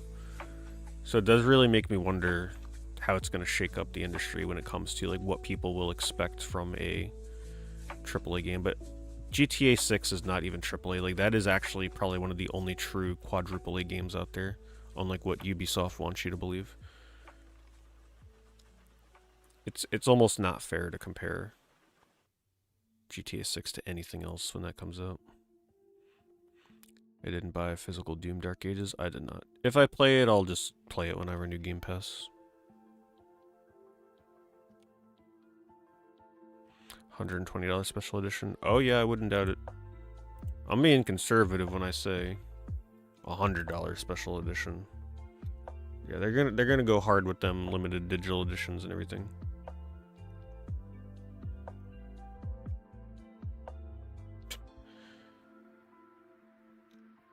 I can't bring up your pickups because they've got an ad underneath that's like definitely not something I want to put on the stream, but I see that you picked up Blades of Time on 360. Majin and the Forsaken Kingdom, which disappointed me. And Grand Theft Auto Xbox. I still need to play Blades of Time. That game looks like something I would love. I would love Blades of Time.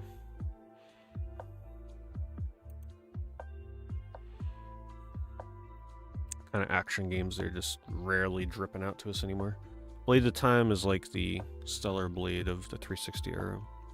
That and Bayonetta.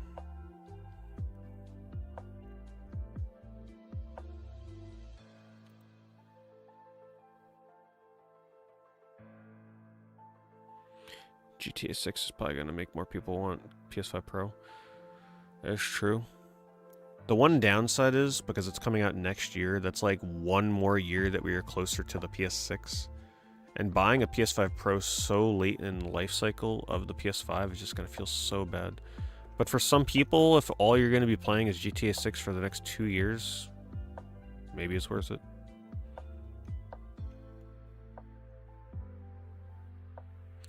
$46 Shadow is still going for on the PS2. That Sonic movie effect still taking place.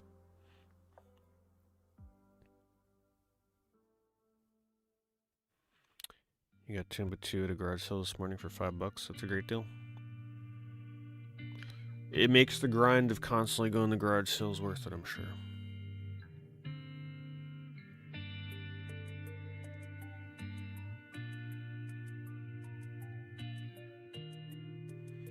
Are the Jack games holding up still? They're still cheap. Yeah, there's nothing crazy going on with the Jack and Dexter games.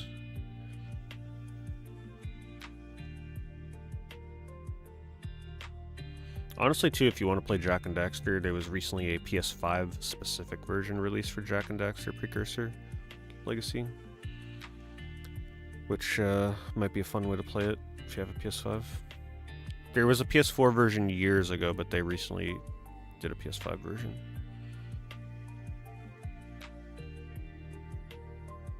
Which, if I play it, will be the way that I play it again. And I'm close. I really want to do another playthrough of Jack and Daxter.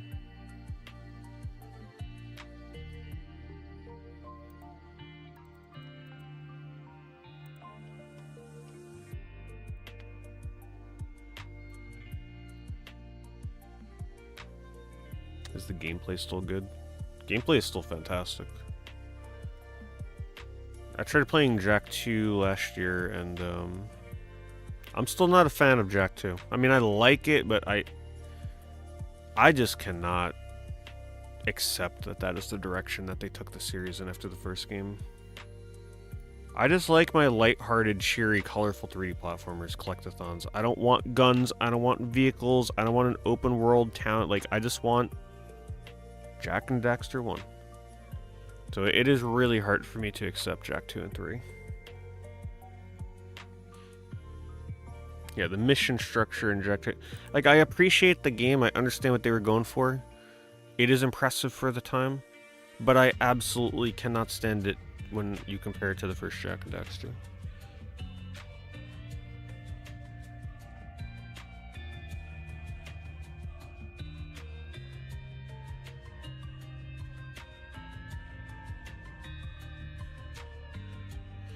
One was boring for you, but 2 and 3 you enjoyed. Yeah, I can understand it. 2 and 3 are just more action-packed with the guns and everything. Jak and Daxter 1 really is just like the peak of 3D platformers from that era. So if you don't like collectathon 3D platformers, it's understandable. But yeah, that was cream of the crop.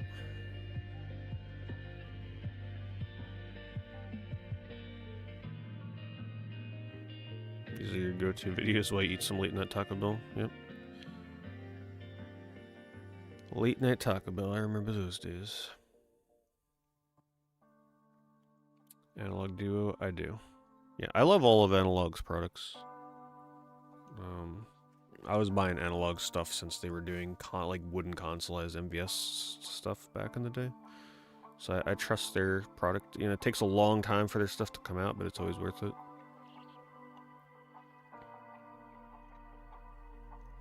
Typically. I have still not played the Suffering games. They will eventually make an appearance during Horror Game Month when I stream horror games in October of year. Maybe it'll be this year, maybe it'll be next year, but I do have both Suffering games ready to go.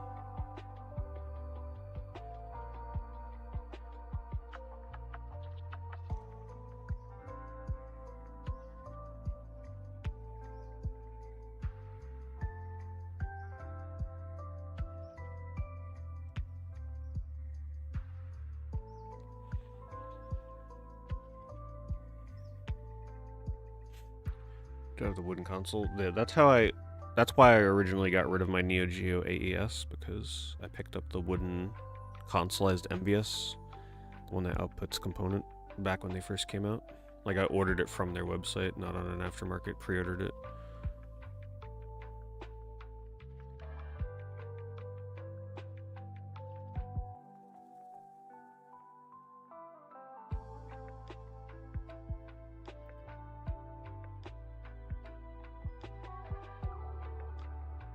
Yeah, this is the Sparrow. I couldn't remember the subtitle. Eternal Night. I want to try this one.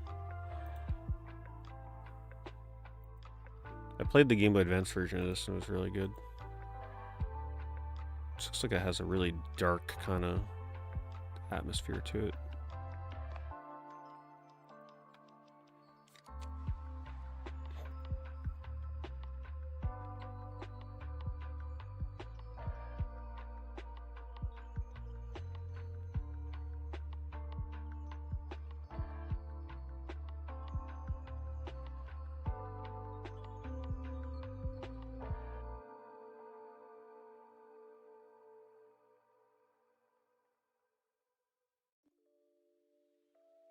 I'm assuming the wooden consoleized MVSs are really hard to get now or something. Like, are they going for big bucks or something?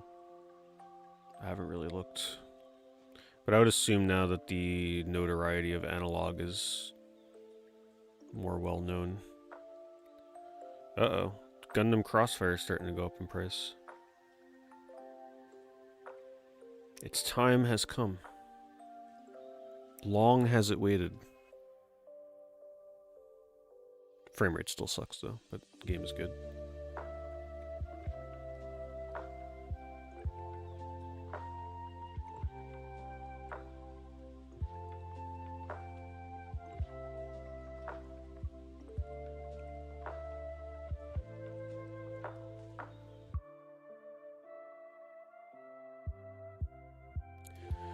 this a lot that we looked at earlier? I don't think I recognize this one.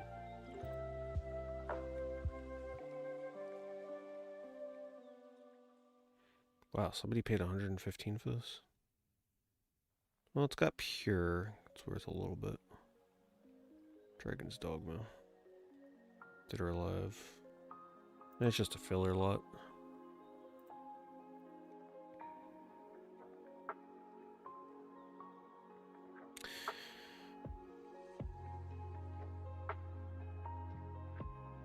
I was knee deep in the Oblivion remaster until, you know, the events that transpired. Yeah, I was playing for the first time, I'd never played the build before, so I was having a lot of fun with it. I was doing Stealth Archer, but I put a unique spin on it by playing hand-to-hands with Illusion Magic and Restoration. So I was playing like a monk, where I can hybrid stealth shoot with my bow, and then if something approached me, I would go hand-to-hand. No weapon. And that was a lot of fun. So, I will get back to it. I've never done Shivering Isles, so my plans are when I start playing Oblivion Remaster again, I'm going to go straight into Shivering Isles. See what that's all about. Okay, Sega Rally Revo is actually holding some value. It is a pretty uncommon one, not super common. I never really liked this game, though. The driving was too slippery for me.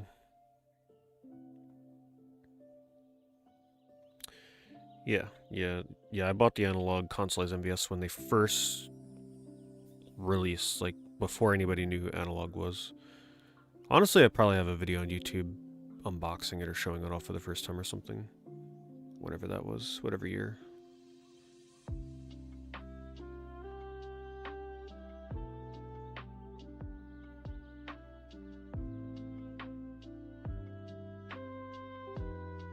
Yeah, thank you, Carrie.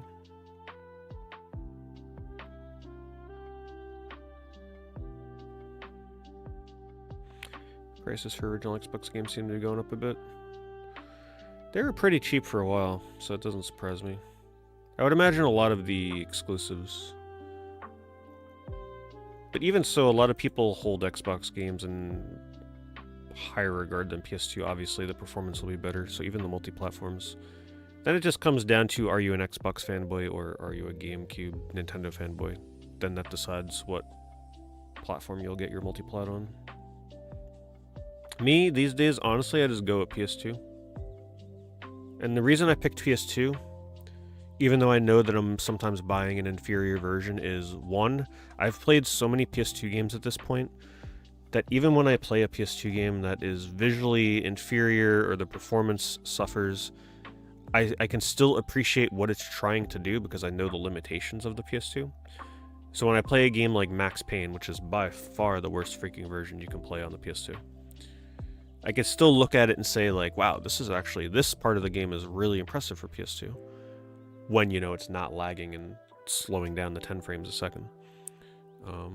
But I really like seeing what games, what versions try to push the PS2 to its limits. Even if there are better versions on Xbox and GameCube. And my PS2 collection is just so big at this point that honestly, like, I might as well just add the damn PS2 version, because it just brings me one step closer to having every PS2 game that I want.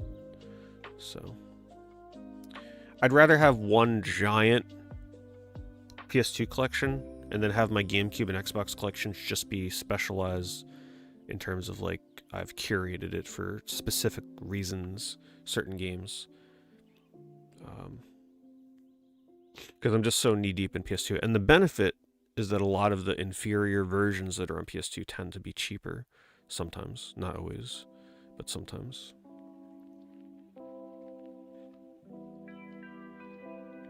And I prefer the controller. I have not played Bulletproof yet. I don't think I own Bulletproof.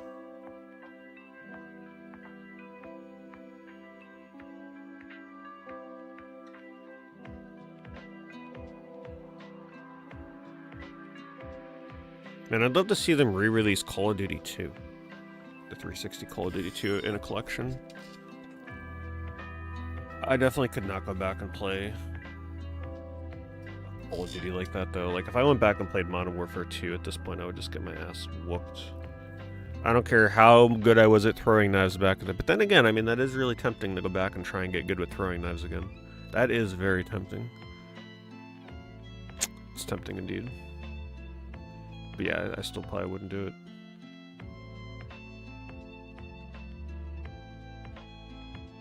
Whoa. Peacock effect in full force here. $400. Oh, it's the PAL version. Maybe that goes for more.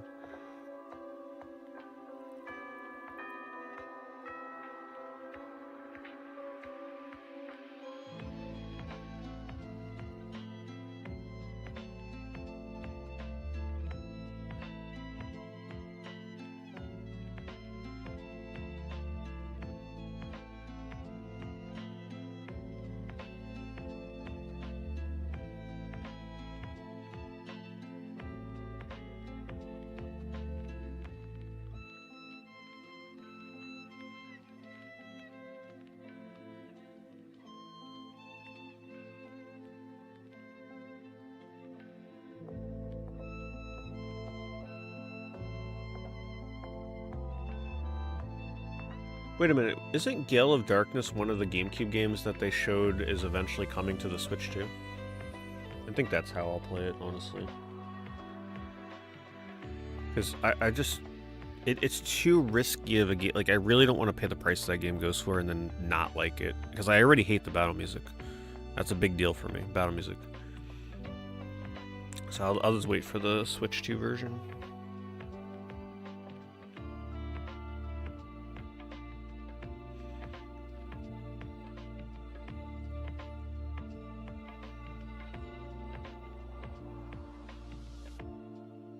Have a good night, silly old cat.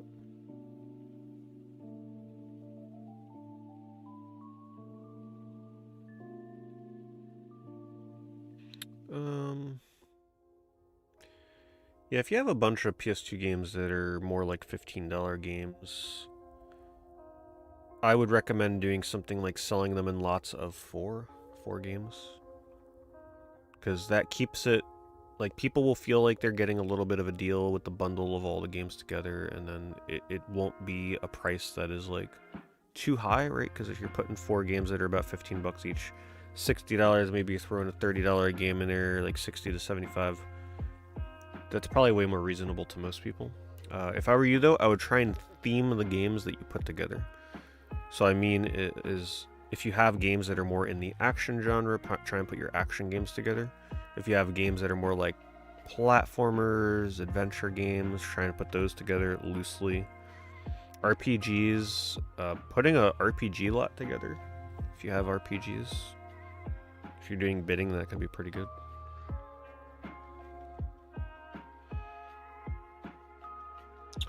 I have not played the Bonk's Adventure remake on PS2. I forgot that was a thing, honestly. Yes, Bloody Roar 3. Which, speaking of, for the YouTube people that were not, in my Twitch stream last night, I was extremely disappointed by the Capcom Fighting Collection 2 last night. Oh, look at that, wow. It's playing a video as I'm browsing through here. I think that's the first time I've ever seen that. Imagine if all of these were videos. That would be a little much. I was very disappointed to find out that Power Stone 2, first of all, is pretty much dead. Nobody's playing it online on PS5, PS4. Nobody. The rooms are empty. Finding a match was near impossible. And if you go to play ranked online, it's just 1 versus 1, not 4 players. It's just 2 AI and then you and another player. Matchmaking is non-existent because not enough people are playing, so you're just getting paired against the best players in the world. My first match, they paired me against the #1 ranked person. And if you want to play 4 players online, you got to do custom matches. Pretty much nobody's doing custom matches. Yeah, I was very disappointed. Very let down. That was one of my most anticipated things this year.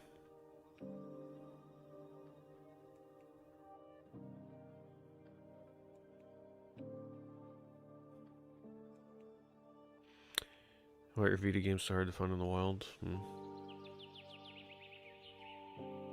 Maybe because everybody that buys Vita games doesn't get rid of them. That might be it.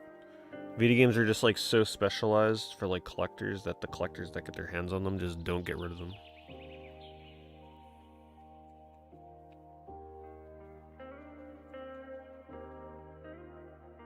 Vita is like a specialized collector console. It's not as casual as the other ones.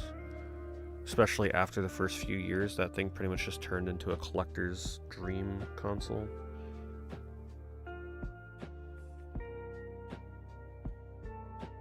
Which is why I had to give up on collecting for it. It became too much. Too many games were releasing on that thing. Too many collector's editions and stuff. Had to step away from it.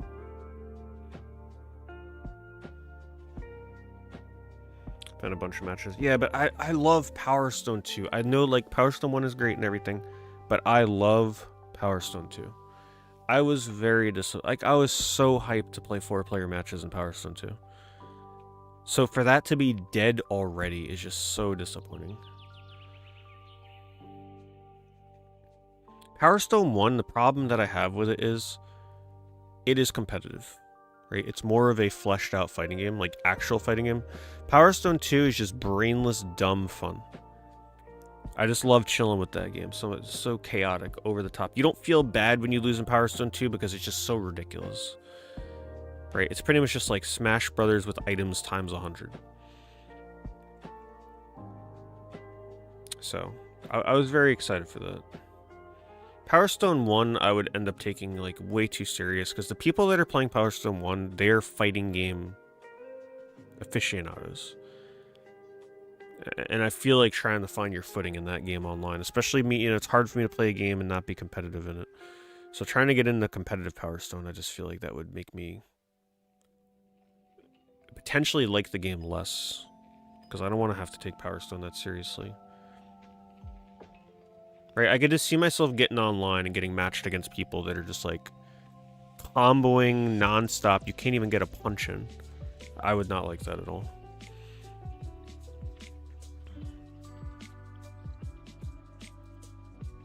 Well, it ain't too hard until the matchmaking is dead enough where they're starting to match you up against the top 10 players in the world. That's the thing that would happen.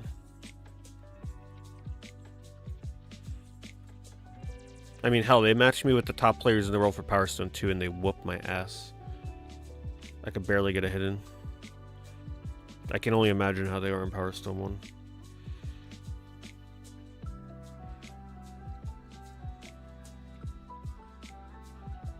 Still surprised that this Jurassic Park Operation game is still $80. Once upon a time, this was like the most expensive Xbox game. Before games like Futurama were hundreds of dollars.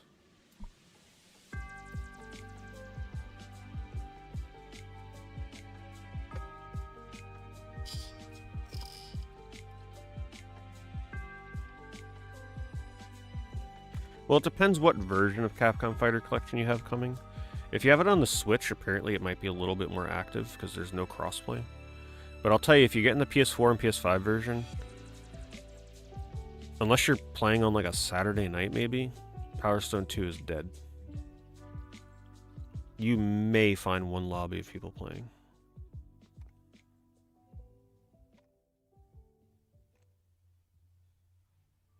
Wow. $132 for Gauntlet Dark Legacy. I wonder how this version compares to the PS2 version. I wonder if there's a frame rate difference or something. Wow, and it's really scratched too. Expensive.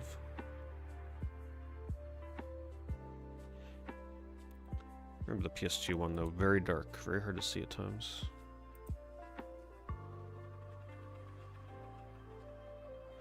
Poi Poi I still have not played. I'm aware of it, yeah. I still gotta get a copy of that game, I think. I don't think I have it.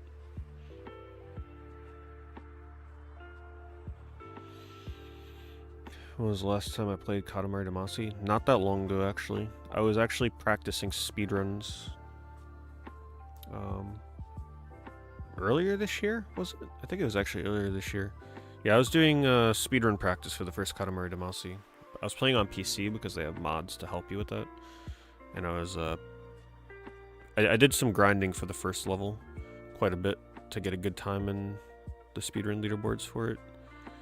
I was working my way up to a full game speedrun, which I did, but full game speedruns of Katamari Damacy are intense. There's so much on the fly thinking and rerouting that you gotta do. Katamari Damacy speedruns are some of the best speedruns I've ever done.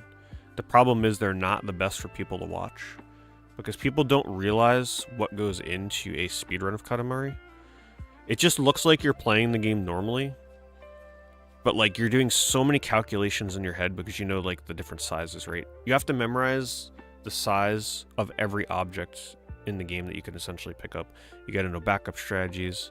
If you miss this one item or something flies off, you gotta know the backup item to pick up to reach like the size threshold, to pick up the next item, to get over the next hurdle. There's just so much going on as you're playing a Katamari game, like at peak level. Fascinating way to play the game. It's one way to play Katamari where you're just kind of like casually rolling around, not really caring. But if you're playing that game where like you're on a specific path, picking up specific items, and like a single centimeter, like a tack that you pick up determines if you're able to pick up this next item that you got to go for, is just such a different way of playing that series.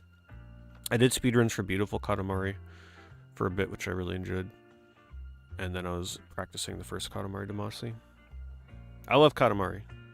I actually got to still play the new one that came out on iPad. There's a new one that came out. It's on Apple Arcade. Wow, $40 for this, okay. I always thought this game looked good visually. I was already too old to watch this show when this was a thing on TV. Wasn't really into these kind of cartoons.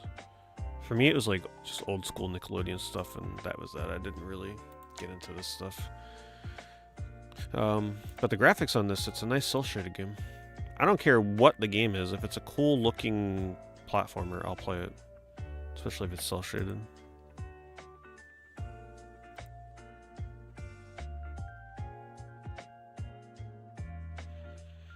I think games getting released that don't have enough supply to meet demand is fine, right? Like, the developers never expect... Who would have ever expected Expedition to blow up like it did? I wouldn't blame them one bit. They could always reprint. No big deal.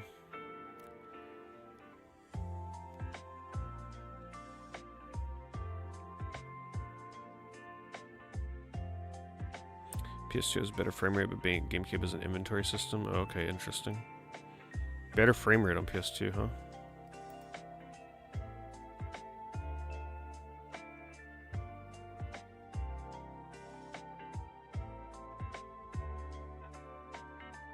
Do I bother going to conventions anymore? I only go to like local conventions, really. Nothing too far. You go to conventions at this point not really to get deals, it's more for the experience and meeting and talking with people. Finding deals at conventions is very difficult. The last one I went to, I honestly struggled to find anything that I really wanted to pick up.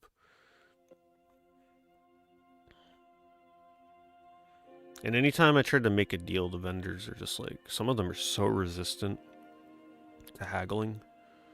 Like, they don't want to budge on their price at all. It's fine. Yeah. You can keep the game.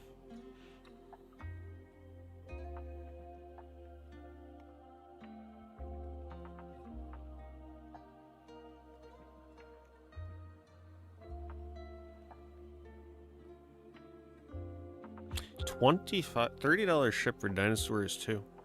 Look at that. I always get very I love looking at launch game prices. So like when I see a PS2 launch game that used to be like a $5 game suddenly going for $30, I always find that very interesting to see like the trends on these launch games going up after all these years. I like Dinosaurs too. That was a really fun early PS2 game. Fun times when you can get excited over games like that just because there were a lot of enemies on screen with a bunch of fog. Impressive at the time.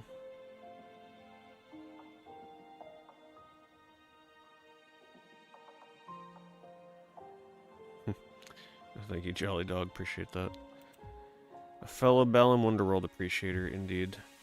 I really need to do another playthrough of Balan Wonderworlds. I love that game.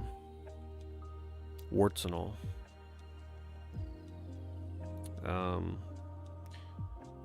The thing with me is even when I play bad games, it's a little different for me because when I play a bad game, I'm streaming it.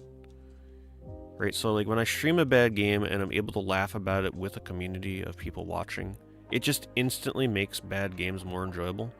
So for example, when I played Lord of the Ring, Gollum, official name, it's in the press release.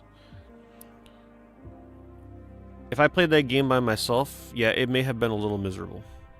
But because I streamed that game and we were able to laugh at all the glitches and stuff, like, I loved my playthrough of Gollum. And that is a game where if you tell people that you love that game, they'd think you're crazy. But it was such an entertaining playthrough for me. The amount of laughs that I got out of that game was just worth every penny. So yeah, I would say the most contentious one in recent times would be Gollum. It's a very 6 out of 10 kind of game, but I still enjoyed it. Enough to want to replay it. Like, I've been dying to replay that game, actually.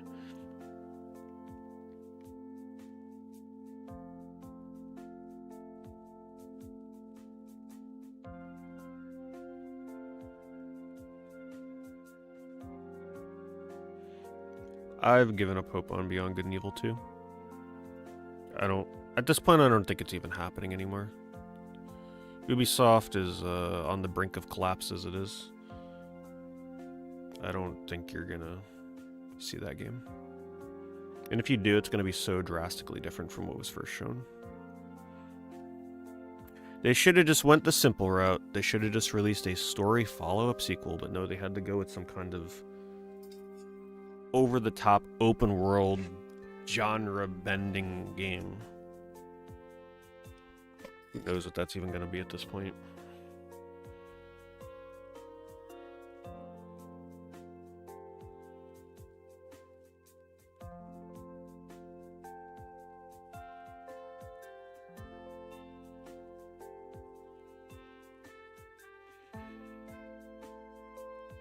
Nintendo releasing a Switch 2 is the end of consoles as we know it.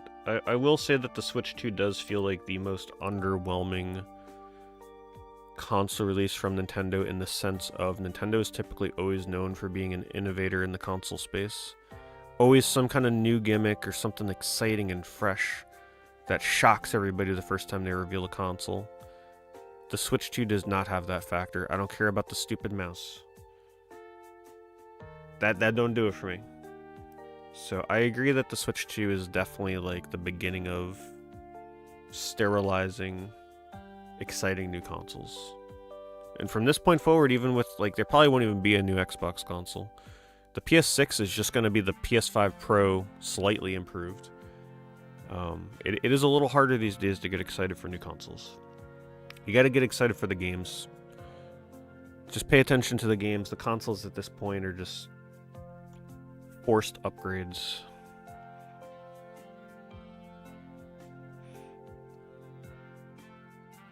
I miss the days of Nintendo pulling crazy stuff with, like, the Wii. The Wii will always go down in history as one of the best launches ever. Like, that thing was just... as mediocre as some of the games were, that was such a magical console to play at the time for launch.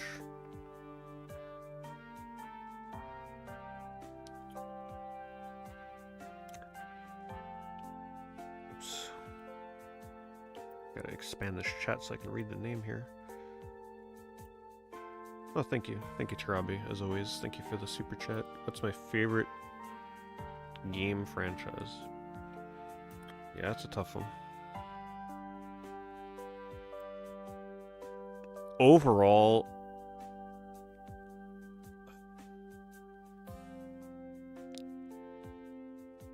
it's cliche. It's gotta be something like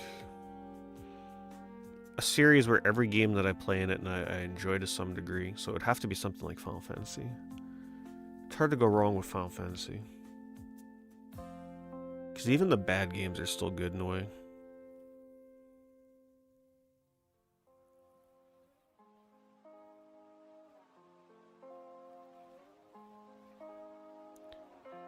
I would say Sonic if we don't include like the last decade of Sonic releases.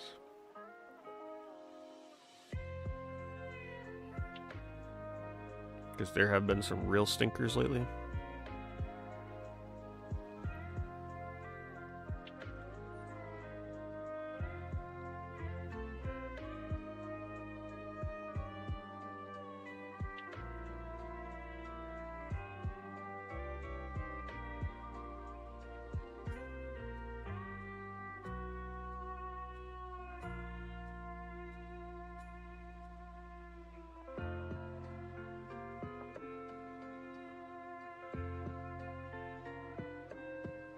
You recently finally played Eco and it's one of your favorite games now?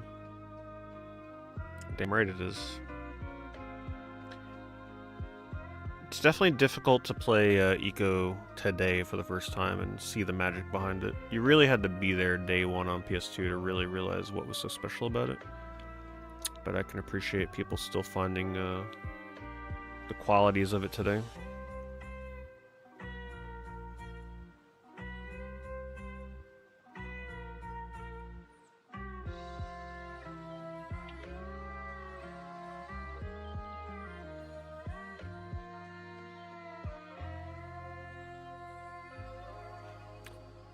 You didn't think I would like Expedition Parry and Dodge as a big mechanic?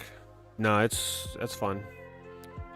I just don't like parry and dodge in most of the action games now. I'm just getting so tired of that, like the Elden Ring, Dark Souls formula. Parrying and dodging in a turn-based RPG is way more manageable. Plus, that kind of stuff, like the timing-based stuff, has been around in some RPGs for a bit. Turn-based stuff. Just kind of a new, fresh iteration on it.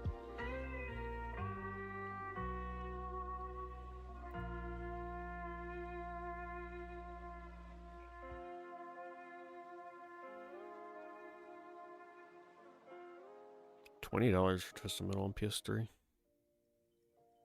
People are finally starting to come around to the fact that we're probably never getting another Twisted Metal. And they're like, alright, time to play the last one that came out.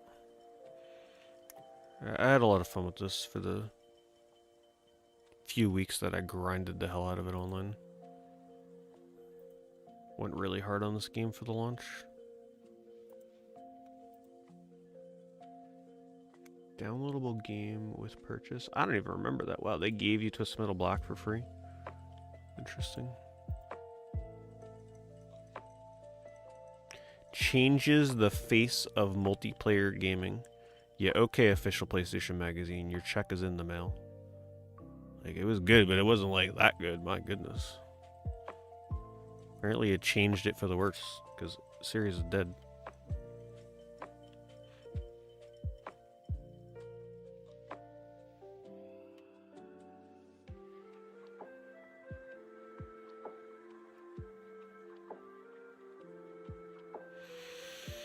I'm interested in any films. The only film that I am super excited for right now is 28 Years Later. That's it. I don't really care about any other movies right now. Just 28 Years Later, and that is it. I haven't been excited for a movie like that in a long time, especially in the horror genre, because most horror movies that come to theaters are just a bunch of G-rated baby films. Let's bring the real shit back. 28 Days Later, one of my favorite horror movies ever. Months Later is also really good, but Days Later is one of the best ever.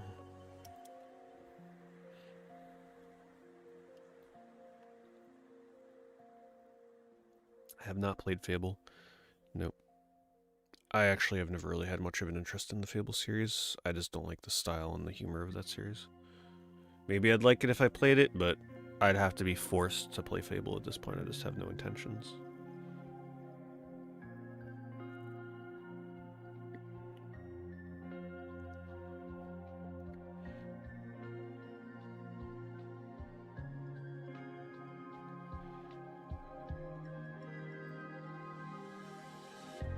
Is that Looney Tunes Wacky World of Sports game out? I remember the trailer for that, and then I just lost track of it.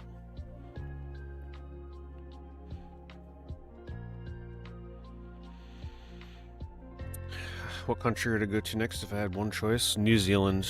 I'd hit up those Lord of the Rings tours. Go visit the Shire. That would be a nice place to visit.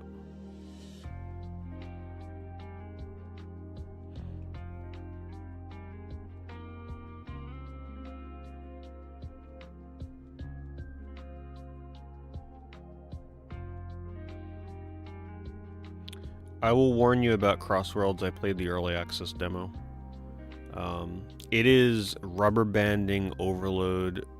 It's just chaos times 5,000. Like, it's just so over the top. Everything in that game is just sensory overload. They stripped away the simplicity of kart racers and just made it this mess of a game. More power to you, to the people that like it, but like, it was just so bad to the point where I'm actually thinking of skipping playing Crossworlds, not even buying it. Like I said, depends what I'm playing at the time. If I'm not really playing anything else, maybe.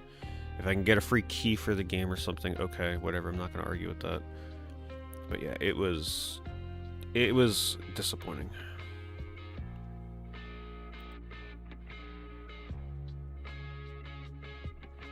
I have not played Bakaru, no.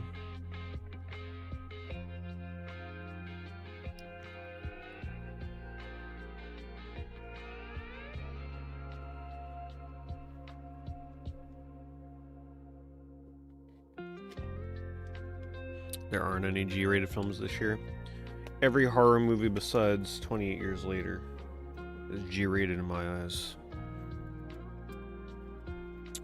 All the spooky little ghost movies. Oh, boo, there's a little ghost girl. So scary. No, get that out of here. Bring on the zombies.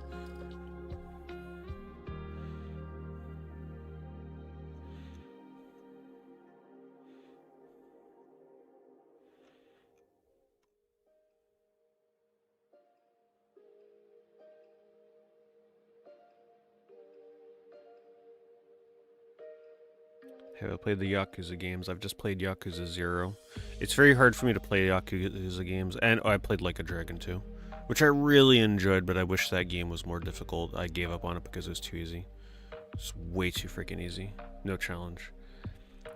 The problem with Yakuza games, they're way too big, they're way too long. I would never realistically ever stream one of those games. People would get bored out of their minds after a few streams. So that's why I don't play Yakuza.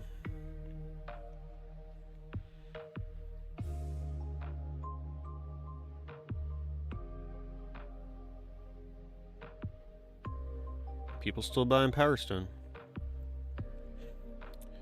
I don't think the Capcom Fighter Collection will affect the price on this at all.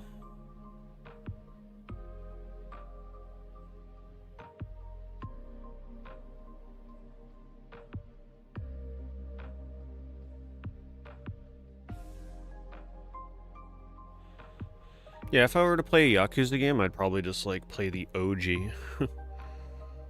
The shorter the better at this point.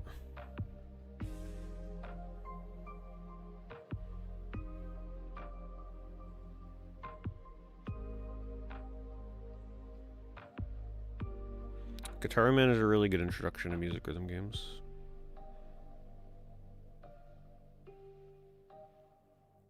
Guitar Man is definitely one of my favorite games ever, yes.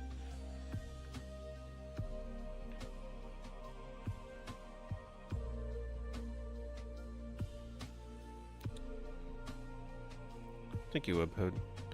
Yes, I of course remember your name. You've been commenting for a very long time.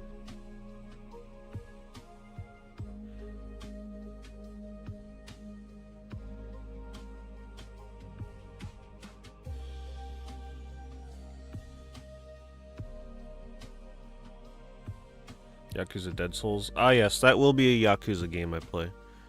Yeah, that'll be played during October one of these years. Maybe this year. I do have a copy of it. I picked it up. It got cut last year. I didn't get around to it. But yeah, I do have Dead Souls. I look forward to that one.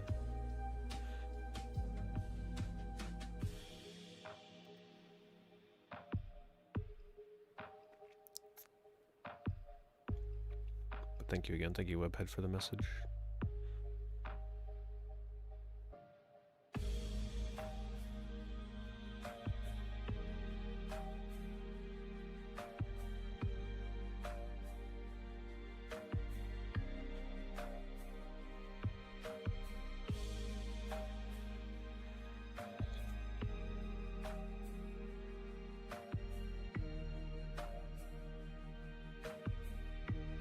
Ghosts of Tsushima. Still need to play that. I was very tempted to play that on the launch of Assassin's Creed Shadows. But it was actually very hard to get a copy of the game. The physicals, like I thought I'd be able to go on Amazon and pick it up for like next to no. It's still, that director's cut is still expensive as hell.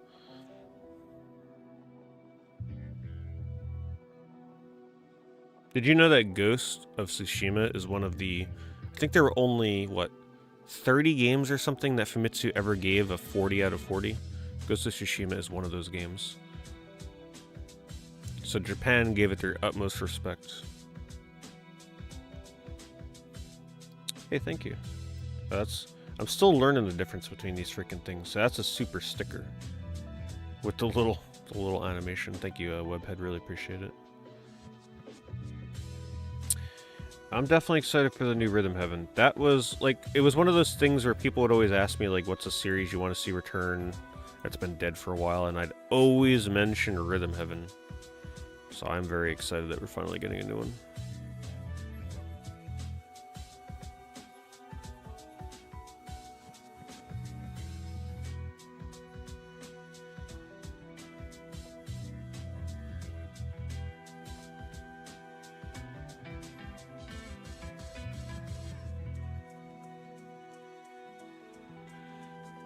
Well, isn't there... They're already... Not a remaster, but they got, like, the... director's cut. Or, like, there's an improved version that they released for Ghost of Tsushima, right? In some way.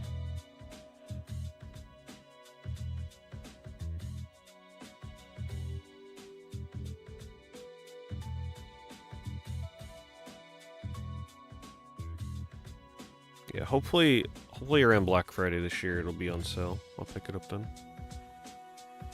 It was still a little too expensive when I was gonna pick it up, so.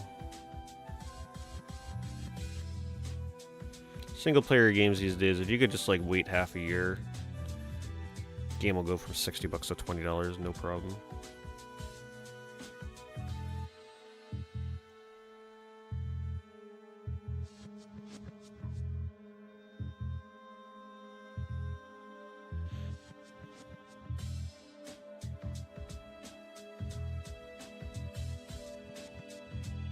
$45 for Left 4 Dead. Impressive.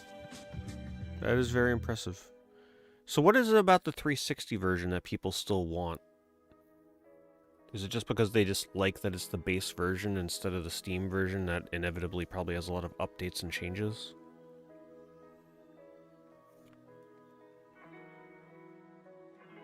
Achievements? It's got to be more than that. It's probably just the fact that it's the base version of the game. Just like people used to buy Orange Box for Team Fortress 2 base version.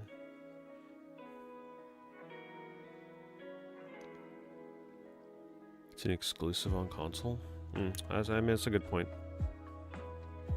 That might be it. For people that don't want to play it on Steam. Man, I used to play the hell out of Left 4 Dead. Especially Left 4 Dead 2. I used to love the freaking online in that. Playing as the zombies was so much fun. I used to like playing as the smoker. That's the one that like grapples you with the throat or the tongue, right? And like holds you in place.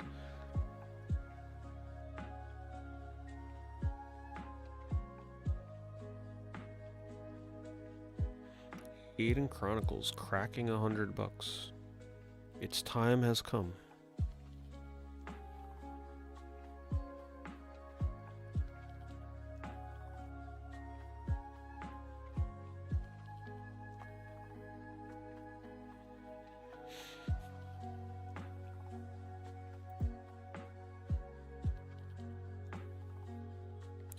Back 4 Blood was alright. I enjoyed what I played of that when I was like sponsored by them, whatever. Like I didn't, like it was fun. I enjoyed what I played, but it's not something I'd ever grind. Once you go through the game once, that's it. Like I was content with that.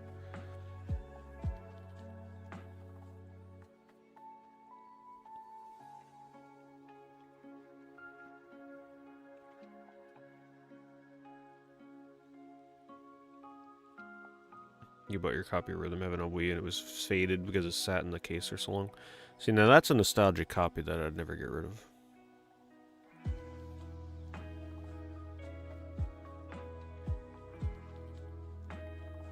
Most expensive game according to GameEye? Oh, I have no idea.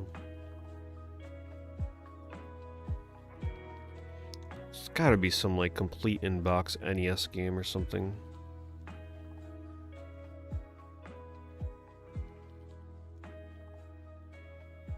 Depends if they're accounting for sealed. I don't pay attention to sealed prices.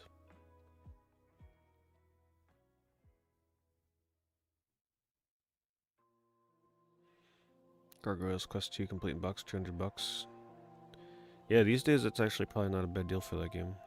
That was expensive years ago. Still gotta play that game. I think I'd really like it.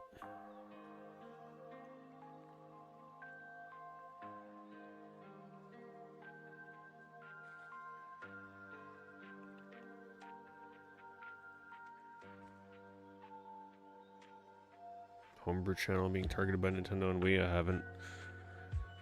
I'm not too familiar with Homebrew channel, to be honest.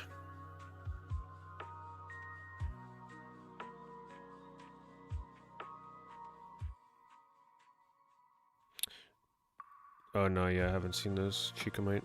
They are very rare. I'd never pay that amount of money for them though. But they're extremely rare. Some of the original merch for Klonoa 2. Some of the only figures that I'd ever got. 5,000's a lot for that. That's pushing it. They've sold in the past for between like 1 and 2,000. 5,000's kind of ridiculous.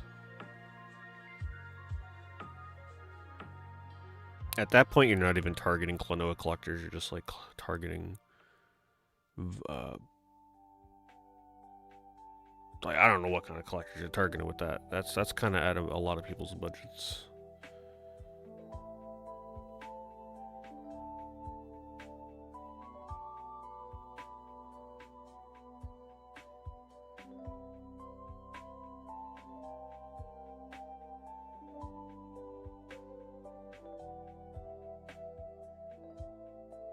Probably people that just collect like anything and everything video game merchandise. They're like, oh yeah, I remember Klonoa, sure, I'll buy it. No problem.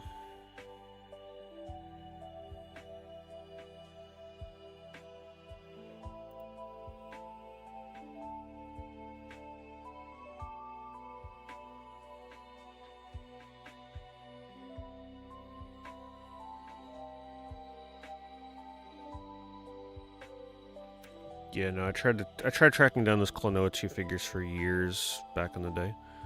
Like searching through Japan auctions all the time. Having someone in Japan physically like looking for them. They popped up once on Yahoo Japan auctions and I got outbid. But yeah, they pop up once every couple years. Just not typically on eBay, they're usually on Yahoo Japan. If someone's asking $5,000, they probably bought them on Yahoo Japan auctions for like a couple thousand and they're trying to flip them for a few $1,000s profit.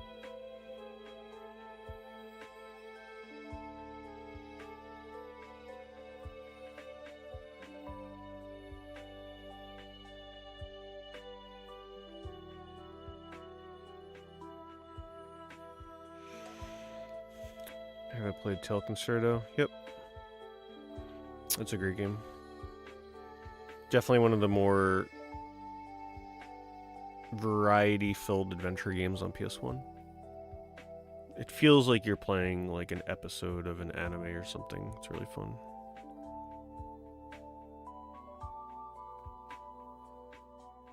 I prefer it over Solo Turbo, honestly. I just like the simplicity of Tail Concerto.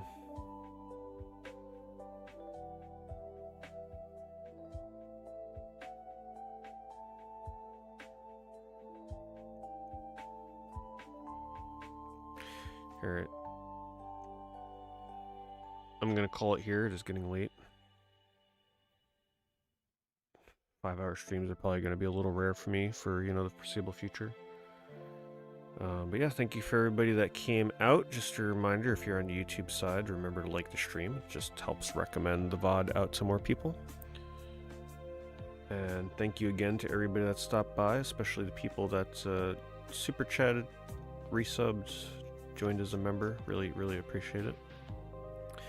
Remember to check out the Figgies link for those of you that were interested in that. It's pinned at the top of the chat. I'll be opening a couple of those next eBay stream because the launch for that is fast approaching. I'm not sure, pretty much my streams on the Twitch side are just going to come on days where I'm feeling like I have enough energy. Some days I will, some days I won't. I don't know what I'll be streaming game-wise, but we'll figure it out. And then YouTube, of course. eBay streams will be a little bit more sporadic. Like in terms of, it may not always be strictly every Saturday. There might be days where it's on a Sunday or a Monday. Just a heads up.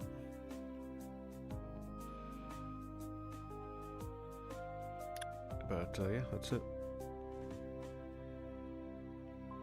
What time is it? We're approaching 2 in the morning soon.